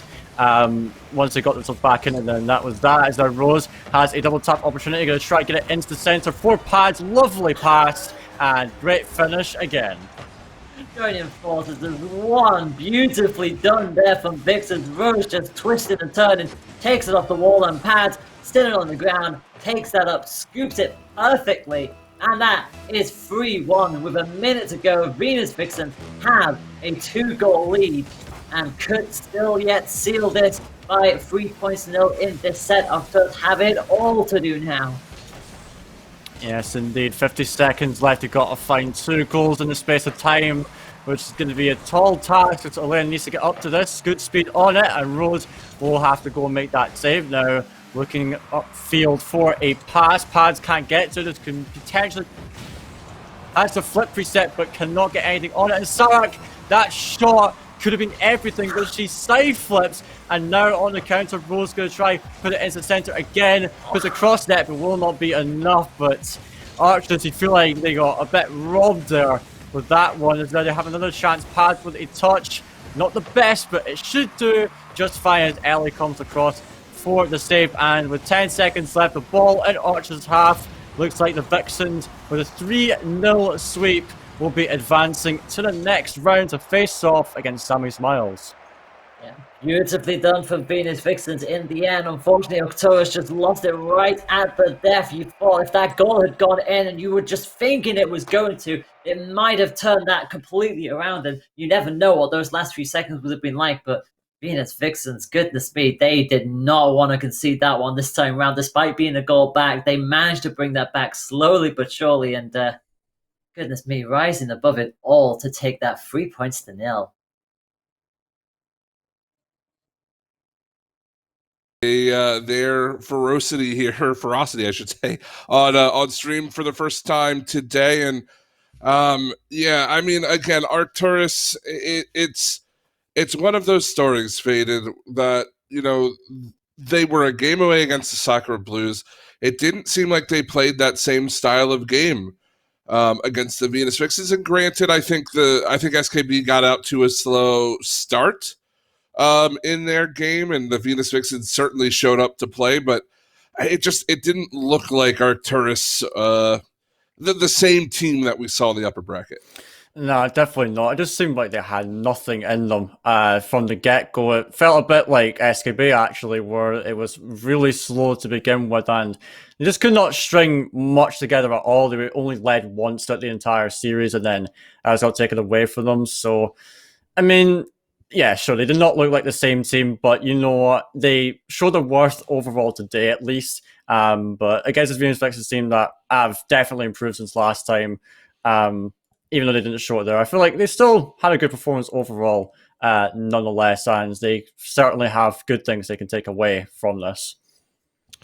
Well, that will be the Venus Vixens to move on 3-0 over Arcturus. They've got Sammy Smiles now to contend with, and we'll get into that matchup in a little while. But Layla, I mean, both Trifruit and Arcturus, they were in the upper bracket, and we find both of them out in the lower round too. So some shakeups here, but I think we've got a good top four, and it's going to be competitive all the way through. Oh, absolutely. I mean, we saw how close the previous set was with Trifruit. Like any of Trifruit and Sammy Smiles between them could have gone through. Like the match just had it all. So it feels unfortunate to see Trifruit go out so early, but Having said that, though, they'll be proud with the performance that they had, and Sammy Smiles will know that, you know, they have the potential to make it to top 3 2 weeks in a row. But Venus Vixens, they'll definitely want to do a shake-up of their own. If they can take Sammy Smiles head on and keep that momentum that they had there, they had their 3-0. Obviously, Sammy Smiles having to go the distance with their game with Trifruit, so it's hard to say who this matchup would favor more, but it will be a great contest, and obviously, and that's before we even mentioned the winners final that we've got as well.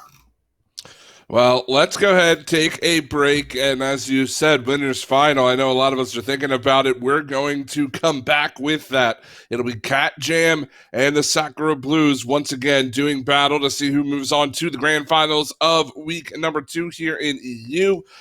So we're going to take a short break. Don't go anywhere. We'll be back in just a minute.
Money.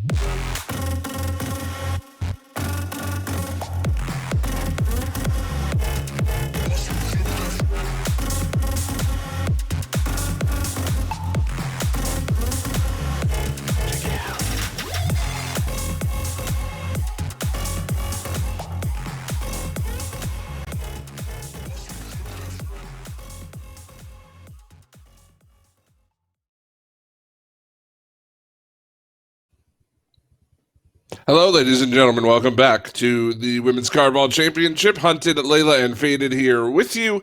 And we are moving on back to the upper bracket. We've got the winners final between the Sacra Blues and Cat Jam coming here in just a moment. Maybe some deja vu from week number 1 because we saw this matchup. Same place, same time. Though a little bit more drama to get here, Layla. But I have a feeling that Sacra Blues and Cat Jam, this is going to be a matchup that we're going to be talking about pretty much every week until the playoffs, I'd imagine. Yeah, that would not surprise me. I mean, as you said, though, a little bit more drama on both of them. I mean, Cat Jam, yes, they had a 3-0, but it was a pretty close 3-0. You know, Tri-Fruit definitely gave them a fair run with it, and they were 2 very close games.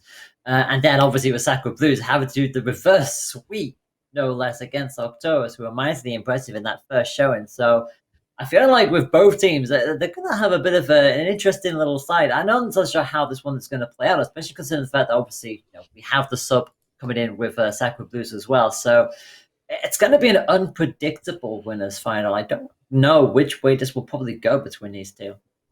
Well, I mean, it's worth noting that in week number 1, Sacra Blues beat Cat Jam both in the winners finals and then again in the grand finals. However, that was with Caro, and now with Caro on the sideline today, Ohei coming in. It's going to be obviously a different look to the team. But I wonder, Faded, if they still have that same confidence. I'm sure, being the top team in the WCBC right now as far as standings go, got to have at least some confidence coming into this.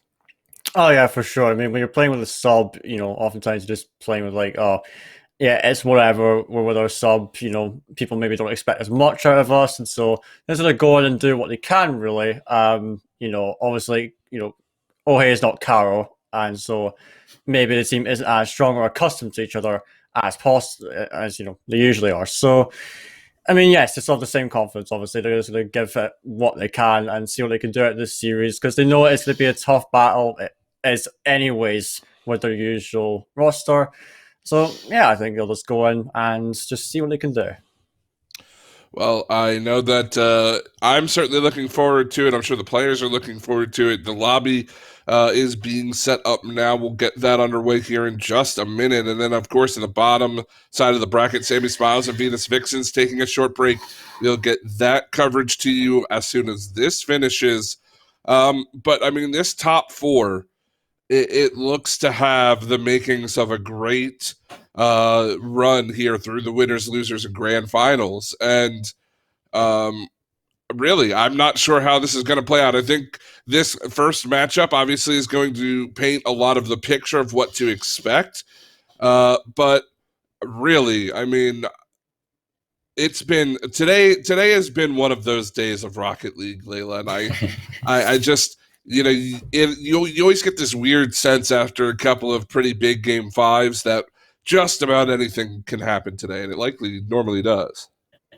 Yeah, it's why we love this game, both as a player, as a viewer, and as a caster. We live for these kind of moments, and obviously with these 4 teams, anything can indeed happen. Obviously, we know Cat Jam, they won the preseason tournament. Obviously, Sacra Blues won the very first week of the actual tournament. So between those 2 teams, anything can and will happen. And obviously, the bigger picture down in the underground bracket, I mean, Venus Fixers will definitely want to punch into the top 3 and give Sammy Smiles a little bit of an upset, since obviously they were there last time out for Sammy. So, but again, the match that Sammy Smiles had, like we've had 2 match 5s today. It's just, what else can you say? What else can you even predict? It's like, normally I'd be relatively comfortable doing predictions, but at this point, with the matches that we've had, I have no idea.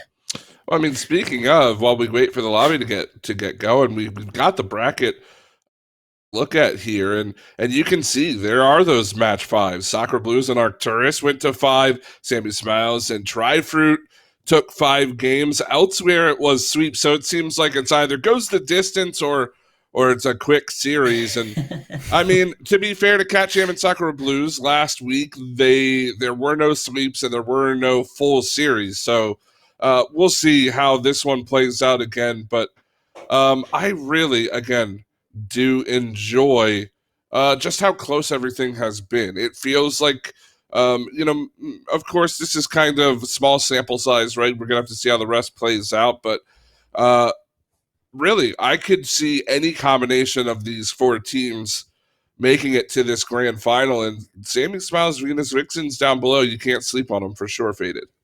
Yeah, definitely. I mean, we've seen how the matches have been. I mean, you just have a look at that bracket. There's game 5, there's sweeps everywhere.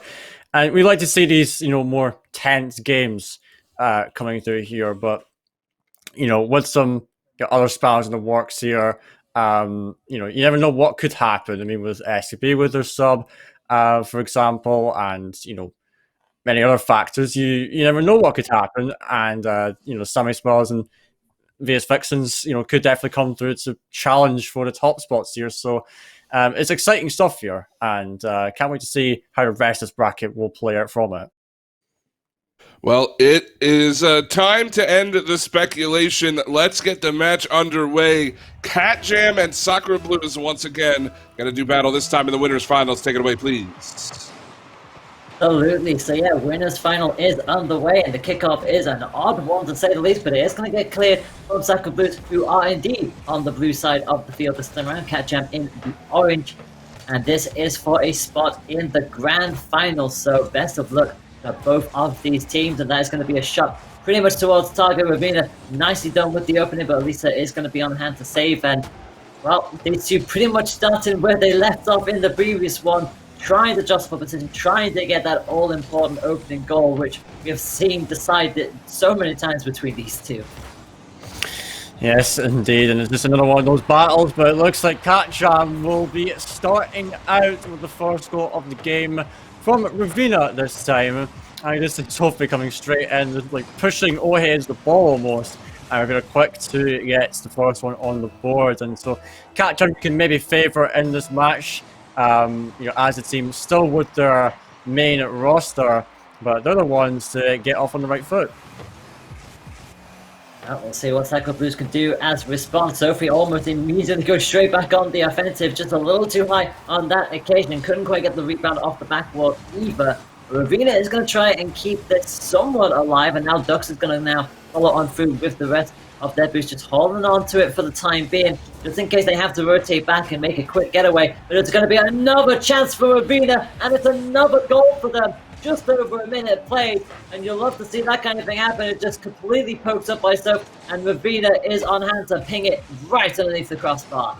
Yeah, that was a great finish from Ravina coming out there, and just the opportunity presented itself. Crimson was couldn't quite get to the ball, and it was just allowed for Ravina to get that shot there. So very well played, but difficult for Elisa who's on the net to get to it. In the end, she couldn't manage it. So 2-0 to catch him already with a minute already played out, and it will be Ravina again with the possession. Ohe trying to go for it, but isn't able to land contact. So now we are seeing Dux up for it, looking for that double, as Crimson just patiently waiting and deciding to strike right there and then, but Ohe can't win that 50-50, and now it's Crimson alone in net, but she'll deal with it just fine. As now Dux again off the backboard, it is dropping down. Crimson again having to clear it. Now off the corner wall, here comes Ravina once again into that side wall, as Lisa tries to get it out, but at the moment Cat Jam having a very solid hold and good control over the field, and it's really helping them to maintain this pressure on the SKB side. Certainly is, and it's going to be off the backboard as well, but this time it is going to get cleared, and Sacred Blues finally have a chance to go on the attack. They'll see Crimson unfortunately lost by the wayside, another demo going against them. No sooner have they committed forward, they have to rotate all the way back. That shot just right from Ravina. The follow-up for Sophie nearly making it in, and Elisa just about gets in on the save. And somehow Sacred Blues keep this at 2. Well, no, they don't. No, they absolutely don't. Cat Jam get themselves a third. Ravina again, the hat-trick. Yeah, and she got a great angle on this as well. There's two defenders at the front post, and so she had the space to work with to find that shot and get it in.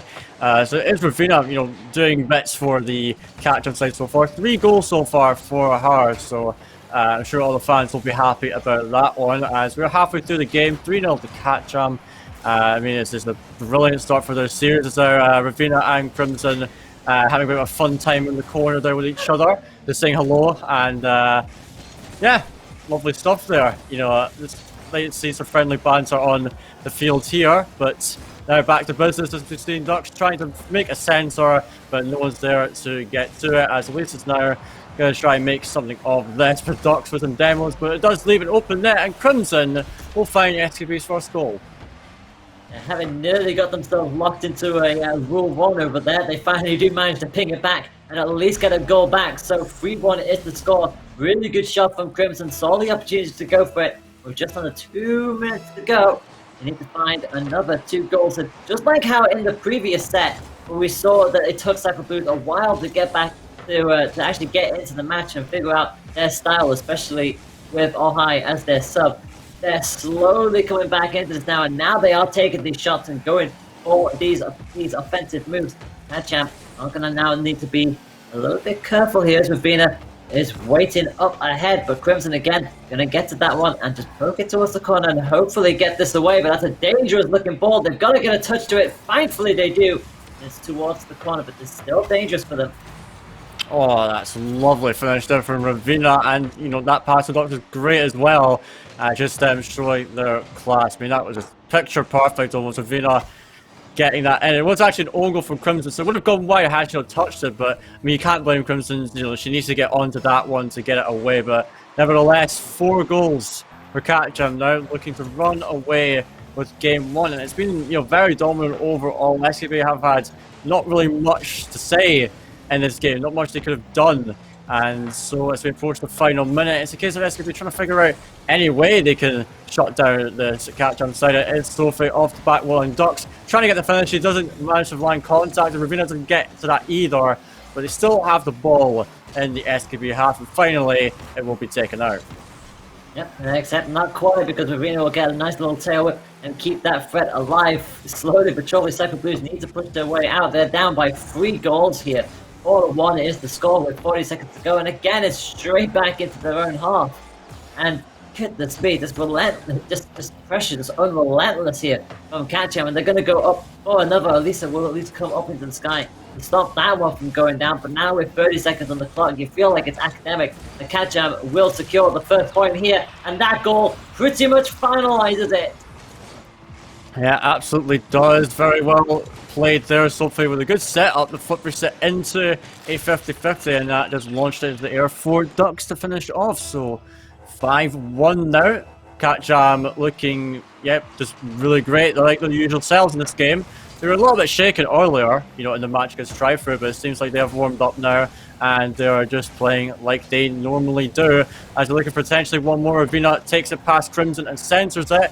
Oh, hey, can't get to it, but it will not matter. The ball goes across the net, and it will be game 1 victory for Catcham, and getting off to this with a pretty explosive start. Explosive just does not fully describe how that match went for Catcham. It was just beautiful from them.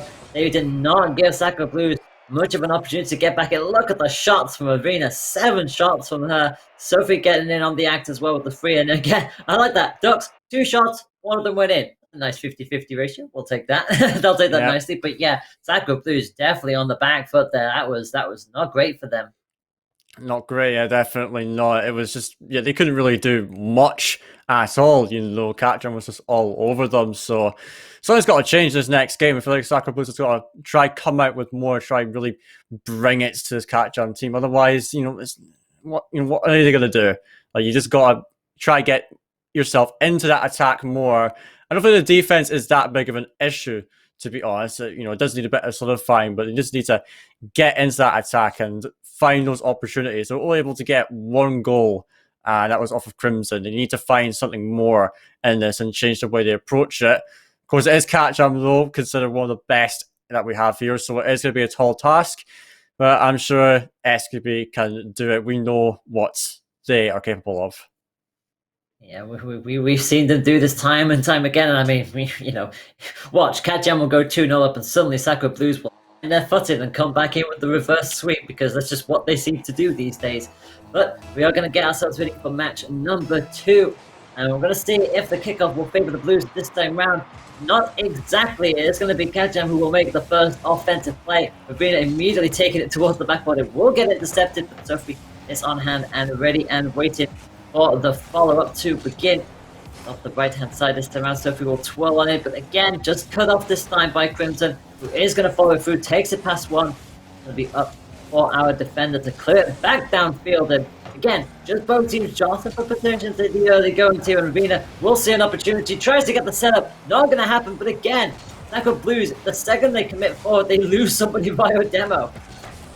Exactly. It's, something that has been characterized the Catcham playstyle. They always try to find those demos, and it allows them to open up that defense, and they're doing the exact same here. But, this first one is coming when SKB have looked, have shown more presence in the opposing half, shall we say. And it could be a goal here. Ravina, what a save. That was really difficult for her to get up to, but in the end, she will have it and keep the sheet clean for now.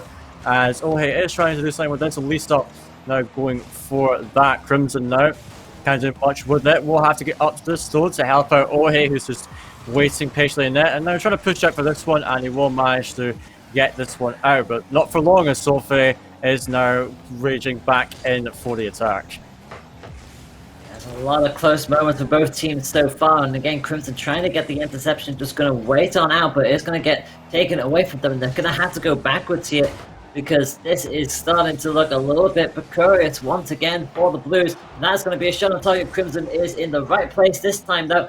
Does get the save, and now we'll try to just guide it all the way back coast to coast. Ravina will intercept, will be taken out by 2 on the attack. And you just see how quickly Crimson just rotates straight back. For Ravina, it's off the backboard, but it is going to be taken care of by Crimson yet again. Again, as soon as they've gone back to the halfway line, Catcham are just already there, ready for another attack, and Sacra Blues are just struggling to keep up. It's still 0-0 as we dip past the 2-minute mark, but there's still a long way into this, and you just feel like if a goal is going to come, it might come from Catcham first. Yeah, it does seem that way, doesn't it? They've spent a lot of time this SKB half, but halfway through, SKB have been holding pretty well, as we are now seeing Elisa going to try to take this out. Does 4-50, and Lisa for Crimson is just going to try to take her time, as she now just puts it over onto the other side. But no one's quite sure what to do with this. No one's really committing from SKB, and it could be a disaster for them, but Elisa with a great save to get it away, as now we see Crimson does get dunked there. Ohe is going to have to take it out to the side. Ravina now up for this. It will be dropping down into Crimson. Now going to the skies, looking for a solo play. Gets it past Sophie and could maybe go for the shot. It's an awkward save for Dux. Ohe tried to get onto it, but no contact was to be found there. As now we're seeing Ravina back in again. Crimson can't find that one. Ohe does cut in front of Elisa, but does allow for the setup. But Elisa can't find the shot, and that net is just wide open, and Catcham will manage to get their first goal on an open net. Yeah, Sacra Blues unfortunately just completely committed there. Ravina saw the opportunity, knew no one was going to get back to it, and just a nice long shot coast to coast for Ravina.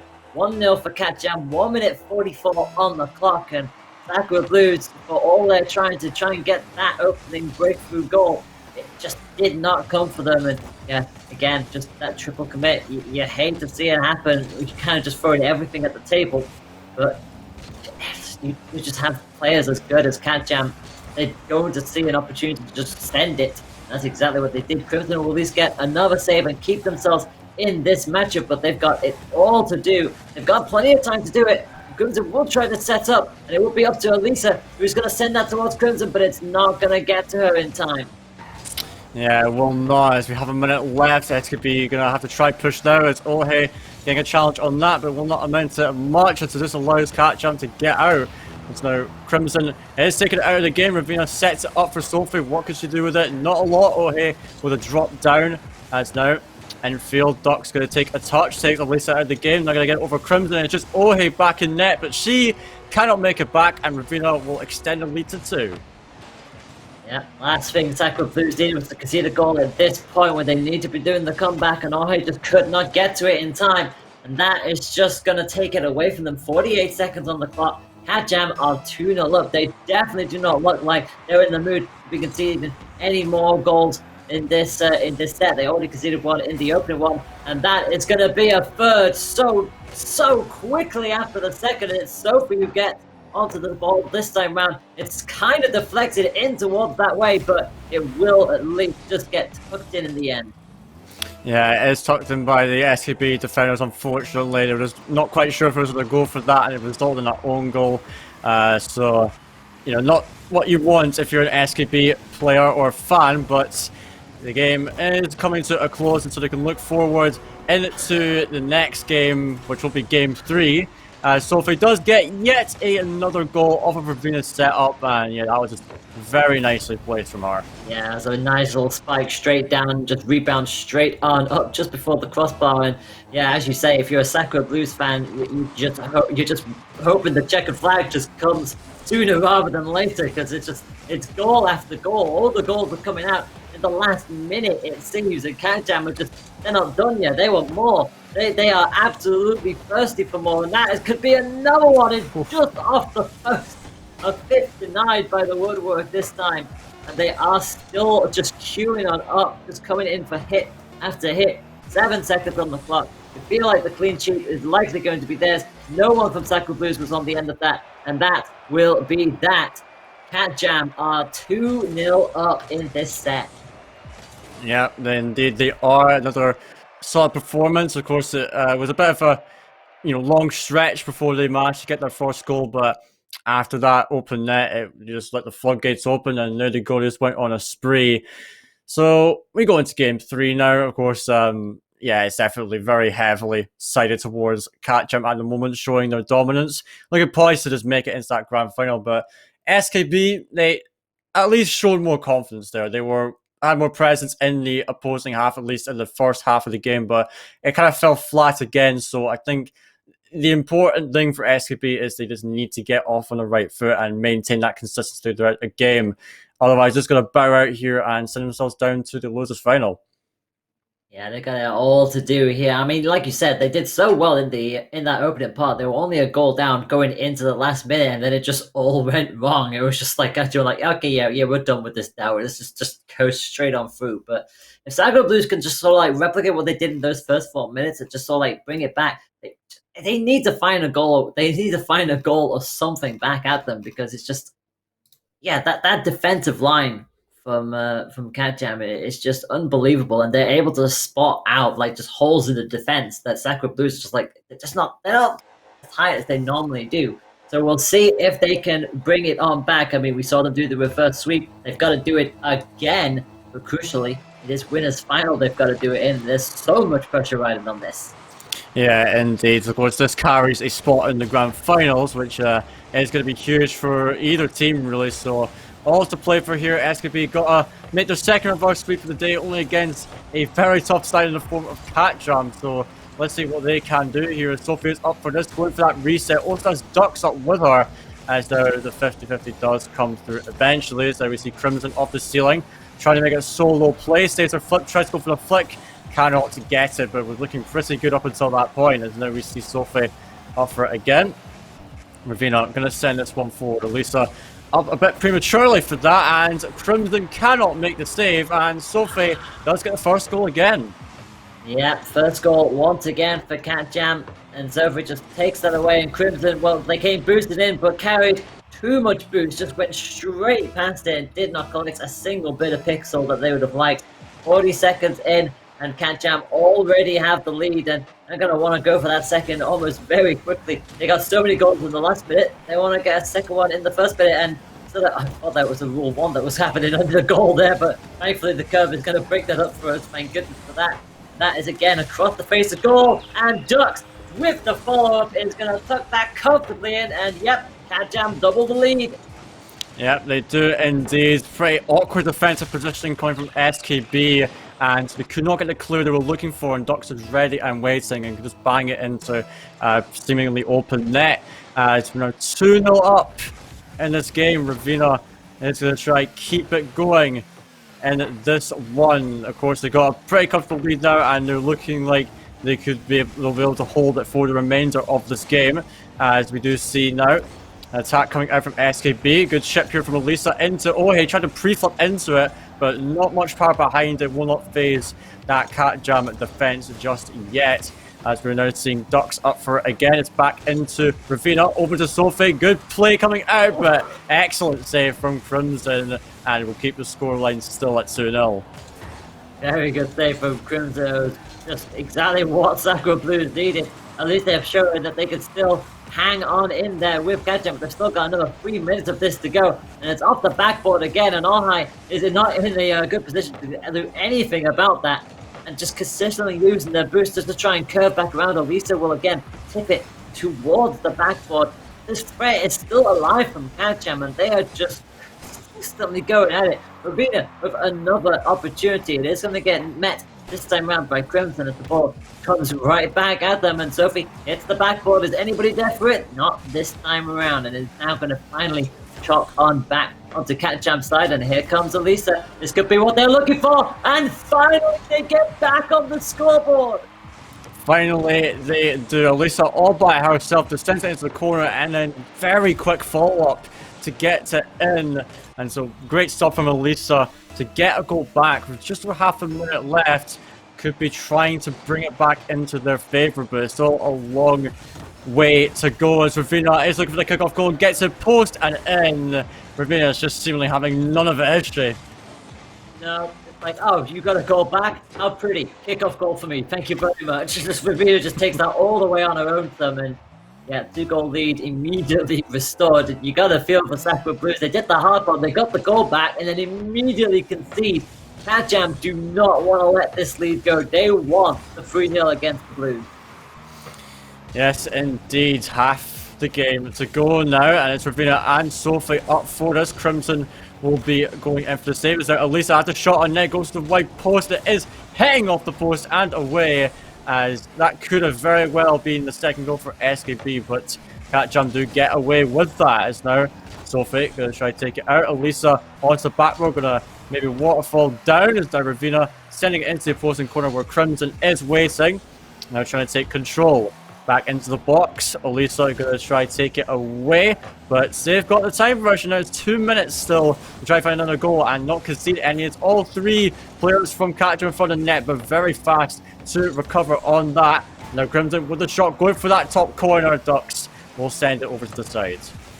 That's just how much confidence Catjam have at this point in time. Anytime the ball is right in front of the goal, you just see all of them just commit for it. And it's Sophie who gets it this time around, as Ducks takes it just to the right-hand side of the post. And again, Sophie just comes zooming on into the top corner. Ohai just misses it. And with that, that is a 3-goal lead. And Catjam are looking to book their ticket into the grand finals. And Sacro Blues, they've got 90 seconds to pull off what is essentially going to be a miracle at this point, especially with Elisa getting demoed right at the early stages there.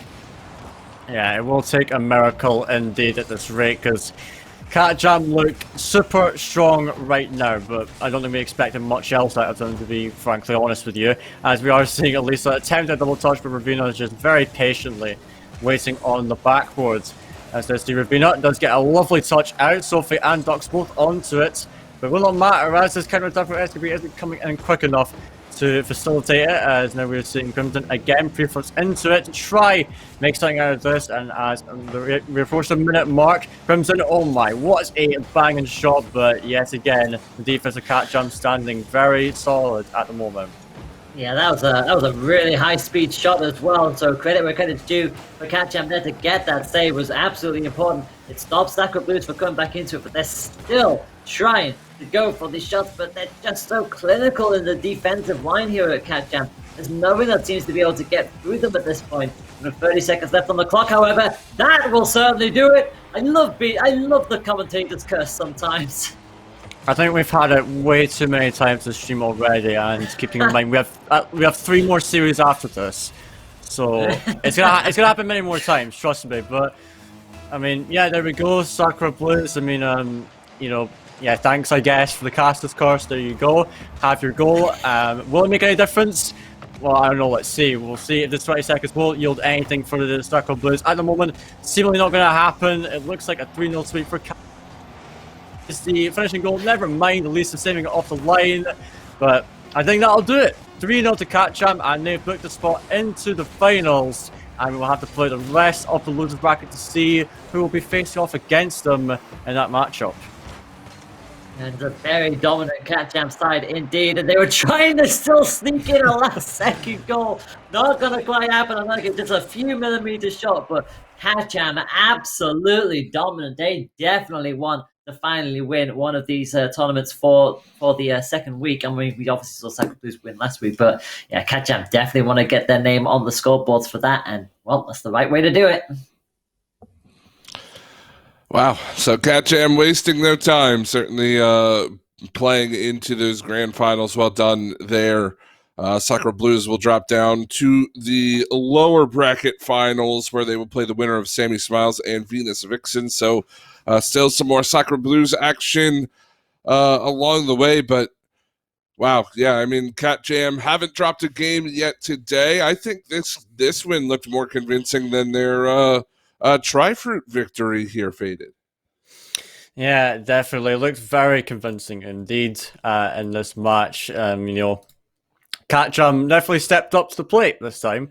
They were looking maybe a little bit, you know, not warmed up in that first game, but yeah, that time round they looked very strong, and they've proven why they deserve to be in that finals. And so, yeah, it's looking great for them. Perhaps, you know, looking like the best team in the tournament at this rate. But we still got the losers bracket to play. We'll see if any of the teams currently there will manage to make it back and perhaps challenge them later on. Well, we're going to take a short break. When we come back, we'll dive a bit more into that matchup, and we will also get into Sammy Smiles and Venus Vixens. One of those two teams has a date with the Sakura Blues. We'll find out in just a little while.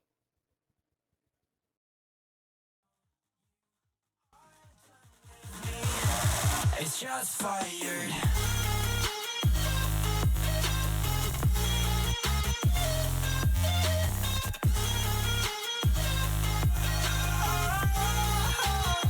It's just fired.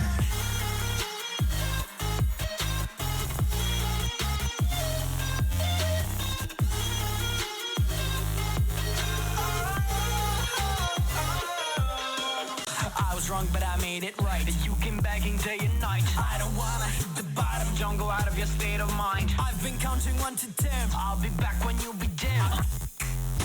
My music again. I see. Yeah, I see you go down. Yeah, I see you go down.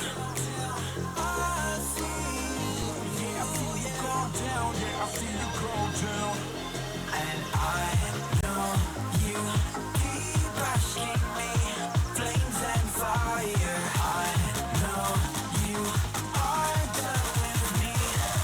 It's just fired. I see you go down. Yeah, I see you go down. I see you go down. Yeah, I see you. It's just fire.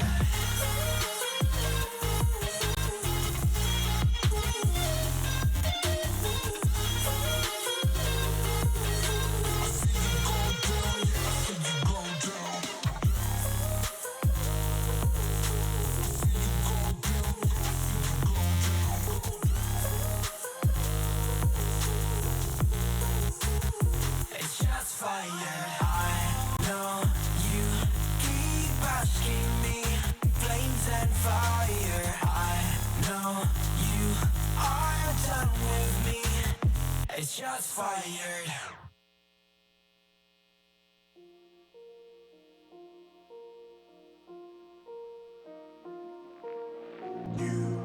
You just walk right out the door.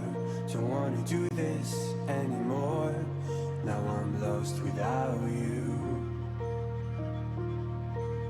You drive me crazy out my mind. How'd you do this every time? Now I'm lost without you. Used to be the one I talk to when I'm sad. Can't you see now tainted love is all we have? Our issues run so deep, now when I try to sleep I feel so bad. I should leave, and by the time it's done I'll be gone.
Distant when you're home, always hanging by your phone.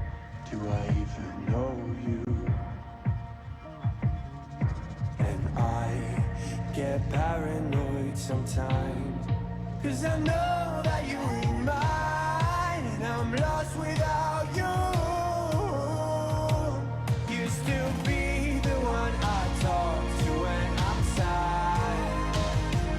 Can't you see now tainted love is all we have? Our issues run so deep, now when I try to sleep I feel so bad. I should leave, and by the time it's done I'll be gone.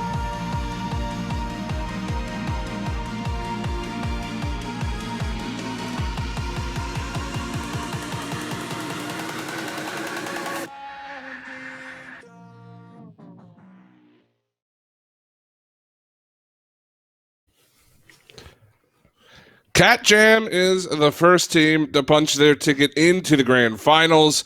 We are on our way to deciding who else will be joining them, as we've got a lower bracket matchup between Sammy Smiles and the Venus Vixens. Hunted, Faded, and Layla here with you on the broadcast. We are still going strong. It's been a long day, but we've got a lot of great Rocket League ahead.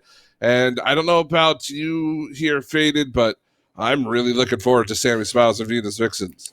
Oh yes, this is going to be an absolute bang of a match. I can already tell. Sammy Smiles in such a tense game and managed to come out clutch and win that. So they're looking very good, and then Venus Vixens already looking better than and actually improving on the performance from last week, which is really nice to see. So I mean, it's going to be a really big battle again. I'm hoping this one goes the distance, because I think it's a match that deserves that kind of treatment. And then they will go on to face Sakura Blues. And yeah, so some exciting stuff we got here, and I'm looking forward to it. Well, I'm actually going to throw a curveball out of production, see how fast we can get that standings graphic on your screen, because I take a look at it. Wow, that was quick. Good work. Good work. There you go. Here's the current standings coming in to week number 2 here for Europe. As the Sakura Blues winning, Cat Jam coming in second. Sammy Smiles, as you can see, sitting in that third spot. And the team I want to focus on right now here, Layla, is Venus Vixens. They're sitting at tied for, fifth? Tied for fifth with Arcturus. They just beat Arcturus. and now they have a chance to push themselves up the leaderboards here if they could take down Sammy Smiles and secure a top 3 spot. Yeah, that would be a massive thing because obviously, with the points that are up for grabs, if they could do well here, not only will they jump Tri-Fruit, they have the chance to at least try and tie up with Sammy Smiles as well. And, we've seen how Venus Vixens performed in their matchup there. They were very strong, very consistent as well. Just every single time you saw one commit forward, if one didn't get it, they were immediately on the rotation and straight away, it was like between rows and between pads. They absolutely had that under control. And Ellie has just been great in the defense as well. So it's going to be great to see what Venus Vixens could do here. And if it can happen, I mean, like I said, if you compare the 2 matches that we had, Sammy Smiles having to go the distance, Venus Vixens winning 3-0, you have no idea how this is going to play out. So it's going to be an awesome matchup. But this is Sammy Smiles we're also talking about. They did make top 3 last time round. That they know what they need to do to get back there. Now, I want to throw this back to you, Layla, because coming into this one, the Venus Vixens, they had quite an offensive performance against Arcturus in their last matchup, right? It seems like they had a lot going for them. Now, I would pose that Sammy Smiles a little bit more defensive focused than Arcturus has been so far this season. Certainly, it came out against Tri-Fruit. They buckled down on the defensive side quite well. How do the Vixens kind of handle that defensive focus from a team like Sammy Smiles? It's going to be a challenge. Of that, there is no doubt. I'm honestly not entirely sure what they're going to need to do other than continue doing what they have done, especially in their previous matchup. I mean, like I said, the most aggressive of the 2 of them between pads and rows, like one of them are always committed, if not the pair of them as well. So honestly, if they could just keep that synchronicity going, as long as they win out that first challenge, somebody like pads or especially Ellie will just be very quick on the receiving end to follow up. Well, it sounds like the lobby is set and ready to go. We've got Sammy Smiles and Venus Vixens. One of these 2 teams will move on to the top 3, where they will play Soccer Blues in the losers finals. Please take us into this one. Absolutely, and away we go for what is essentially underground semi-final. The winner of this will make it into top 3 and the underground final for a chance to face off against Soccer Blues Vixens in the blue and Sammy Smiles in the orange, who off with an 11-second goal. Yeah, early days here for Layla, just banging that one straight down the field, and no one was back for Venus Vixens, and it's just like a classic move for them, just get the early goal, and just like that, they're in the lead already, so that's going to be crucial for them to get off to an early start and hopefully build upon this going forward. And already just going straight on the attack, just guides it straight into the corner. Although Vixens are going to be ready for it this time round. They need to get this ball cleared because the longer they keep it there, the more of an opportunity Sammy Smiles will take against them. Rose is going to try and win out that exchange for Ellie. Not so much on their side either. Pads having to quickly rotate back the way they came. Ellie getting demoed as well, which leaves the goal unfortunately open again for another goal. And in the space of 40 seconds, it's already Sammy Smiles. Yeah, that demo coming through, and Vex just ready and waiting for the ball to drop in front of her. So Sammy Smiles, they've gone off to quite an explosive start, to say the least.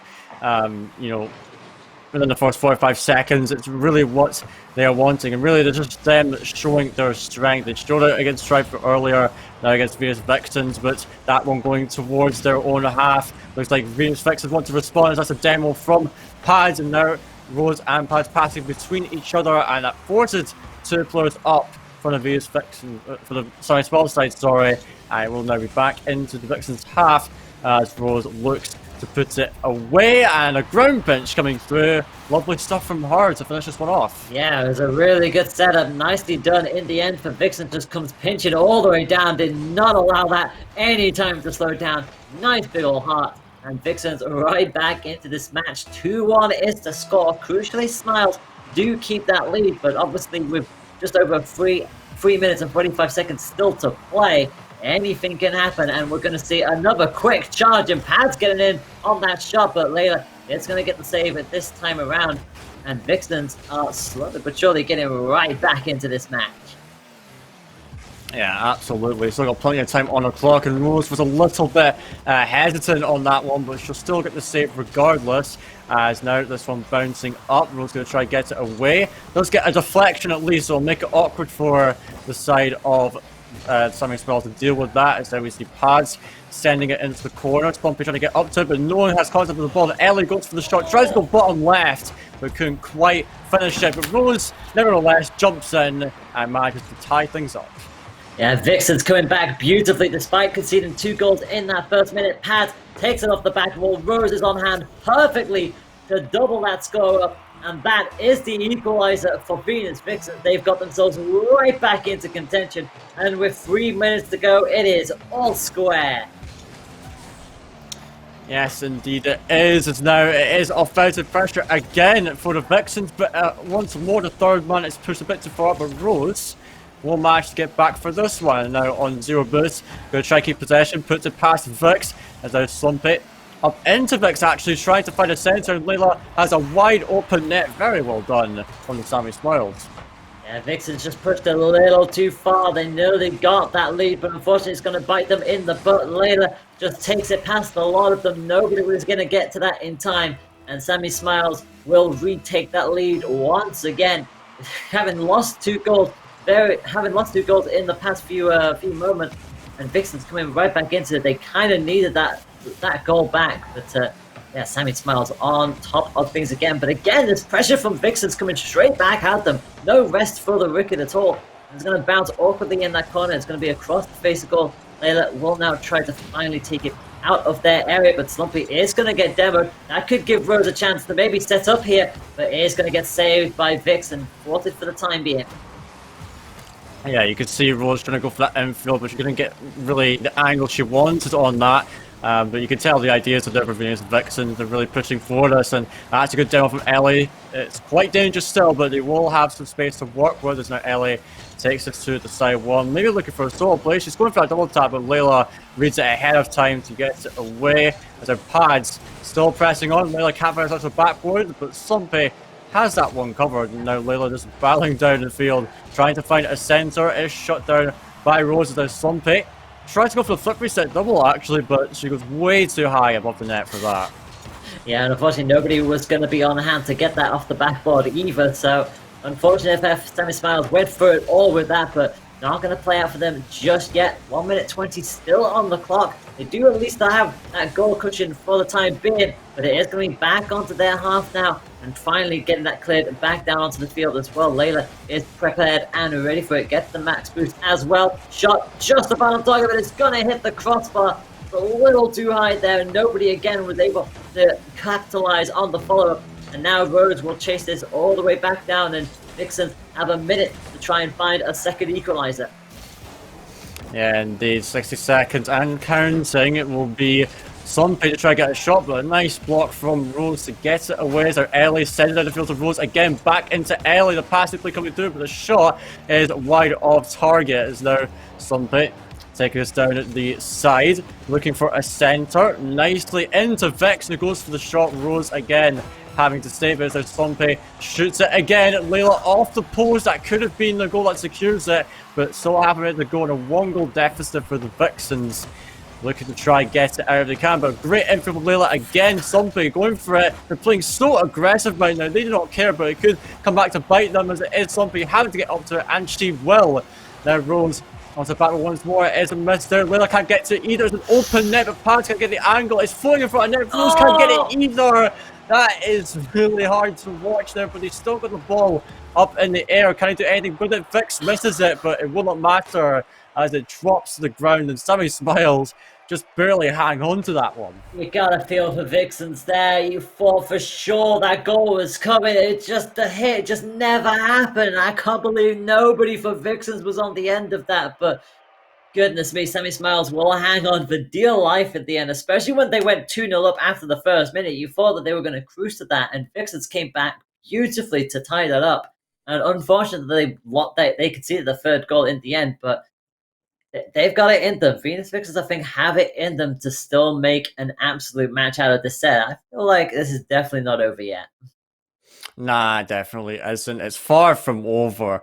You saw Vixens, I mean, despite all the pressure, they were able to make that match very competitive overall. And so I think it just goes to show what the rest of the series could be capable of. Of course, Sunny Smiles did manage to close that game out just barely. I was surprised that the Vixens couldn't manage to convert it, despite it being a pretty big scramble in the end. But I'm excited to see how Game 2 turns out. I expect all these matches to be super close, and already it's proven to be a better series than their match from last week, which just ended in a 3-0 sweep, and the Vixens didn't have much in it, but this time showing a lot more fight into them, as we are going to be kicking off with Game 2 of the series. Sunny Smiles lead by 1. Yeah, we'll see what Vixens are going to throw at the table this time round. Crucially, they need to make sure that Sunny Smiles do not have as good a start as they did last time round. Those 2 goals in the opening minute really did give Vixens an entire mountain to climb. And already we are going to see it go straight across the face of Sunny Smiles' goal. So already Vixens doing exactly what they need to, starting off as the aggressors. But again, they committed too far forward. I want you guys to be aggressive, but not that aggressive. Yeah, that's a bit over-aggressive, you could say, but that was great vision from Lila to see Sompe on the side there, and then it's a wide open net. So good punch there for Sunny Smiles, again, opening things up with an early goal.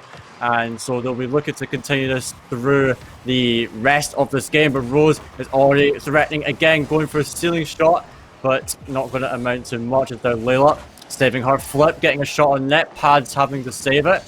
Now Pads up on the side, we're going to chip it out. Rose is up for this, does try to beat one, but it deflects off of Layla as they're Ellie having to chip it high. Rose looking to turn on to this and try and make something of it, but it pinches off of Vix.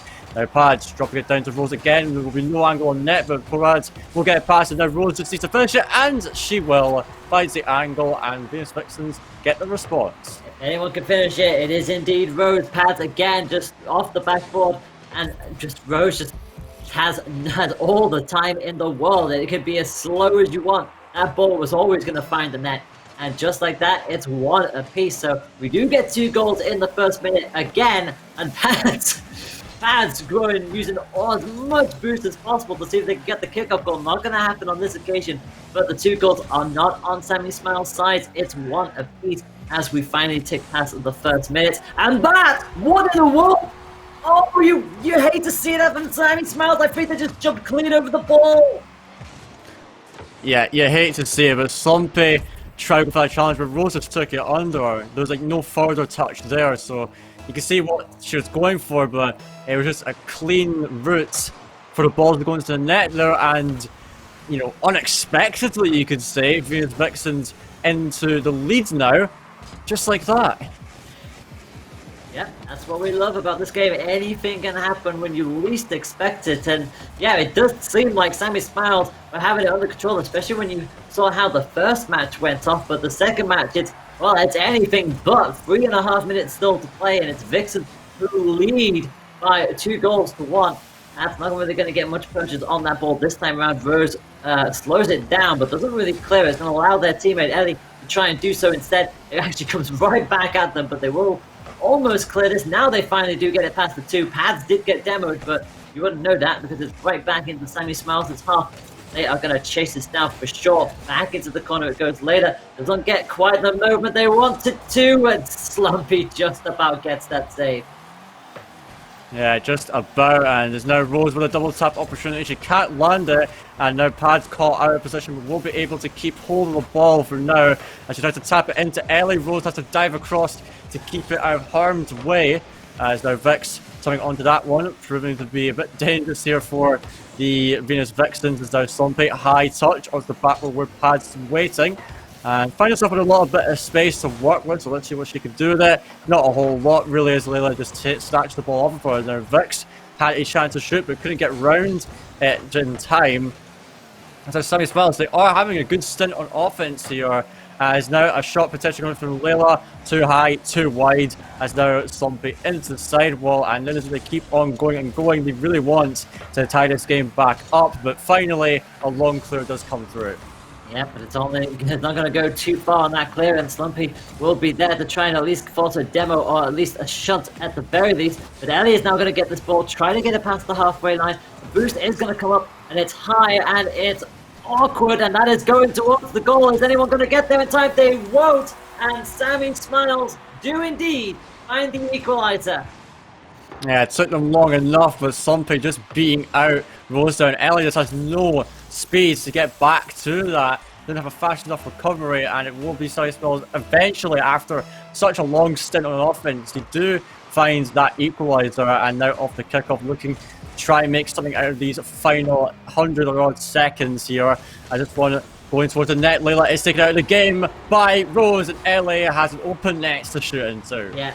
Crucially, she had to beat Vix to it because Vix saw it coming. But yep, credit where credit's due. Ellie got there first, and completely nothing else that they could do about it. So Venus Vixens now turning the form book on its head. It was Sammy Smiles 3-2 in the previous match. It's now Venus Vixens 3-2 in the second match. Yes, indeed. They got 90 seconds to try and hold on to this one as Stumpy has a hard touch towards the backwards, and Layla can't find any shot on net. So Stumpy comes in again for another chance, just barely wide of the net, as now Pad will look to start this attack up now. She takes it under Slumpy. A good move there, but Vix will be none the wiser to get to that one as a Road with a shot towards net will not phase Layla at all. Now up again for another touch. Could be a bit awkward to deal with, but Pads will send it into the corner. Now Vix starting up another attack, can't get to it, and that could be a disaster, but Rose just barely gets it off the line to bail the Vixens out once more. Summoned up a shield last second, my friend. Talk about a good defense for Venus Vixens, hanging on for dear life. They've got 50 seconds if they want to take a point off of this set and tie it all up. With 40 seconds on the clock, Pat will now go for it. Just about gets the touch that they want, and it is crucially back into Sammy Smiles' half. And it bounces again awkwardly. Ellie does count that as a shot, but Layla is quick. Right back on the counter-attack. Pad has to double back up, get the save. It's off the crossbar for Slumpy. Just needed to be a little lower, and that would have done it. But now the ball is going dangerously back the other way. Vix is at least going to have the boost to get there. With 15 seconds on the clock, Venus Vixens are doing everything they can to tie this set up. And they're going to take another shot into the corner. But what can Sammy Smiles do from here? Seemingly nothing, as Ellie has another chance. Rose for the finisher, and that is hat-trick secured for her. And with just a second on the clock, that's not going to be enough time. Not in any universe will that be enough time to bring it back. Venus Vixens equalise in the series, and I must say it was a great game overall from them. Looked scary at points, but they managed to bring the game back into their favour and close it out with a currently 2-goal difference. There will remain a 2-goal difference. Venus Vixens and Sammy Smiles all tied up in this lower bracket series. Goodness me, talk about feeling the evil coming and just struggling to hang on in there. But credit where credit is due. Vixens just came out a completely different team. They went for that first opportunity. They equalized pretty early on. They took the lead, conceded the equalizer, and then just the second they took that lead back, it was just so much aggression from Sammy Smiles. But Venus Vixens just doing everything they can to hang in there. And, when you're pushing for that equalizer, you're going to have gaps in your defense scoping it, and they took full advantage of that last second of the game to get that fourth goal. But hey, we'll take those absolutely. That is one apiece in this set. Yeah, it's an inevitability really when one team is just hard pushing for an equalizer. If a goal gets conceded, it's whatever. But yeah, they do secure that game. Venus Vixens, Rose especially, with 3 goals to their names, having a pretty good performance overall. But both these teams are very evenly matched at this rate. Up until the final second, that was again a 1-goal game. So I would expect the trend to continue here, with games being decided by such small margins. So it goes to show the Vixens have stepped up this week, and the form does continue for Sammy Smiles, despite having a slightly different roster from the last tournament. But now going into the third game, this decides who goes on to match points. So let's see who comes out on top. We'll certainly see, and obviously so far Sammy Smiles have been so consistent in the early stages, so they'll want to try and get that that goal again in the first minute, but we know Vixens have it in them to do it as well now. Haven't seen that equalizer come out so quickly from them, so Venus Vixens will be determined to try and see it through to the bitter end. And it is going to go back onto their side of the field though, and with Vix coming in, boost plenty. Slumpy coming in, not going to win out that exchange though. That's going to put them, I was going to say it was going to put them on the back foot, but it is going to be Ellie who intercepts it. And now definitely going to try and set this up. Who is going to be the first to react? It will have to get a slightly better hit than Slumpy back into the right-hand corner.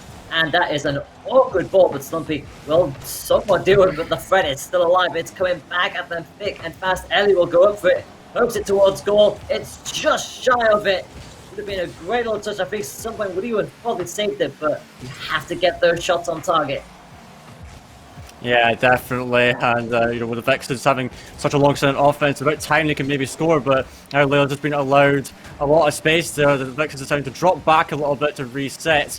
So Pads drops it into the corner for Ellie, who will be going up for this one. Gets a pass Vix, but not past Layla here. So Layla is trying to make a play. Goes for the reset, but can't get it. There's some people with a really awkward shot for the opposition to defend. But now Rose has to pop it out into Pads, and they'll be onto the counter here. As we are now seeing Sompe, she can't do anything with it. Rose turns onto it, forces two defenders up, gets the double. It's super awkward for this Samuel Spell defense, but they will manage to get away unscathed. Yeah, Ellie was just unfortunately a few pixels off. I think if they would have touched that might have gone in. Just missing out, but they're keeping this threat very much alive, and that was awkward. They could not get that bounce, and Ellie is going to get the goal. I'll definitely want to see that again. It comes off the wall. Ellie just about hit this, and unfortunate there, they just did not have the bounce to get that save, and Venus Vixens will score the first goal of this match.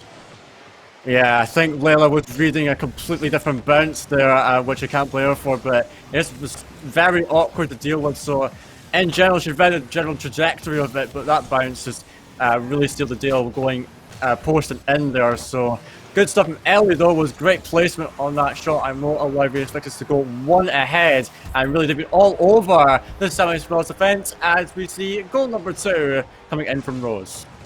Yeah, Layla thought they must have got that, but unfortunately it was awkward. It did not go far at all. It just dropped straight into the path of Rose, who was not going to mess that shot up this time round. And as we rapidly approach the halfway mark, Venus Vixen have a 2-0 lead, and it's Sammy Smiles who now have to really do a whole lot if they want to come back into this. We've seen them equalize before, but now they've got to do it with 2 goals down. Yeah, indeed. It's going to be a pretty tough task, but we know Sammy Smiles, they can make comebacks out of nowhere, seemingly. But at the moment, Venus Vixens have been looking very strong on the offense, indeed. So it's going to be tough for Sammy Smiles to do much at the moment. We are seeing Paz being forced to make an awkward touch high. It's now Ellie going to get into the sidewall. They're going to take it past the defence here. It is blocked out by Layla. We'll take it off the ceiling. Pads though in midfield. Good interception. Now following it up. Couldn't get the shot. Now Rose going to try to turn it onto this, but Layla is just too quick to that. Now we're seeing Ellie in the corner. Somebody putting it out. Gives a shake chance to Ellie. It's high in net. Pads trying to follow it up. Also high. And Rose diving in. It's an open net for Ellie. Can she finish it? Yes, she will. Off of that triple commit from the Static Ball defence. Yeah, that was unbelievable there. It was just hit after hit off the backboard, and then Ellie suddenly realised that is an open shot. They weren't going to save that. Love the fact that Rose was just chilling in the goal there for that latter part, but there we go. That is 3-0 for Venus Vixen. You'd love to see the resurgence from this team, and Ellie's going to make this 4. Oh my gosh, nearly made that 4. Slumpy run, good save there. Yeah, indeed. Brilliant save coming out there, but you can just see the Vixens, they're not letting up no matter what, and it's great to see this team revitalised after a pretty disappointing performance, at least in their books, in the first week, but they have come alive in this series as 3-0. I mean, I wouldn't think they would have this much of a margin with stomach spells. Have been looking great on the day. But we'll see if Southall can do anything on attack now, as they have a rare chance to make something happen. But Rose having none of it, and Paz with a great demo. It's taken over Sompe, but there's no follow-up. Vix will be back in time as 1 minute remains on the clock, and Sammy Fells have yet to find any response for us. They've got to find 3 goals in 50 seconds, and that is going to be quite the hard task to do. As long as Venus Vixens keep this line in one piece, they'll be absolutely fine, but they're still pushing forward. Not going to get the 4th goal. Never mind, they do get the 4th goal. Path with that follow-up yet again. We'll see it again. Ellie takes the initial shot. It's just wide, just off the post, and Paz was in the right place, followed straight on up. Nothing Layla could do about it. That is a 4-goal lead. And I guess the question now is, can Venus Vixens crucially keep a clean sheet here? Well, let's see, they got 40 seconds to work with, but with the run of play, absolutely yes, they will keep a clean sheet and maybe even get 5.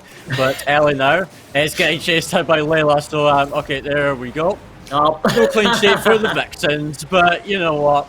I don't think it'll matter. They've still got a 3-goal lead, but at the very least, Savage Spells do get one back off of a rare attack they've had. That's something they've lacked so much this game, is offensive presence, and so that's at least a positive sign for them. Yeah, it certainly is. So they certainly know that they could definitely take advantage of those kind of situations. And again, the demo strat definitely coming in nicely for them. But 3 goals in 20 seconds. This, oh my goodness, Beaver, just for a minute there, I was about to just tell myself to just keep my mouth shut for a moment because I thought they were going to score again. But yeah, with 8 seconds to go, I think this is definitely going to be it now. Nothing that Sammy Smiles will be able to do about it. Is the 5th going to come in? The 5th does come in for the 2nd game in a row. It's a 1-second goal. Man, I hope this isn't like, you know, that's got to be like a sound, right? Both times they score on 1 second left. You know, that's just next level from Venus Vixens. Not only are they good at playing Rocket League, but they're also good at just having these, you know, random moments of scoring on 1 second. They're that insane. It's incredible stuff, but yeah, maybe another one. All right. 6-1. You have got to be joking. We had a 1-second goal and Venus Vixens was like, you thought we were done? There's a 0-second goal as well. What in the world is this showing for Venus Vixens? They are 2-1 up in absolute style. What in the world? Yeah, this is a stunning performance. And look at Ellie. What a cracking game she's had. I mean, she's been 6 shots, 3 goals. She's been on it, right? She is proving to be a crucial player, piece of the puzzle here for Venus Vixens. And really, all 3 of them are stepping up for Venus Vixens. They are playing spectacularly right now. And now, with match point, they have so much momentum going into this next game. There's a question of, will they close it out, or will Sammy Smiles try to bring it back again? Because we know Sammy Smiles, they're like the clutch masters almost. We saw it in the last series. Can they do it again? Let's see. I honestly don't know. Let me double check. Let me run this through a very important fact checker. What do you reckon? Oh yes, the 8 ball. What's it saying? It says, don't bet on it. Okay, well, the 8 ball has spoken. It will be a 3-1. That's actually a first for today. So this is a very bold prediction coming in from the 8 ball. But you know what? We have to respect it. And if it's wrong, then, I don't know, the universe folds in on itself is what's going to happen. Yeah, that's what's going to happen. So for Venus Vixens, for the long odds, win this game. So let's see if they will. We're into game 4. 2-1 up for Venus Vixens once again, and let's see if they will close this one out.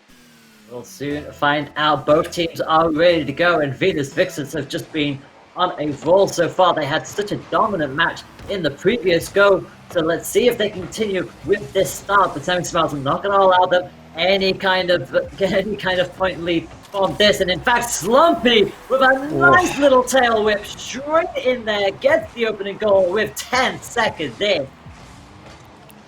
Alright, I refuse to believe that was a 65 kph shot. I mean, it bounced off the post, but that was a slinger into the net. And you know what, Sammy Smiles getting that early goal. And you see, that's what they need at the moment, where they are down currently in the series. He needs to get started on the right foot. After struggling so much in the last game, it just took that to get themselves on the board. So, yeah, you know what, it's happy days. And wait, is that an AFK Ellie? Okay, never mind. I thought she was AFK for a second, but she is in action. Don't you worry, everyone. And so, 30 seconds gone. Sammy Smiles off to a great start But the Vixens now charging on into the attack as Rose has a potential for a double tap, but doesn't have the momentum to reach it. Yeah, and Pads gets demoed as well on the rotation back, so hopefully it will respawn in time to help out with the rest of the team. And to be fair, it's gone back the way, so again, Sammy Smiles not able to take advantage of it. It's going to be across the face of goal, and Ellie just came from nowhere there, just underneath one of the cars. And Ellie, again, back on the offense, but that is an open goal. That's the last thing you all need, Vixens. Yeah, that's not what they want there. Ellie, good idea, but not quite the place to do it. Paz was just barely banes that ball by Layla, and it resulted in open net. So Sammy Smiles, they have really come back. They're not happy about that last game, and they want to show their worth. There's the 2-0 up. 4 minutes on the clock still, so we know the Vixens can perhaps bring it back here, but Sammy Smiles have definitely found their footing again, as we're seeing Layla going to try to do it all on her own, but Rose has her number there. Yeah, not going to get it this time round, and got another demo again. Pass just getting singled out here, but it is going to just drip back to the corner. Now Ellie gets caught out as well, and Rose just says, okay, fine, you want to play the demo game? We'll play the demo game. And now we're just going to have a lot of destruction here. After a minute and a half done, yep, there goes Layla. And is that going in? Whoa. That is going in. This is why you don't play demos with Vixen. Yeah, and I must say, don't let Ellie shoot on your net, seemingly, because these last couple games, Ellie's shooting has been absolutely stellar, to be honest. It's been magnificent. I'd love to see it, and, she's proven to be, really, the striker of this team. She's so dangerous on that attack, and that proves it just again to get one goal back. Of course, the Vixens still have a long way to go. They need to, tie up and bring it into their favour there, as they're currently on a defensive end, but looks like they'll be clearing it out with Rose's clear. Not the best touch from there, but it will allow them to at least keep some possession. But that's a great demo from Rose, and Pads will manage to finish it. And yes, again, Vixens just like that, bringing games back to a equaliser. Oh my gosh. The strength to just keep going. It's just unbelievable from Vixens. They are just unstoppable, it seems. Nothing's getting in their way. It's 2-2 with 3 minutes on the clock to go.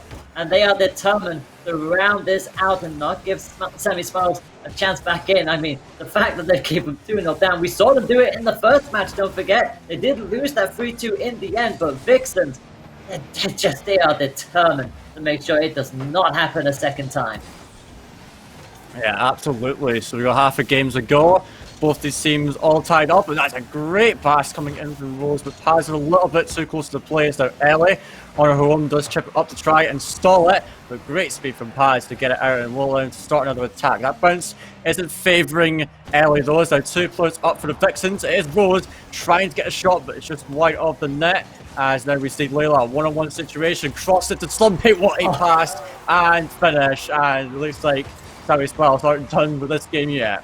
They certainly are. Really good play, and Layla just seeing Slumpy wide open. Nothing that they could do on that one. And it is going to be 3-2, just like how it was in match number 1. Let's see if Vixens can find themselves the second equalizer this time around.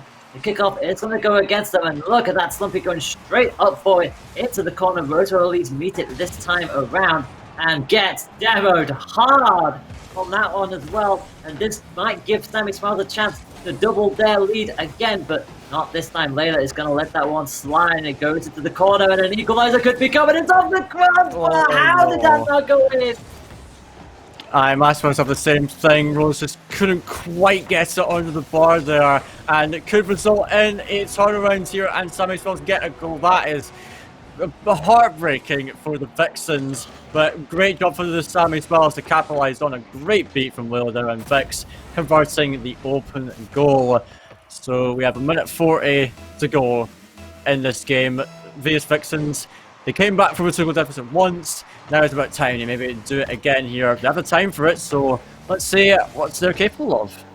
1:40 to get another 2-goal equaliser. I mean, Vixens have been doing so well so far, and to go 4-2 down now, but they've been doing so well. I mean, they're still flinging everything at them, but Sammy Smiles are just finding an answer for it this time around, and it's going to bounce off into the corner. Interception goes in Sammy Smiles' favour. They're looking for that fifth. You feel like the fifth would definitely give them a little bit more comfort going in to what would be match number 5. With a minute still to go, we've got another opportunity for the Vixen to bounce off in the corner. Pads will meet it. It will get saved by Vix. It's up to Ellie to follow that to make sure that they don't get any purchase on it off the backboard. Too awkward for the pair of them to really react to. And it's still dangerous for the Vixens, but crucially, it stays 4-2. Yeah, crucially for Sammy Smiles, they want to try and keep that lead, and there's a couple of demos being exchanged between the two teams. Ellie has a shot, Stumpy has not just dealing with it, and now it's Layla trying to get this one down, can't quite get past Pads, despite the effort there as Rose gets it out again. Stumpy launched it into the ceiling. Pads now gonna try and make something of this. Rose going for that redirect back into Pads, but brilliant save again from Layla, who I must say has been a standout player in this game, really doing a lot for the Sammy Smiles side. As we are counting down on the clock, it could be another chance here, but well done from Vix to get it away. And it looks like once more we are going to a game 5. And as I said at the start of the series, I thought this was a series that deserved it, and we are here now.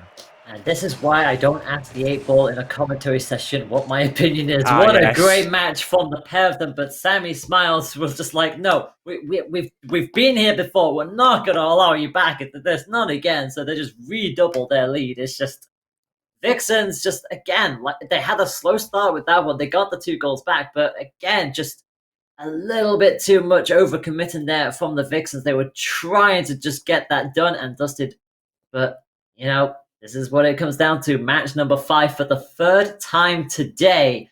And Sammy Smiles, good to speak. How much stamina do you want here? They've got 2 of these back-to-back now.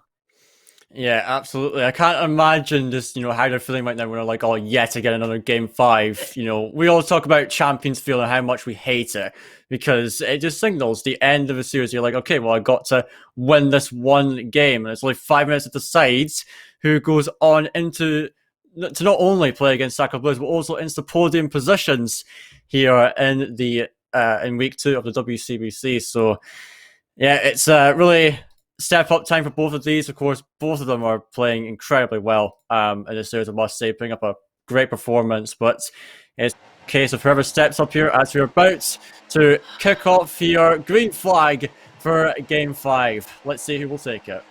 Yeah, match 5 for the 3rd time today, and it will be lights out, and away we go, and Vixens will immediately charge straight for that ball, and Rose is not going to let any time go in 3 seconds in! What a start from Vixens!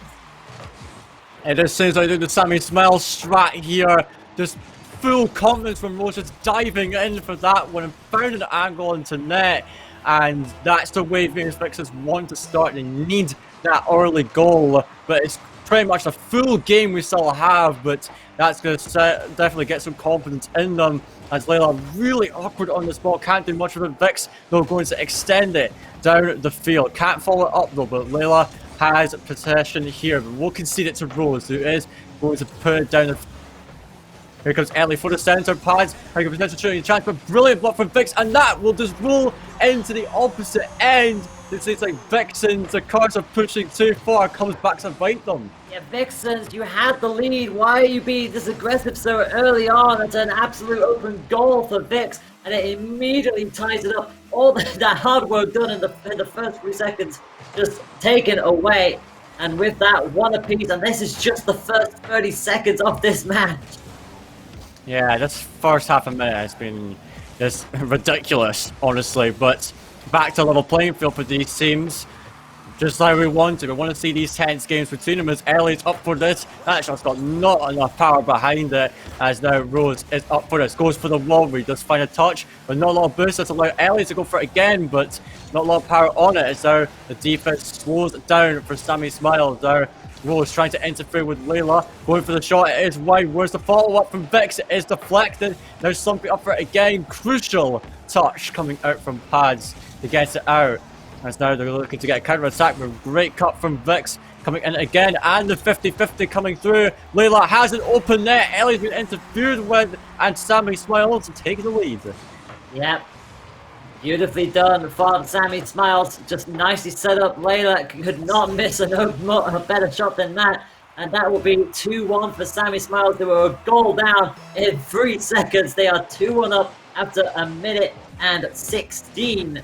And now it'll be up to the Vixens to see how they come back at this. Vix will try and clear this immediately downfield, hopefully set them up for an opportunity. Here comes Layla, who's ready to score, but not this time. The hit is going to go against them, but straight into Slumpy, and that is never what you want to see. You don't want to see Sammy Smiles coming straight back at you that quickly. Yeah, exactly. We know how threatening Sammy Smiles can be on the attack, and they have so much time on offense here. They're just piling on pressure as Layla puts the infield to Vix. The shot goes wide over. You can see it's looking so dangerous. Now Ellie coming in with a save. Layla up for this early for another shot. Pads gets a touch on it but slows it down.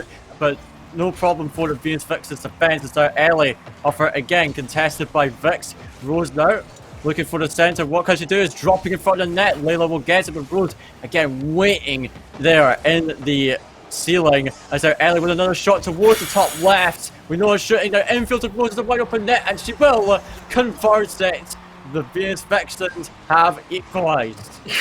Took them a while to get there. You just felt it was coming. So many defensive moves from Sammy Smiles, but just one over boost too many, and Vixens finally squared on up pretty much at the halfway mark. 2-2 in the final match to determine who gets to stand on the podium and who will just fall short in 4th place. It's incredibly intense between these two teams. They've given it everything they've got here for your wonderful entertainment, and it's going to stay on the halfway line. Ellie going to try and commit, but it's not going to get there first. Vix gets it ahead of them. Pads will try to slow this down, and it is up, and it is awkward, and it's going to be Rose who will try to bring this on in, but it's going to go back towards their goal. Ellie will at least get the touch.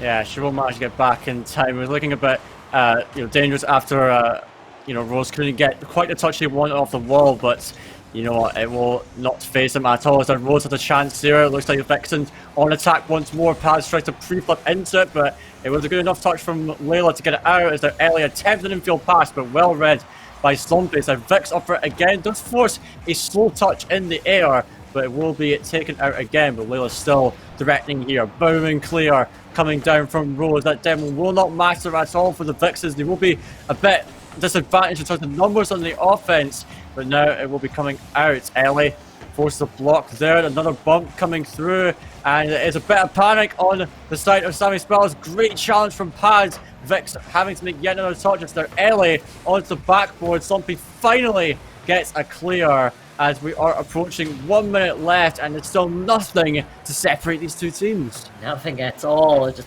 Pat's getting demoed as well. They should respawn back in time in case anything goes wrong. Vix will count for the save, and now the official 60-second countdown begins. That's an awkward ball. It's just off the post. Very awkward angle for Rose to finish. That would have been amazing if she had done so, but it stays 2-2 as a result, and Venus Vixens are not done yet. It's another save from Slumpy. It won't dip in awkwardly. Rose gets the hit, but it's into the corner. That's awkward for them to deal with. Rose will have to try and fling that away, and finally does so. Vix quickly rotated back towards the corner, and Layla is on hand to bring that back the way again. And you just know if they get one ball over Venus Vixens, Sammy Smiles may yet still steal this at the death, but goodness me, it's just incredibly close here. Yep, and it is going to get even closer. What on earth happened in the defense? And Slumpy will get a late goal here, as it just seems like there's confusion on the Venus Vixens defense. No one can get onto it, and it will be a one goalie. Sammy Smiles clutching up again when it matters most. 16 seconds to go. Venus Vixens have to get something kickoff, and it is Rose. We know for capabilities that's forced a 50-50. Pads quick up to it, and could be an open net. Layla can't get it. No! Pads, no, she could not score it, but it's still in front of the net. As Rose will now come back into it, puts it out to Ellie. It's still in the air. They're really wanting to get this one back. Double tap opportunity. Layla puts it into the corner, but still the ball remains up. As our Pads up for this, trying to go for a shot. Slumpy has to save it again. As our Ellie turning onto it, puts it up for Rose. What can they do? It's still going, but it does barely touch the ground. And yet again, Sammy Smiles, by the smallest of margins, walk away with a victory and move on to the losers final. You could not have a more tense end to the series than that. I was Oh, that is heartbreaking for being everything they got. I thought for sure they were going to take that, but no, not to be. It's incredibly close down to the wire. They had such a good start as well. That opening goal in the first 3 seconds, you thought that would surely do it, but no, it's heartbreak for Phoenix Fixers. They just couldn't hold on. And again, you feel like a couple of those goals could have been easily avoided. The overcommit so early on in the game as well. They didn't need to do that. Without that, you feel like it would have been potentially just the 2-2 finish. But you got to give credit where credit's due to Sammy Smiles. They came back from behind. They kept it going, and to win 2 best of 5 matches back to back as 3-2.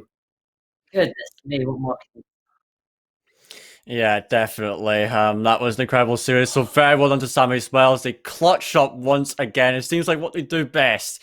Very well done to them, but congratulations to Venus Vixens. But for now, we're just going to have to head to a break. I know us casters need a bit of a breather, and I'm sure the Saturday Sauce players do. When we come back, we will be going into Sammy Smiles versus Sacral Blues to determine a place in the finals. So everyone, don't go anywhere. We'll be right back.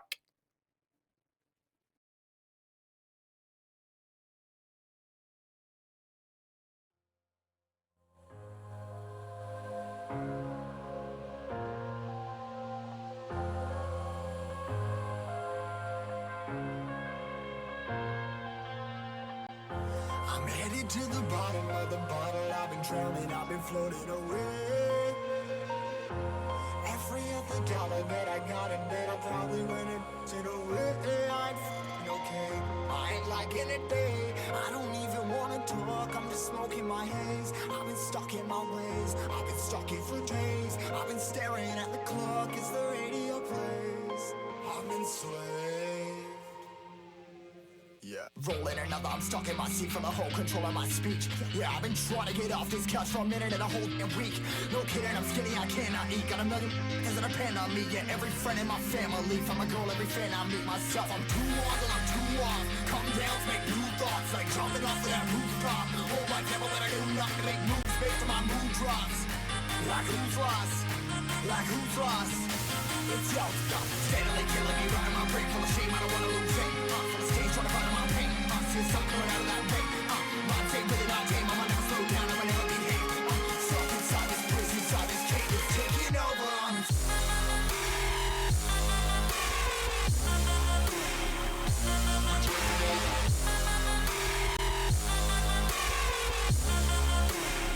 Yeah, I'm a slave for you.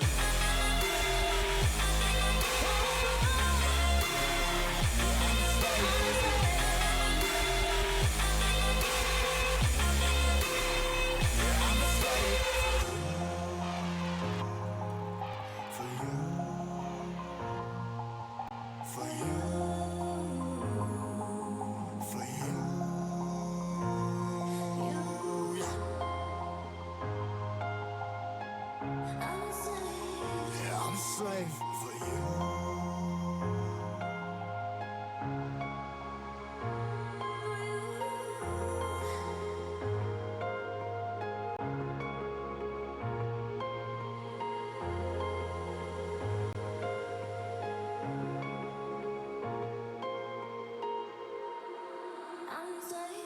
Ripping harder, more less. Never stop, no rest. Till the stress is breath in my chest. Till it's diamonds wrapping my neck. Progress to a god from a god. Mess, hopeless, more tests. More blessed. Dug deep down, trying to find my best. Find a beast, had to kill a conquest. I'm next. I'm too on till I'm too off. Come down, make new thoughts. Like jumping off of that rooftop. Hold my devil that I do nothing. Make moves based on my mood drops. Like who's lost? Like who's lost? It's your stuff. Steadily killing me, riding my brain full of shame. I don't wanna lose it. From the stage, trying to find my pain. See something coming out of that rain. My tape, really not tame. I'ma never slow down, I'ma never behave. Stuck inside this prison, inside this cage, it's taking over.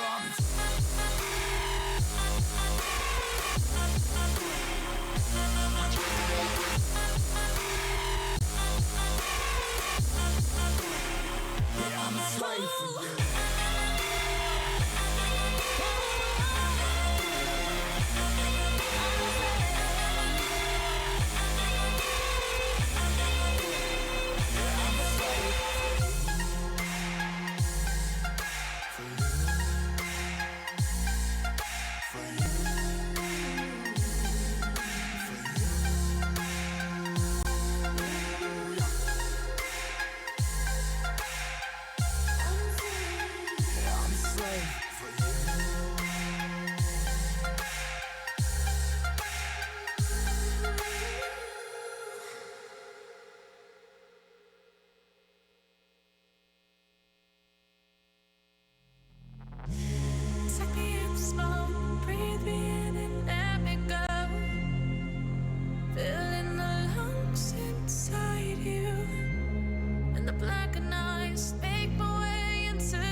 And with that, we have our top three. We welcome you back to the Women's Carball Championship. My name is Hunted, Layla and Faded with me all throughout the day today. And we are down to the final three teams here in the bracket. Again, we said deja vu with the Cat Jam SKB matchup. Kind of a deja vu situation here again, where it's the same top three. Sammy Smiles just edging out the Venus Vixens in 5 games to make it into the losers round, or the losers finals, I should say, here against Sakura Blues. Cat Jam awaiting the winner of that in the grand finals. But this is going to be an interesting matchup considering some of the struggles that SKP has had today. They haven't really had a clean series so far today, Faded, and Sammy Smiles comes into this one off the back of 2 very close series. Yeah, definitely. Like, you can tell Sammy Smiles are on fire at the moment. And, my expectation is that they could potentially just blitz straight through Sakura Blues if they wanted to. Of course, SKB, they've not looked, the attack reverse otherwise is very impressive, but, I don't think they've truly found their footing just yet. Where Sammy Smiles, they've had 2 very close series, yes, but they've been close in the and they've been looking incredibly solid. So I'm not sure how this game is going to go as of yet, but I feel like it could potentially turn out to be a close one if SKB can really step up to the plate. Well, I'm looking forward to seeing how Sammy Smiles approaches this game here, Layla, because again, the Sakura Blues is not a team that you can take lightly. Obviously, they're here in the winners final for a reason, or they were in the winners final. They're here in the lower final for a reason. They won week number 1. Ohei has looked great with this team as well, so it's you can't really say that there's going to be any kind of mismatch in this series. How does Sammy Smiles, again, coming off of a 5-game series against Trifruit, a 5-game series against Venus Vixens, how do you approach this? Is it any different for Sammy Smiles, or is it just trying to take it one game at a time again? I feel like it's not any different at this point. I mean, had the previous set gone differently, I would have thought the mentality might have been a little different. But the fact that they've had to go the distance between not just one but 2 teams, and both were which very, very close sets, you're gonna also have that kind of feeling that you could practically do anything at this point. And obviously, yes, Sakura Blues don't have one of their main key players in Kado, but Ohio has still been a really good player so far for them, and once they get going, they're generally still a very good team. I mean, it's still Sakura Blues. Take nothing away from Crimson as well. So I feel like for Sammy Smiles, yes, take it one game at a time, but they're probably riding off a whole lot of massive hype at this point in time. I feel like deep down they know they could potentially cause a little bit of an upset here. They could easily take this win. When I say easily, it's not going to be easy. It's Sakura Blues. Well, with the funny part, looking at the rosters and such, the real interesting thing to me is that this is the first time that I can remember, certainly in the WCBC, with Ohei in the lineup. This is a full UK battle, actually. Every single player hails from the UK, which is quite interesting. We talk about, of course, the French and RLCS and things like that. And sometimes, players from England and the UK don't get their time in the sun, but this is going to be a pretty cool one. I just a little tidbit, some interesting roster situations there. So, again, not that really, makes any kind of difference, just an interesting thing. But with how Sammy Smiles has looked today, Faded, it seems like they were great week 1, but it seems like they've improved since then, and that team cohesion is really starting to settle in. Yeah, it's a little bit strange considering they have a different roster, but it seems like with them using 4 players, it's working out pretty well, and yet they have definitely starting to look better.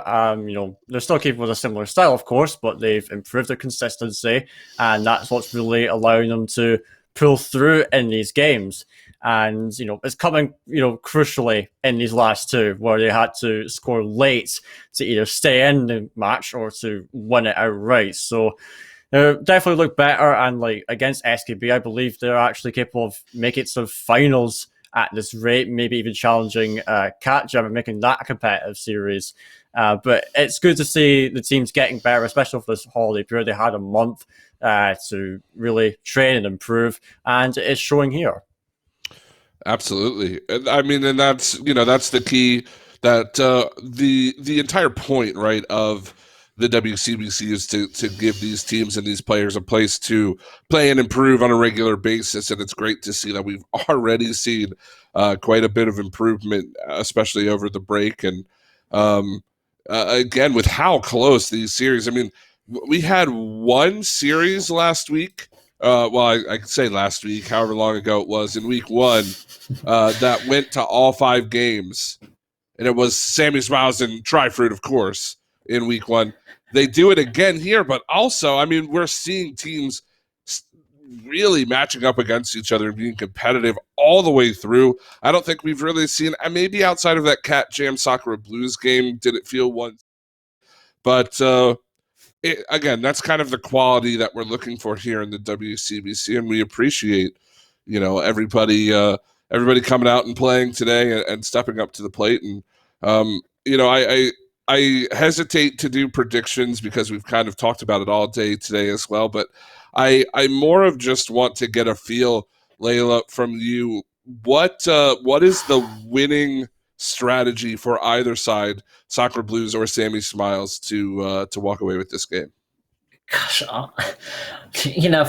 honestly, kind of no idea really at this point. I mean, we've seen so many times where that opening goal generally is incredibly key and vital, but we've also seen Sammy Smiles consistently come back against the opening goal. So whilst that initial goal is great to have, and it gives you that incentive and it puts pressure on the other team, Sammy Smiles just sort of like take the word pressure and just throw it out the window, because they just don't seem to care if they're 2 goals down or anything. They're consistently going back into this. So if you're Sakura Blues, don't get comfortable with a 2-goal lead. That's all I'm saying.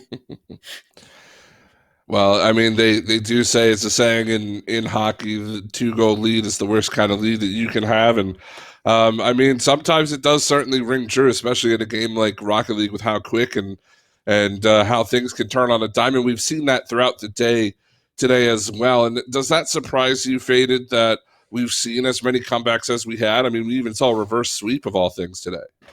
No, it doesn't surprise me at all, because that's just the competitive nature of Rocket League, really, where, even a single moment can define how a series turns out. And I think in any esport in general, you can see just a series-defining moment, and it can really turn things around.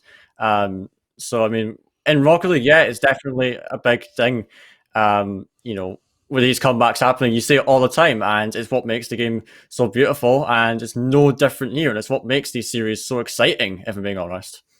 Well, who is going to have that moment that puts their team over the top? We are an ultimate series on the day. Sakura Blues and Sammy Smiles playing for a date in the grand finals.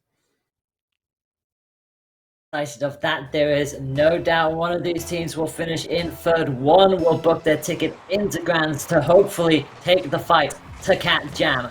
The lights are out, and we are finally on the way for what is underground final, and a crucial one between Sammy Smiles in the blue and Sakura Blues in the orange. Yeah, that's gonna mess with me. Sakura Blues in the orange. That's I don't like that, but okay, whatever. Let's just go with it. So yeah, this is going to be a really interesting series indeed, as we just discussed right there. And it looks to be actually SKB starting it off. Crimson making a really awkward shot for that Sammy Smiles defense to deal with, and they're starting right off the foot here. Yeah, it was an awkward shot and an awkward reaction from Sammy Smiles. I don't think the pair of them realized that ball was coming towards them. Nothing that, unfortunately, they could do. It was just too late with that reaction, and it will be Sakura Blues who do indeed get that opening goal in the first 30 seconds. But as we have seen so many times with Sammy Smiles so far, they don't get bet. Well, I say don't bet on anything. Sakura Blues immediately in with another goal in mere seconds. Yeah, Crimson's just on an absolute mad one. I mean, that was a great touch for Lisa, putting in a place where the defense simply couldn't reach it. And Crimson's got a nice, easy shot for her. So, you know what? Happy days for SKB. Starting off 2-0 already, but, as we said before, if you're going to Sammy Smiles, you can't be comfortable with pretty much any lead at the moment. Sacred Blues really need to make sure they get things under control because games like this can turn on its head quickly when the Sammy Smiles are involved. Yeah, but that's exactly what they're going to do. They immediately started that pressure. That was an awkward ball. It went under one, but I think it was Ohio who was on hand to at least get the save in there. I thought that was going to slip on through, but not to be. They're going to immediately turn that into a very quick counterplay. It will be Layla who gets the save this time around and shoves that straight back past the halfway line. It'll be Elisa who lines up for the save this time around. So approaching a minute and a half done and dusted. Sacred Blues have a 2-0 lead. Vix will launch themselves up, but no boost on their side as it comes back onto their field of play. They're going to do everything they need to here to try and slow down Sacred Blues, who is on a roll. Crimson does get demoed, so no opportunity for them, and it does give Smiles a chance to just calm this down a little bit. Yeah, indeed, and just want to try get things into their control, really. They're the ones that want to be in the driver's seat at the moment, and they're looking to start something an attack here, but Slumpy's not got much boost to work with, and can't really find a touch into the center, as now we see Layla going to try pick this one up, and it's dropped down into Vix, as now there is a demo from Slumpy onto Lisa, and gives her clear road ahead to get it out, as now we see Slumpy with a long shot of Lisa going to be deflecting that one out. Vix now with a high ball, potentially into other teammates, but she's just going to follow up with herself instead. It's now Crimson. Going to try push it away, but at the moment Sammy Smiles seeming to have more of the possession game, but a demo from Crimson could start to open things up now. Certainly good, and Layla finally gets that max boost back. Ohio will take the shot right across the face of goal. Past the halfway mark, it is still Sacred Blues leading by 2 goals to none. Ohio is going to prepare for that, unfortunately missing that one. Gives Sammy Smiles a chance to keep this pressure alive, and Layla will chase this into the corner. An awkward bounce, they need to deal with this. It is going to get kept alive again. Vix not with the best of touches on that, and that is going to be a chance to go for the goal for Sacred Blues. Slumpy should be able to meet it and does so. 2 minutes left on the clock. It's still Blues in front, but Sammy Smiles, you feel like they're knocking at the door here. They've got a lot of opportunities coming on forward, and they're just lacking that finishing touch here. Yeah, they are at the moment, so it's what Sammy Smiles really need to get into this game, because, you know, I'd say they're now managing to actually generate more pressure than Sacred Blues at the moment, but they aren't able to get the finishing touch, really. But, you know, they've been holding out pretty well. It's Ohe coming in for a shot, and it's actually 2 defenders on the post there. Layla, though, is going to manage to take that one out. Is there another shot coming in from Ohe, going well wide of the net, as now Elisa gets the touch high. Crimson now going to touch it into the middle. Can anything be done with this? Seemingly not at the moment, as Elisa does chip it and goes for it again. It's now dropped into the middle. Ohe again cannot get that shot on net, as we are approaching the 1 minute mark in this game. And Layla trying to take it all the way down herself. Slumpy and have to pop it off the wall, but it's coming back towards their own field again. It's dangerous again, and the Sacred Blues did not get that cleared in time. Vix spread straight on in for it, but it is going to be back onto this side of the field again. 55 seconds on the clock, straight back down the other end. Crimson, well, was ready for it, but Elisa got the save in first, and then Crimson gets demoed anyway. It would be a chance for Sammy to get the goal, but again, it's not going to happen. It's gone straight back the other way, and it just feels like Sacred Blues will be able to hang on here and take the initial point in this set. There's still 33 seconds to go, but Sammy Smiles just can't seem to get through. Yeah, he just can't seem to get that finishing touch that he really needs at this stage. As we have 20 seconds left, it looks like SKB will hold on to this lead and will take the first game of the series, which could prove to be crucial, as it is yet another shot coming out, and it looks to be Elisa trying to make something of this, but she decides to stand it to the side and just let the clock run it down, and that will be game 1 going to Sacred Blues, the reigning weekly champions here. And yeah, it was a good performance for them. They got off to a brilliant start and really just held it out towards the end, and it's as simple as that, really. Certainly is a good amount of shots from all involved. Look at Elisa with those 5 saves, just making sure they keep that clean sheet against Sammy Smiles, starting as they mean to go on, trying to book their ticket to try and have that rematch once again with Cat Jam. It seems to be the story of the season so far between these two teams, but let's not count Sammy Smiles out of this just yet. We've seen them go the distance and in all fairness, it was still just a 2-goal game between those two, so anything could still happen here going into match 2. Yeah, like counting Sammy Smells out of a series is, something you never want to do because they could seemingly bring something back.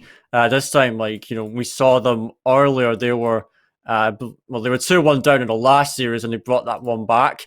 And they were looking pretty at points, looking shaky against Triford as well. But you never know when they could really bring something out and come back into a series. It's just the nature of Sammy Smiles and really of Rocket League as a whole. But now advancing into Game 2, Sacre Blues, they do have the 1-0 lead here, and they could be potentially going to the finals to face off against their rivals, Cat Jam. But Sammy Smiles are looking to make it a first-time grand final appearance for them this season, as we are kicking off with Game 2 of the series. We'll see what both teams are able to bring to the table this time round. And Crimson, I was just almost guiding that all the way on their own. The Slumpy does get a crucial save in there. No early goal this time round for you, my friend. And that was a very close moment for Sammy Smiles. You never want to go a goal down this early on, especially when you conceded so early in the previous match. But Ohai gonna take the shot, and somehow, how was that stop? Was that stop by Elisa? I think that might have been an own stop. That was indeed Elisa pre-flipping into it, and I assure you, on complete accident, stopped that because that shot was going to go in. So, I get lucky, I guess. Is the way I'm going to put that one, because there's no other way I can explain it.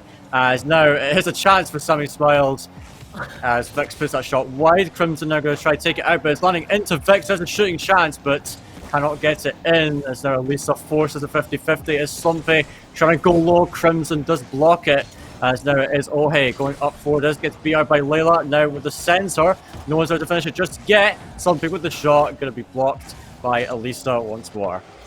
Elisa definitely has the saves in her DNA on that one, but good to be getting saves on both sides of the field. You kind of have to hate to see that as a Sacre Blue fan, but at the same time, even if it wasn't Ode, it was still a spectacular save to just stop that dead on the line, and Sammy Smiles will be the one to take advantage of it. Vix gets in on the score and opens up for Sammy Smiles. Yeah, great shot into the top left, really there. Well, he couldn't get back in time, and so first goal to save for Sammy Smiles, which is the good outlook for them. They want to try build on that, and it could be goal number 2 as Layla tries to get off the kickoff, but yet again Elisa with the save. But nonetheless, Slumpy comes back in to make it 2. Yeah, I was going to say a really good save, and again committed to that into the corner, but it went straight into Slumpy, who was not going to miss that shot. Nothing Sacre Blues could do to get behind that one in time, and that is a 2-0 lead. But this time, instead of it being for Sacre Blues like it was in match 1, it's for Sammy Smiles in match 2, doing exactly what they need to bring this set back to themselves. Oh yes, indeed, and so they got that 2-goal lead pretty early, a bit like Sacre Blues did in the last game, and are looking to make it even more. As you're seeing a shot on it from Crimson, it's forced high from Layla.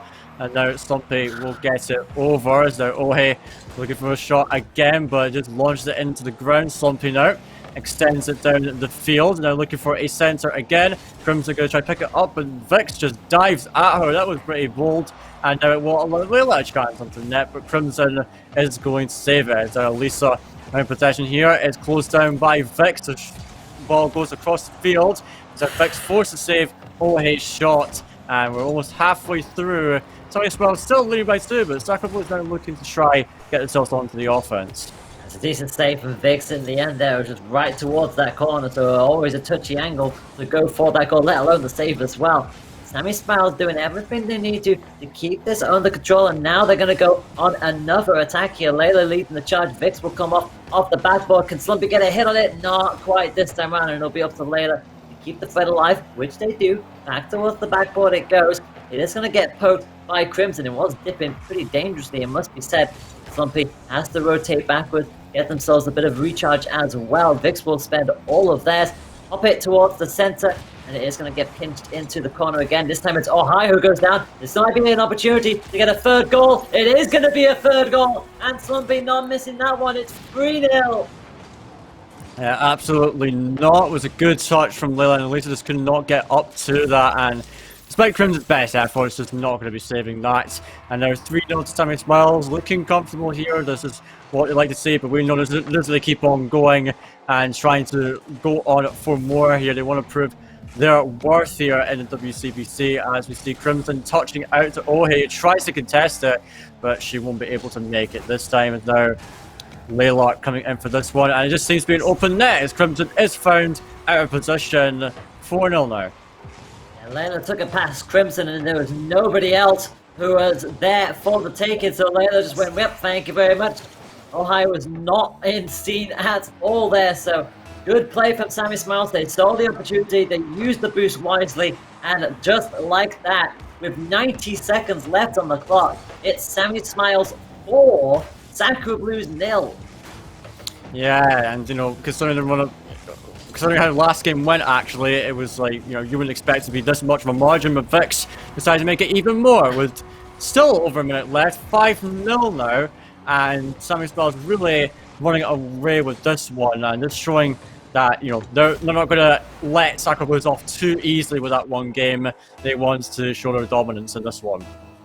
They certainly do, and we've still got a minute and 15 to play here, and Sakura Blues, well, it feels odd to see the reigning champs down at this kind of a deficit, because they always seem to do so well, but Sammy Smiles are determined to get this upset done, to book their tickets into Grands. We've got 1 minute left on the clock, and Vix, with all the boost in the world, is just going to slow this ball down, let Layla go forward, and they'll probably chase this on up with Crimson and Co. will be on hand to try and threaten this once again. Will anybody be able to poke this in? Crimson unfortunately just couldn't quite get the angle on it, and it will not go towards goal again. Layla tries to get deflection. Vix will be on hand to try and at least slow this down, clear it downfield, but again, only as far as Crimson, who's determined to get at least one goal in, and surely this will be that goal. I thought for a split second it was going to bounce the other way, but the post is going to be kind to Crimson this time.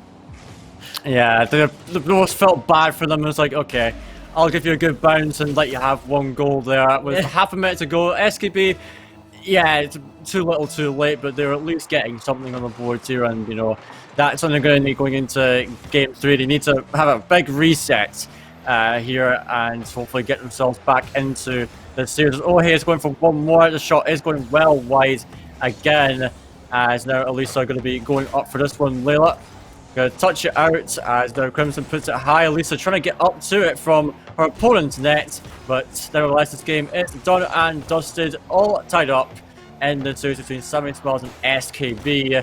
As yeah, pretty big performance here, big statement from Sammy Smiles, as Elisa is looking for one more, but it will hit the ground. And yeah, as I said, we're all tied up in this series, and could turn out to be a close one overall, but that was a dominant showing from Sammy Smiles. It certainly was. Look at that, 5 goals, not 5 goals, 5 shots for both Layla and for Slumpy respectively. So great consistent spree there from Sammy Smiles. Definitely starting the better, definitely finishing the better as well. I mean, that last goal did come in from them, but at the same time, Sakura Blues, that is quite a deficit to concede, especially after having won that initial match by 2-0.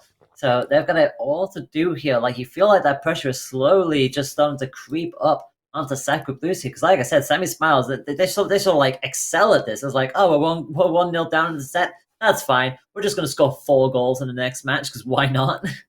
Yeah, why the hell not? Why wouldn't you score 4 goals? Just absolutely go for it. But, you can't blame them, because Sammy Smiles have a point to prove here that they are worthy of making it into the finals and being top 2 here. And it would be a first for us, because I thought up until, for the whole season, it'd just be a catch-jam SKB final every time. But maybe it would be nice to have a little change, right? Have a new team in the finals and, maybe challenging catch-jam, because I don't think catch-jam and Sammy Smiles have played for a while, at least. But now we're heading into our next game. Of course, Game 3 here, whoever wins onto match point, as you all know. And it's already Sammy Smiles with an early chance. Slumpy just slams it into the top shelf.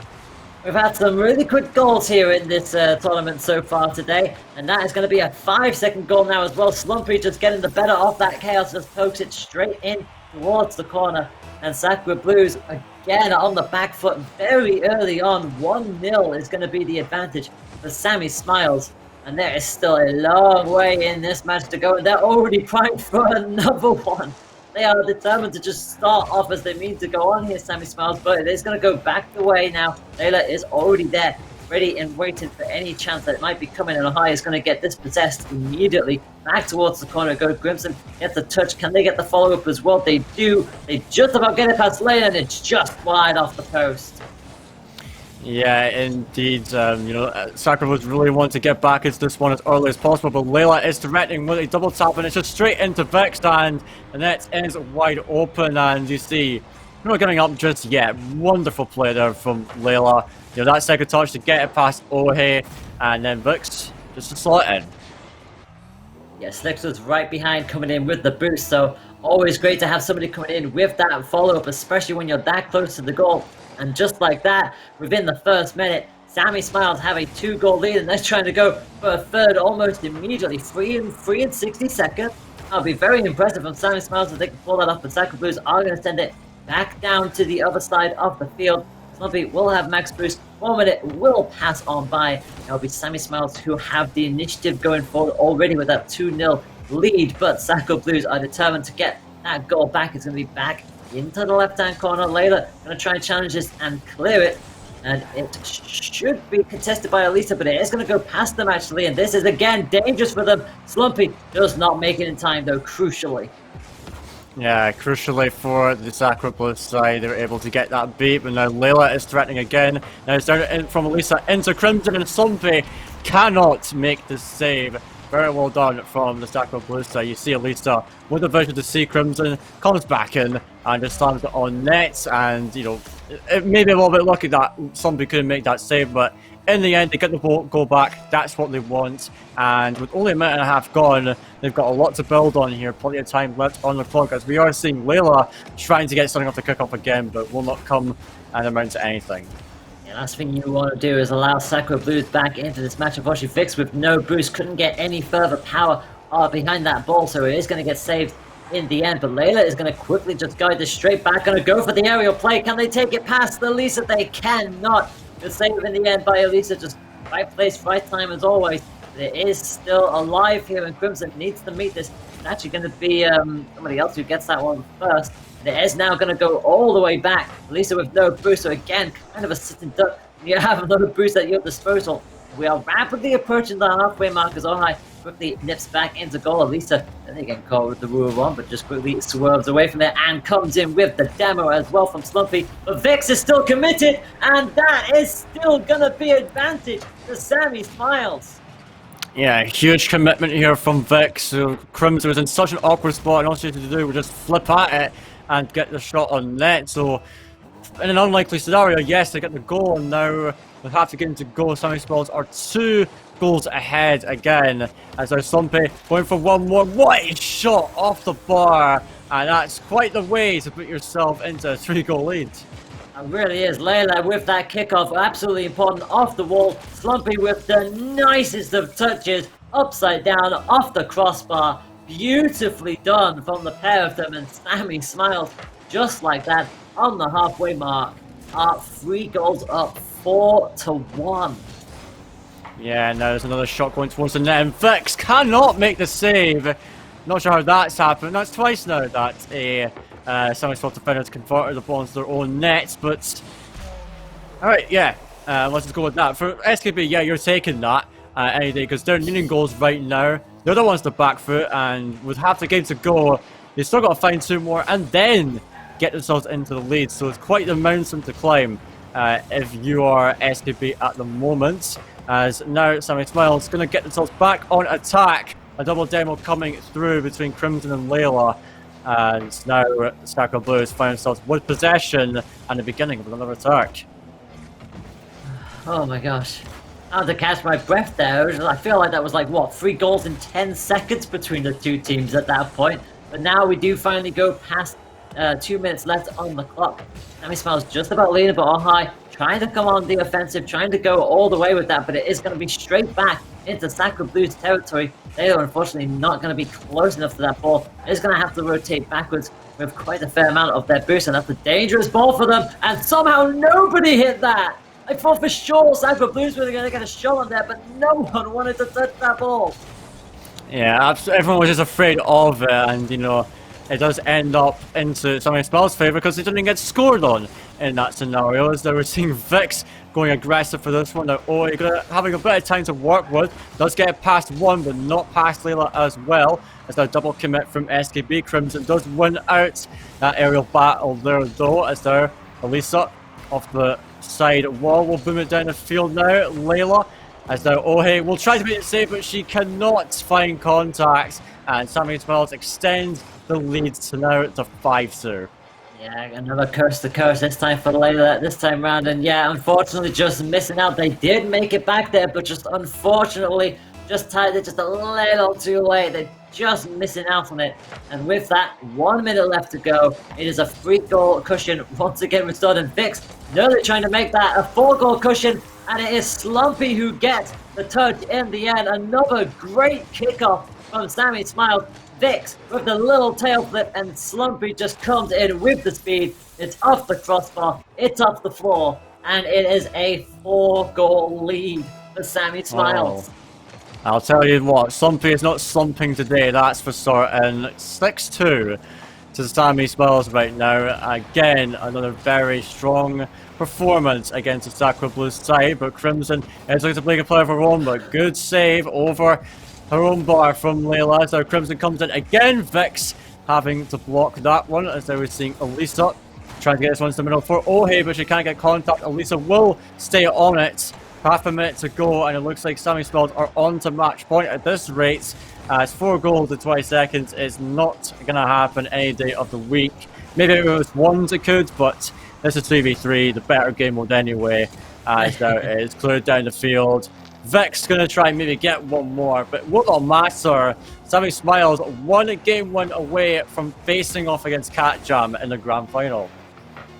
Absolutely, and there we go, the 1 second there, we are on to 0 Crimson. I assume we'll just let this hit the floor, but Sammy Smiles won a 7th, because of course they do. It will go the other way though, and now it will finally drop on down. Sammy Smiles do indeed take that third match, so 2 points to 1 for them, and Sammy Smiles are a match away, but we know to never take these kind of things for granted. Look at the shot from everybody on Sammy Smiles.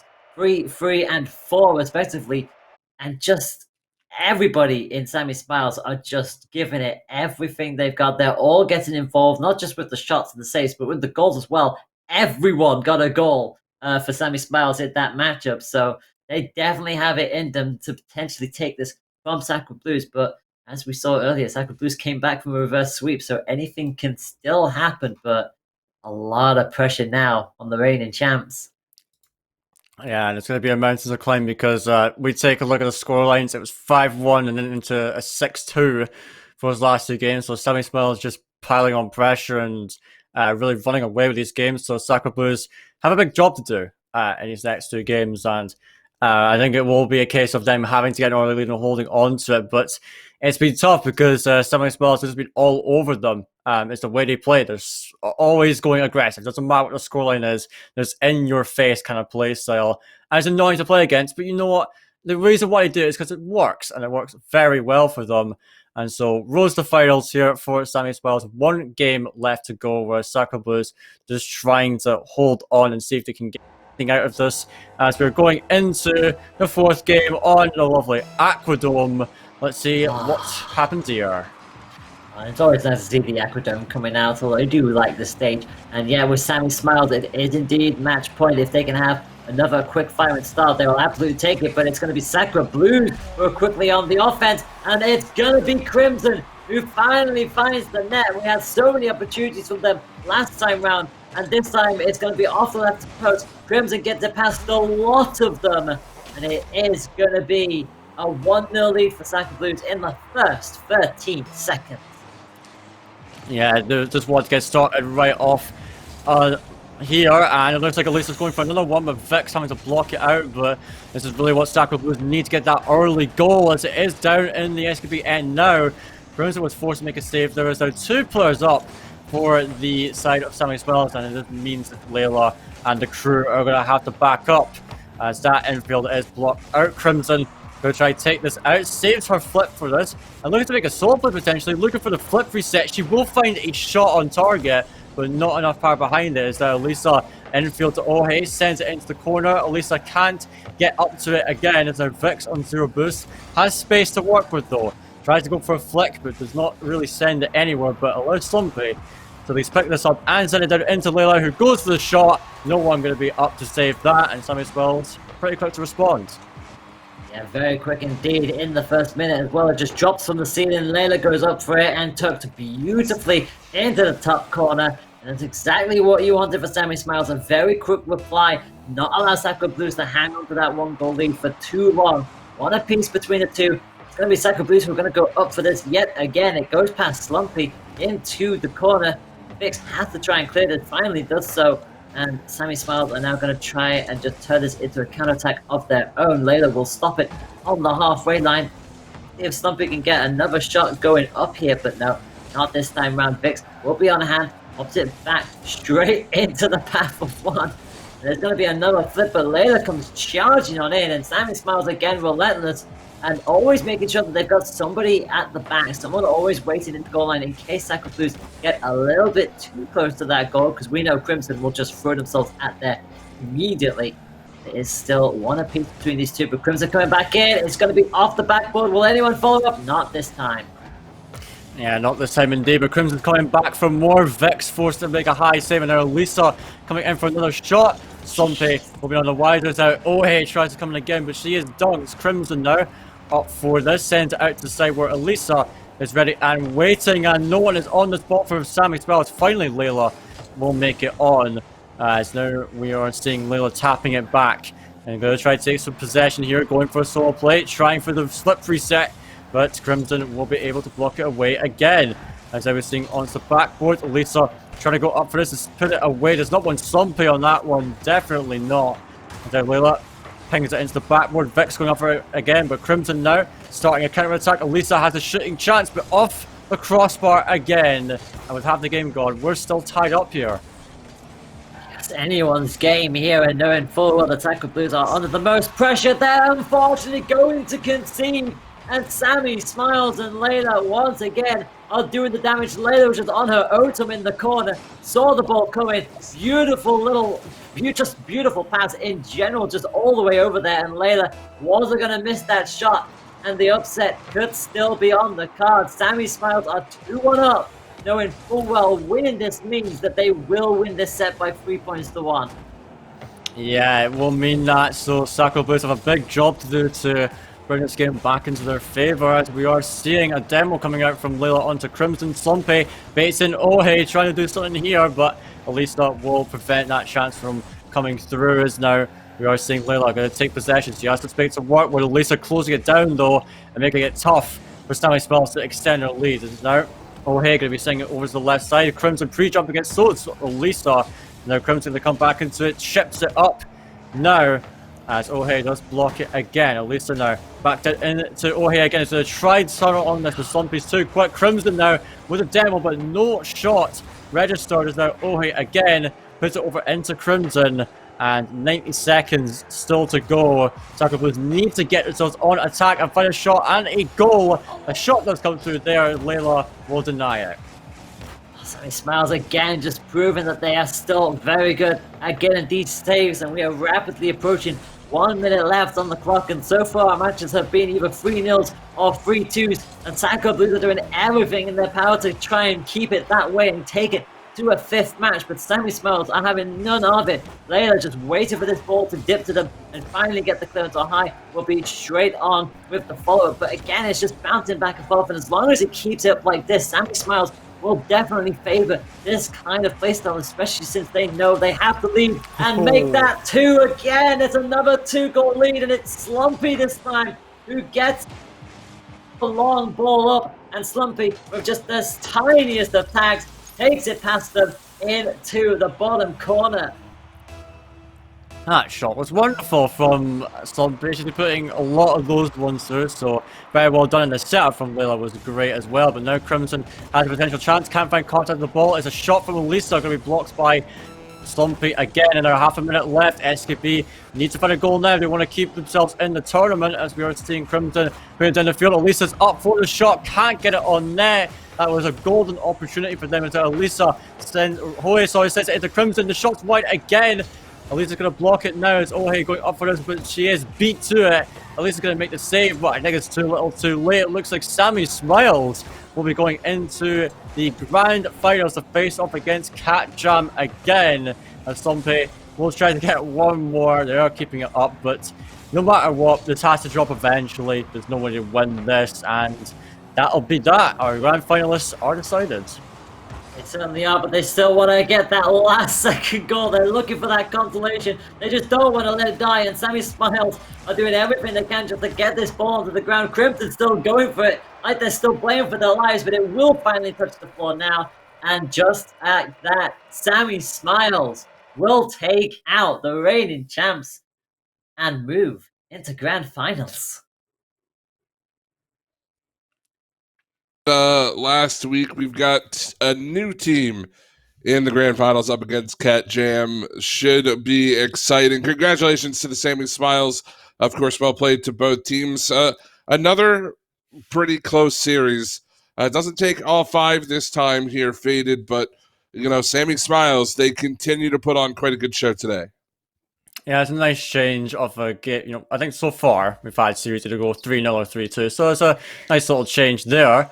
At least, but yeah, it's nice to see a new team in the grand finals. Sammy Smiles really showing their capabilities there, and already have improved on last week's performance, so they will be into finals to face against Cat Jam. It's gonna be a really tough series for them. I think anyone can say that, but I'm sure it will be entertaining nonetheless. But they have proven themselves as a top contender in the tournament here. Yeah, absolutely. And I mean, for the Sakura Blues here, Layla, still not terrible, not a terrible finish, right? Third place, playing on the day with a sub. I'm sure they're happy with that result. Yeah, they'll be very happy with that, especially when you consider how it started when they were 2-0 down in the first match and having to come back from the reverse sweep. They've definitely put on an amazing show for us, and credit where credit's due. They've all worked pretty well. I mean, Crimson. I did say that Crimson would be consistently up there trying to score those goals and definitely getting themselves in the mix for that. But yeah, a great showing from all three, and they'll take this on the chin. They'll be back at their full potential, and we know that. Well, ladies and gentlemen, we will have a new champion this week. Will it be Cat Jam securing their first of the season? Will it be Sammy Smiles completing the full lower bracket run? We're just going to have to find out on the other side of this break. Make sure you are following WCBC_RL, because we've got one more matchup left for you, and it's bound to be a great one. Don't go anywhere.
There's a distance between us.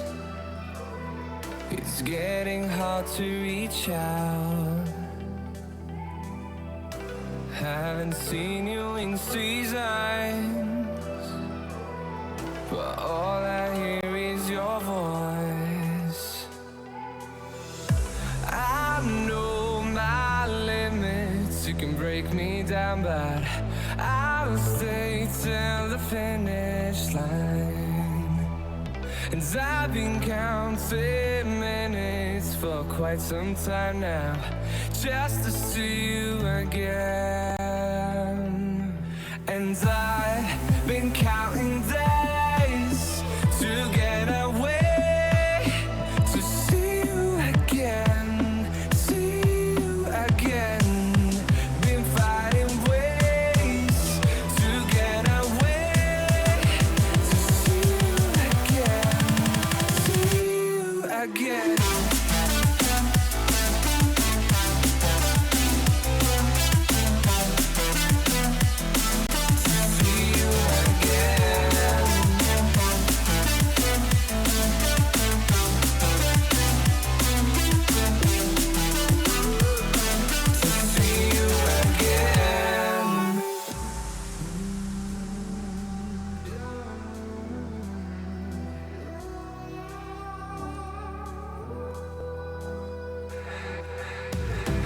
We got millions of reasons to let it all go. Hope we're not too broken. I know I'm not always strong. And I've been counting days to get away, to see you again, see you again. Been fighting ways to get away, to see you again.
What does perfect even mean?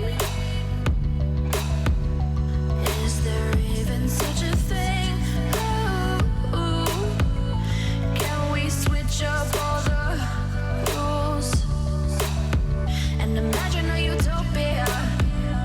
Darling, I'm just so fed up with these expectations. They keep weighing me down.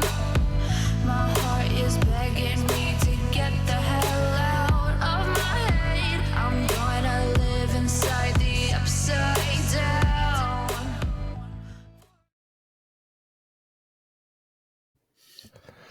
Ladies and gentlemen, welcome back for the final time today here on the WCBC EU Week number 2 broadcast. It's Hunted, Layla, and Faded. And before we get started, shout outs to the two casters sitting right next to me. Thank you guys for your dedication today. It's been a long broadcast. I mean, I'm tired. I haven't even done anything. I've just been here talking every now and then. You have had the hard job of yelling about the car soccer all day. So thank you to you. And, of course, everybody in the back end as well, TGS, Jordan specifically. Jordan as well. I'm gonna dox him a little bit here with TGS. They're in Vancouver, actually, out on the West Coast. He's up super early his time just to put on this broadcast for you. Also, big shout out to him. for everything that he does. Anyway, let's talk Rocket League because it's time for the grand finals here, week number 2. Cat Jam and Sammy Smiles, the victor of week 1 in Sakura Blues, takes 3rd this week.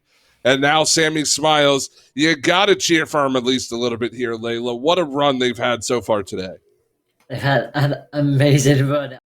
I'm still sort of like comprehending this. It's like they had to do 3-0 versus Catastrophe. Then they had a 3-2 that really was incredibly close between themselves and Trifood. Then another 3-2, which was even closer between themselves and Venus Vixens. And then having to come from that goal back initially from Sakura Blues to tie it up and then take that 3-1 as well. It has been an unbelievable run from Sammy Smiles, and you have to tip your hat off for them. They've played so well to get to this point, and now to go up against a team that haven't really conceded anything in the form of Cat Jam, it's going to be a heck of a final.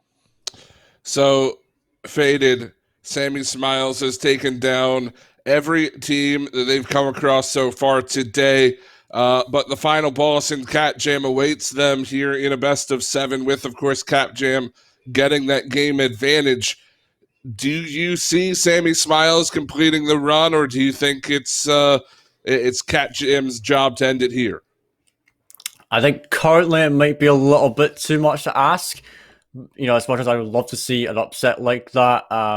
Cat Jam have not even dropped a game yet today, despite their bit of a shaky start. So they've been doing really well for the winners bracket. But as we say, so I sort of a lot of momentum. So could go either way, honestly, but currently I'm favouring Cat Jam, and I'm sure a lot of the chat are as well. I can't wait to see the Cat Jam spam. So that's my take on it. Currently, it looks like Cat Jam are still favoured at the moment. Well, it's the classic cat versus dog matchup here, of course. If you don't know the Sammy Smiles logo, whatever you want to call it, their team mascot, certainly. And of course, Cat Jam. It's always nice to have this matchup. But again, I think for Sammy Smiles, Layla, and we talked about it last week, that a 3rd place finish for them, while you could say it was surprising, I mean, we kind of talked about them as being a team to watch out for. It was encouraging, and now for them to move on even further, they made 3rd place again. They've moved now into top 2. I mean, regardless, I think that they're going to be happy with their performance today. But part of me feels that they really want to push this over the edge, prove that they deserve and they most definitely need to be in the conversation for the best in the league. I think you're absolutely right. You're definitely spot on with that. Like the fact that they managed to get this far and obviously do one better than they did last time out, that's amazing in and of itself. But they are definitely going to want to see if they could take this further, because for a fact if they take even just one game off of Cat Jam, they'll have done something that nobody else has done today. So that again immediately puts them in that conversation. So for a fact they'll be aiming for that. Well, again, Cat Jam, the team to beat today. Certainly, we've seen this roster do wonderful things in previous WCBC seasons. They had a good week last week as well. And Faded, I mean, I'm sure they're coming into this with confidence. They get that game heading into it here to add on to that. So do you think they approach this matchup any differently than they normally would? Probably not, though. I think they can just take a similar approach like they usually do. They know their capabilities. They can take... the thing is, they have a one game advantage as well, right? And they've got a full best of 7 to work with. So if their initial approach doesn't work, then, that's fair enough. They can try and make adjustments throughout the series, and it's not going to be an issue for them. But I think initially they sort of go in and just feel out what some of the are like, because I don't imagine they've played each other for quite some time now. So it's just a case of catch them, see what they're like, and just go with the flow and see what they can do. Well, the lobby's getting set up right now. We're waiting for everybody to jump on in, get their bearings, and we will bring you the action from our final series on the day. And I mean, again, it's been quite the broadcast. I think we're pushing about 6 hours now. So it, very well could be a 7+ hour broadcast here today. And not just, we make the joke that, it's been a long day for us, but the Sammy Smiles have been playing from minute one here, Layla, and they are, they've got at least another 3 games to play now. I'm sure fatigue is going to start to set in eventually. Yeah, because when you look at the amount of games that have been played, I mean, Catjam have played, 2 games? They've played the semi-final and winners final. And Sammy Smiles have played, 1, 2, 3, 5 games now at this point. It's just unbelievable that they're still able to put on these kind of performances, especially when you think about what they've done in the second and the third one. So it's just, they've...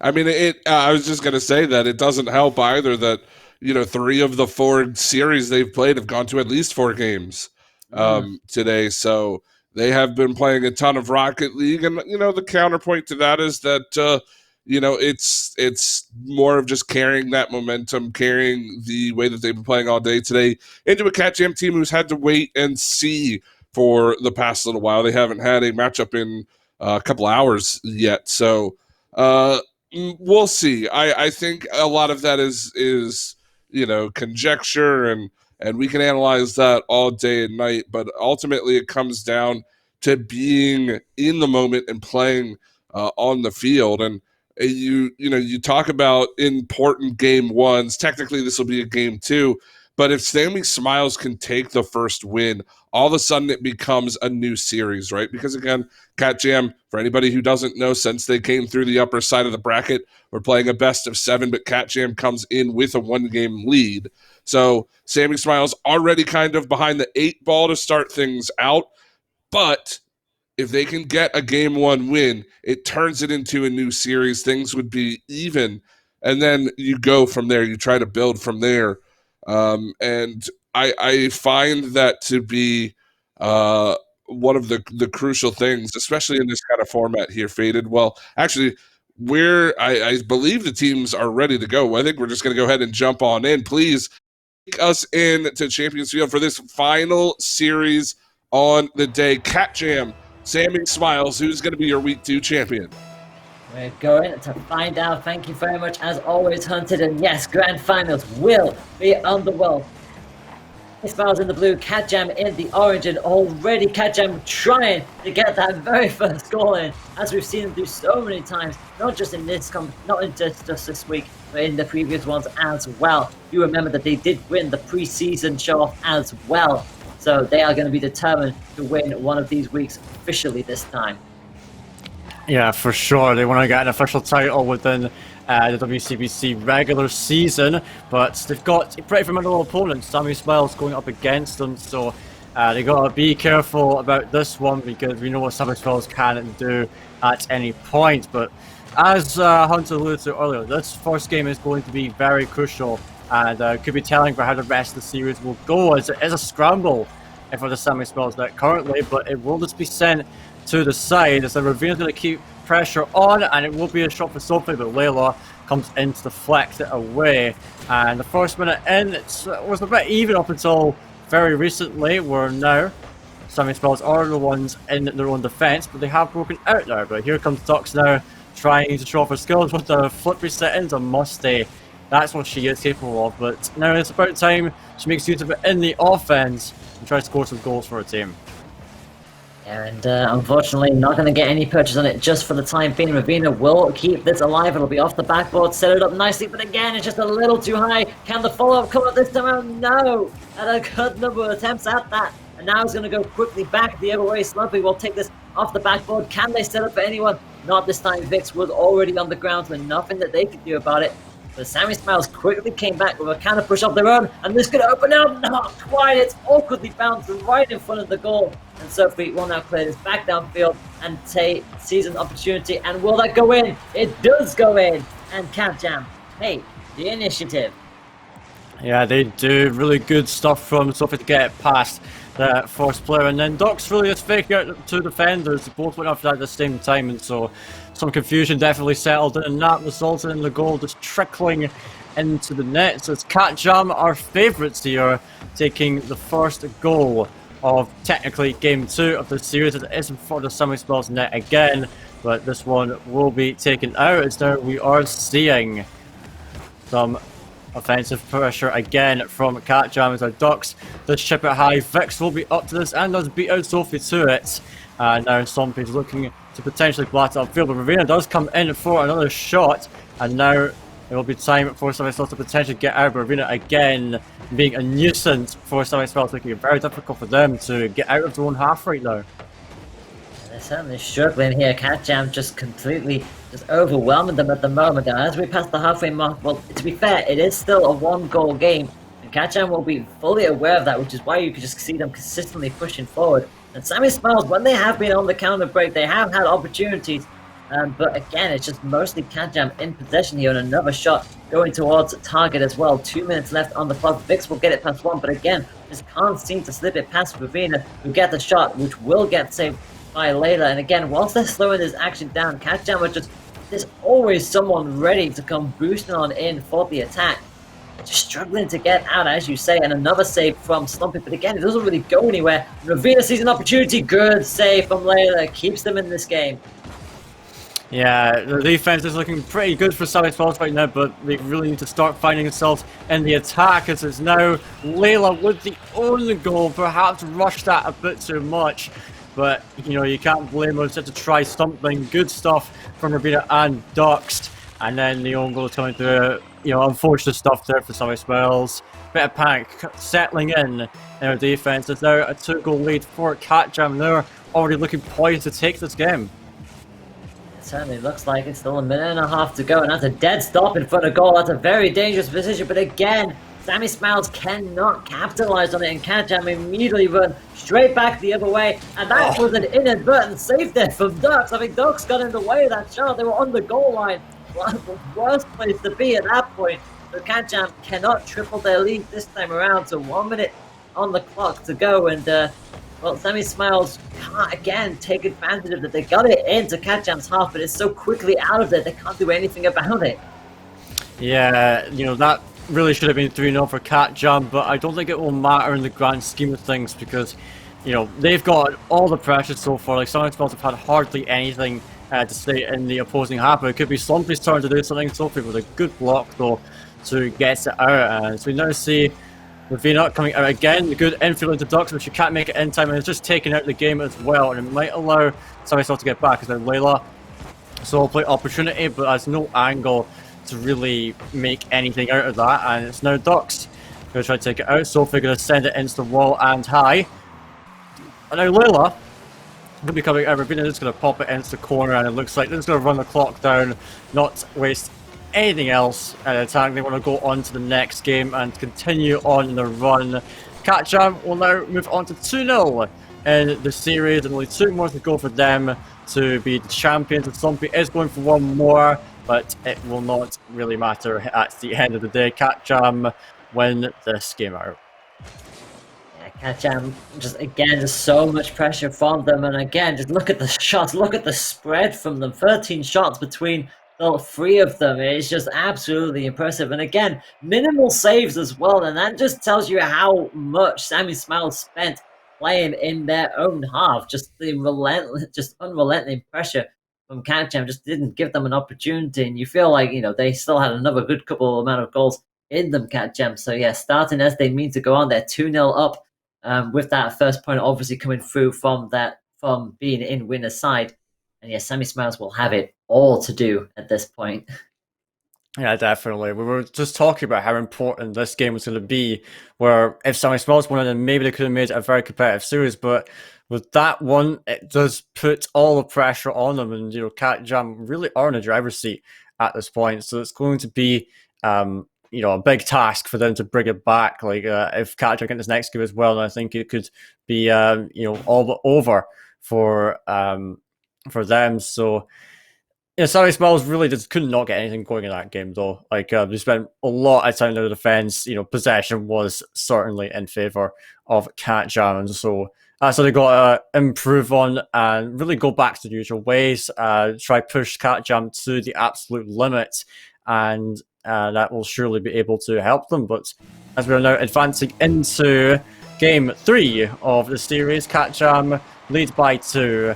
And let's see what Sammy Smiles can bring to the table this time. We'll soon find out. They definitely need to try and get at least a goal in there. They didn't get any purchase in the previous one. They had a couple of opportunities to do so, but crucially, they need to find a way of being able to play this outside of their own half. And again, the first 10 seconds is just Catjam just parking it in front of Sammy Smiles' goal and trying to get it over the line.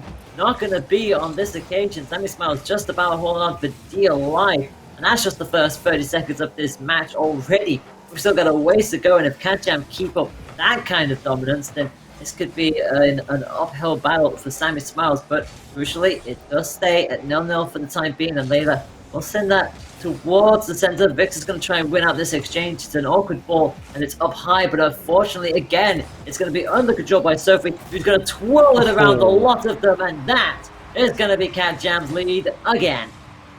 Yeah, lovely stuff here from Sophie. You see her get the foot preset, and while she can't use it to get up, touch the ball, she just manages to bump Layla instead, and that allows her to roll in. So very well played from Sophie there to get the first goal, showing what she can do in terms of mechanics. It's now Dux is going to try to take this one out, has her flip and looking for a double into center.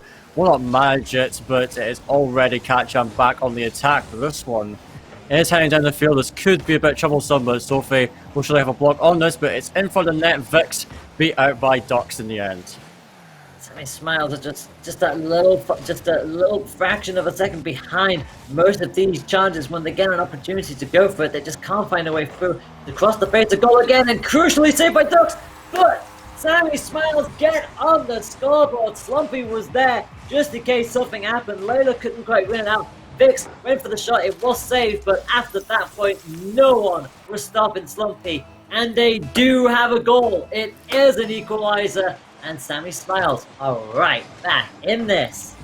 Yeah, that's a goal they really, really needed, and it was a great attempt from Vix. She tried to find the angle net, and it just instead deflected off of Dux, and it was an open net for Slumpy, and so very well done for them to get that goal there. So tying things up already in this game, and still plenty of time to go. Dux though showing her skills here, and here comes Sophie trying to take the air dribble and just takes it right past Layla. No contention needed, and it's already 2-1 back to Catjam with an immediate response. Yeah, they did not want to stay behind for too long. Layla unfortunately getting the car and not the ball.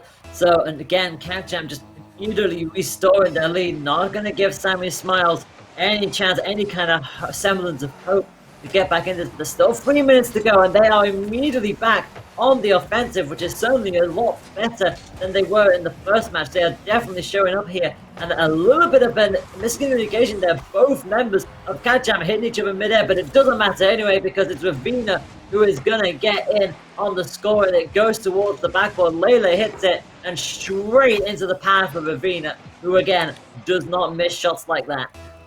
Yeah, the touch was not there for Layla, and it just laid it off Ravina in the end. So, whilst that was a risky play for Catjam with that double commit, it didn't matter in the end. It looks like they'll be extending their lead again, 4-1 up with 2 minutes gone already. And just Catjam showing what they are capable of. That was a lovely touch, by the way, from Dux into Sophie. And once it does bounce off the defender, doesn't matter, they end up with another goal. Yeah, 4-1, and we're only just nipping under 3 minutes to go. So Catjam are they're on fire at this point. And while Sammy Smiles did the half up to get the goal back in there, they've immediately conceded 3 in a relatively short time as well. So we always knew that Catjam were going to be the team to beat going into this, having seen how impressive and dominant they've been so far. But again, it's just consistently defended from Sammy Smiles. They're being locked in their own half again here. Dux again just sends it up into the area. Sophie will hit it off the backboard. Will anybody be there this time? Not this time around, although Ravina will come with the follow-up. That's a shot on goal. Vix, good save. Ravina with the slowest of touches, just about trying to get it set up, but not going to get converted this time around. Well, I like the idea she had there, but it just wasn't going to work out in that situation. Had too many defenders to deal with, and so now it will be a shot again for Sophie. Great save from Layla again, and now it's tapped back into the by Ravina, but Layla just has that one covered. As now we're seeing Sophie up again, just goes for the shot, and the Ducks trying to get something on it, but Vix will save it. And you just see the way Catcher are playing, just constantly making those passes and shots, and really trying to out-pressure the Sammy Smiles team, and it is really working out for them. They have great control over the field right now, and it is almost another goal for Ravina, but Vix will manage to get something on it, as now Slumpy on her own will manage to take this one out. But still, you see Catjam, they're not willing to give up on anything. They're just unrelenting on the attack as we're approaching a minute left, and even though they're still 4-1, they're still pushing on forward, and finally they will be able to get yet another Ravina, converting goal number 5. 5-1 now, a minute and 11 on the clock. Again, nice stop there from Sophie, just stopping it right in front of the goal, and Ravina just quickly straight into that, pokes it right on through, and with that, it's a 4-goal lead. And goodness me, they're just not stopping anytime soon. They just want to sink their claws in even further. There's just nothing that Sammy Smiles can seem to do about it. They are going to charge back downfield again, and with 1 minute on the clock, they've got to find another 4 goals.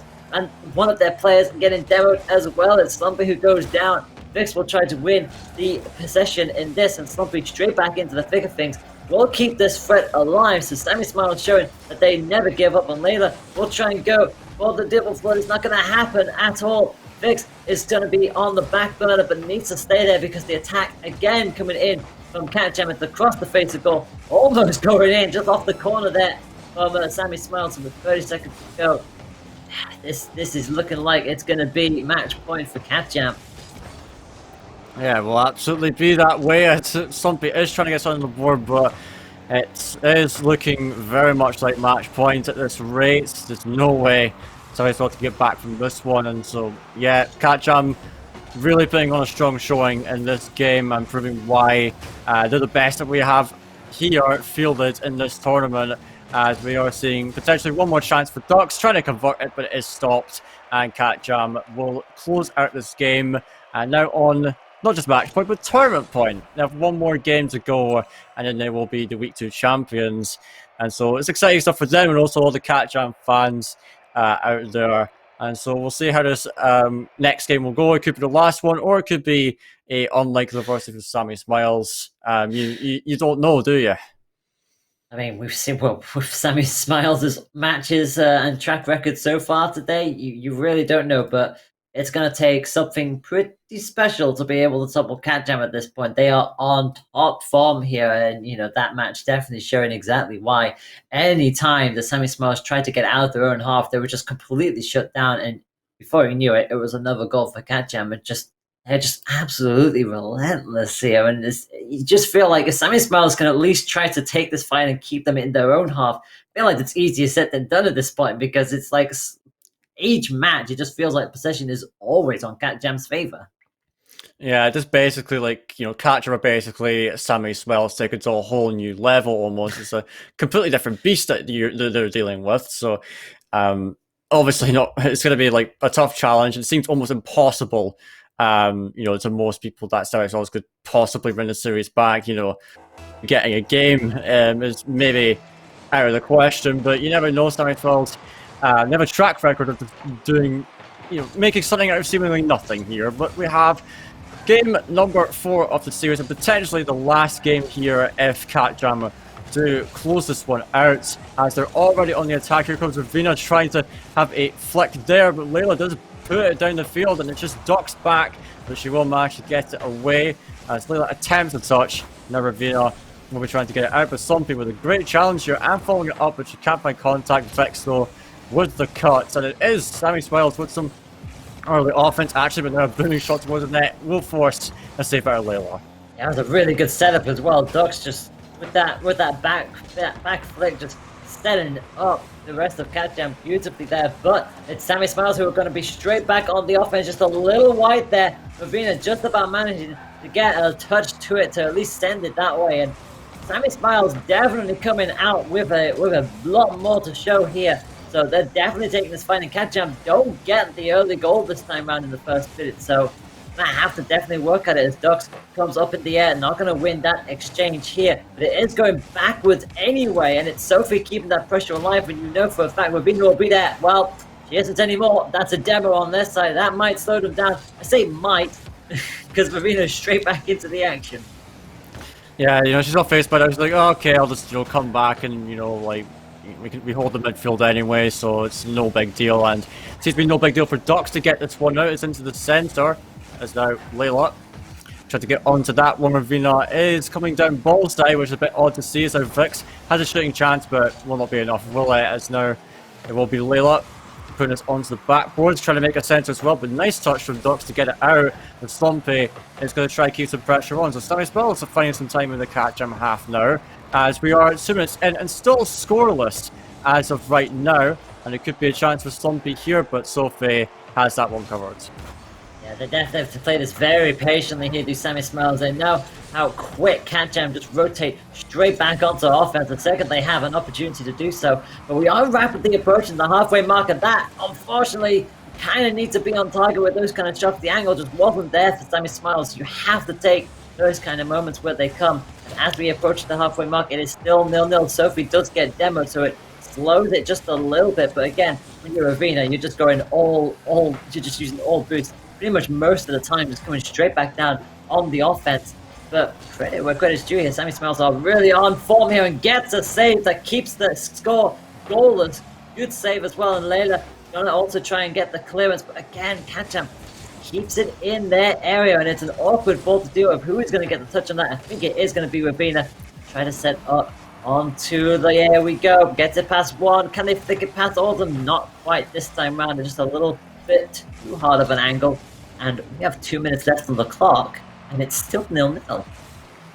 Yeah, I'm a bit surprised considering how the way the previous game went, but you know what, Sammy Spells are doing a good job of holding on, but equally, Cat Jam doing excellent to just keep pressure so much. And like, you were talking about how, Ravina could just rotate so fast and just push up early. Well, they're just being allowed to do that. They're not being punished for it at all. Sammy Spells just simply don't have the facilities to really capitalize on anything like that. And so, the very time Sammy Spells have had any attacking pressure, it's just been sent straight back. And then Cat Jam could just set up again and keep that hold off the midfield, and it allows them to have this much pressure. But now it's back on the backboard. Ducks attempting to drop it in with Vix. Not gonna have any of it. And now a minute left. Still, nobody has scored in this game. It could be Ravina maybe to get one, put it over Slumpy, but still Ducks now trying to find a double. Maybe Ravina comes in for a shot. Sammy Spells really struggling to get the ball out right now, as Ravina just sitting in front of the ball like there and just saying, nope, you're not getting out anytime soon, but seemingly it's going to happen right now. And 45 seconds on the clock as well. This is incredible to see from both teams. Sammy Smiles are doing everything they can, and credit to them, because it's still 0-0, and I'm actually stunned that Cat Jam just haven't scored yet. It's across the face of goal again, 30 seconds on the clock. I can't quite believe that Cat Jam haven't scored yet. Sammy Smiles are improving with every match that's going on, and a demo does go on against Vix, and this will see Cat Jam potentially open up here. It's off the crossbar, and this somehow again deflected away, and now it's Sammy Smiles going on the offense. Yeah, they're trying to get some pressure now as Vix drops it into the box, but it's just banged down the field again. And so Ducks attempts to take Layla out of the air there, but it looks like this one's going to go to an overtime. The Ducks tries for the shot there, but I think they will have to let it die eventually. No, they're keeping it up. Okay, now it will drop. So, one goal. It's all that separates Cat Jam from the championship as they go for a double fake kickoff. I'm not seeing one of them in a competitive rocket in a while, but you know what? I respect the strats coming out from them, as now it is a shot coming in from Sammy Swell. I've not said that in a while, but it is banged in the field, and that is going to be it. For God, I hate to say it, there's nobody in goal. You can't do that against a team like Cat Jam. They saw the opportunity, and you just saw immediately they just stopped dead in their tracks because they knew there was nothing they could do about it. Cat Jam do not drop a single game. Overtime lasted for 13 seconds, and Cat Jam will take week 2, but you still gotta applaud Sammy Smiles. They've had an amazing run to get this far. Yeah, the run comes to an end, unfortunately, for Sammy Smiles, but they walk away with a second-place victory. And, you can't be You can't be too sad about that if you are on that team. They put up a fight against Cat Jam, just wasn't quite enough, and you said it. A well-played day today for Cat Jam, not dropping an entire game on the day and looking quite good in the process. So that wraps up week 2. I mean, I'd love to get your final thoughts here, both Layla and Faded. What we are looking forward to. Layla, I'll start with you. What did you think about this week? What are you looking forward to for next week? I'm definitely looking forward to see if Sammy Smiles can do one better this time round, because they have been amazing from start to finish today. They've been great entertainment every single time we've seen them. But also on top of that, I want to definitely see what Sakura Blues' response is going to be to Cat Jam going into the next week as well. Because again, they are one of the top 2 teams in there, and we've seen them trade games back and forth at this point. So we'll see what Sakura Blues' response will be once they get back up to full power. And I mean, Faded, do you agree with Layla, or any additional thoughts you may have?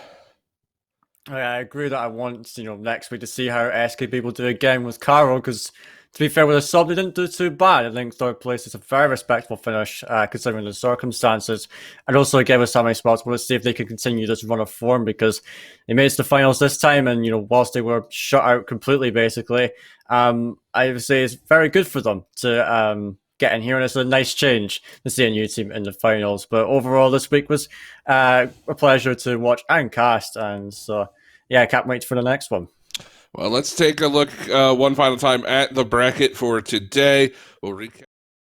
We saw, of course, started on the top side of the bracket. Cat Jam and Tri-Fruit had a pretty interesting series that did go Cat Jam's way, but Tri-Fruit certainly put up a good fight in that one. Sakura Blues and Arcturus, a 5-game thriller there. Of course, Sammy Smiles, and this is kind of the big story we've been talking about. Look at them starting in losers round 1. They made it all the way to the grand finals with 3-2 over Tri-Food, a 3-2 over the Venus Vixens, and then rounding that out with a 3-1 win over the Sakura Blues to get to the grands. Unfortunately, just couldn't quite finish the day off, but again, a lot of Rocket League played. Well done to them, and we congratulate them on the fantastic run they had today. We've got standings as well that we can take a quick look at to round off the day. Cat Jam move into first place as they took second last week. First this week, they lead by 30 points over the Sakura Blues, who are sitting at 321 now. The Sammy Smiles keep their 3rd place position. Venus Vixens moving up a little bit farther. Good day today as well. They moved to 4th, and Tri-Fruit rounding out the top 5. Arcturus and Catastrophe 6th and 7th respectively. So pretty good day here on the WCBC. And before we do wrap up, I have to make sure that we thank our sponsors and partners. Of course, thank you to Psyonix for sponsoring us this season. Our sponsors, our partners, I should say, in TGS, our broadcasting partner. Again, a huge thank you to Jordan behind the scenes, pushing all of the buttons today, making sure everything runs nice and smoothly. It was a wonderful broadcast from start to finish.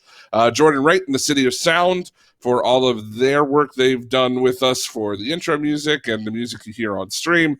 And then Girls House and Girl Boss for their contributions to our community and their communities as well, creating wonderful places for women to play in their respective esports. A big thank you to the two of you, Layla and Faded. Round of applause. Certainly, chat, please give them some love. It is a long day. I have been on the short end of the stick side of that one too many times in my career, so I applaud the both of you for being here, sticking with us all throughout the day. Well done, and thank you so very much for that. But folks, that's going to wrap up EU Week 2. We'll be back next weekend, same time, same place, actually different time, same place for North America. So make sure you follow the channel, WCBC_RL. turn on those notifications so you will be notified when we do go live for North America next week. It will be week number 2 of NA, and with all the drama that we saw last week, it is bound to be quite a great day then. So anyway, thank you all so much for watching. Until next week, I have been Hunted. Layla and Faded have joined you here as well today. Thank you so much for watching. We'll see you next time.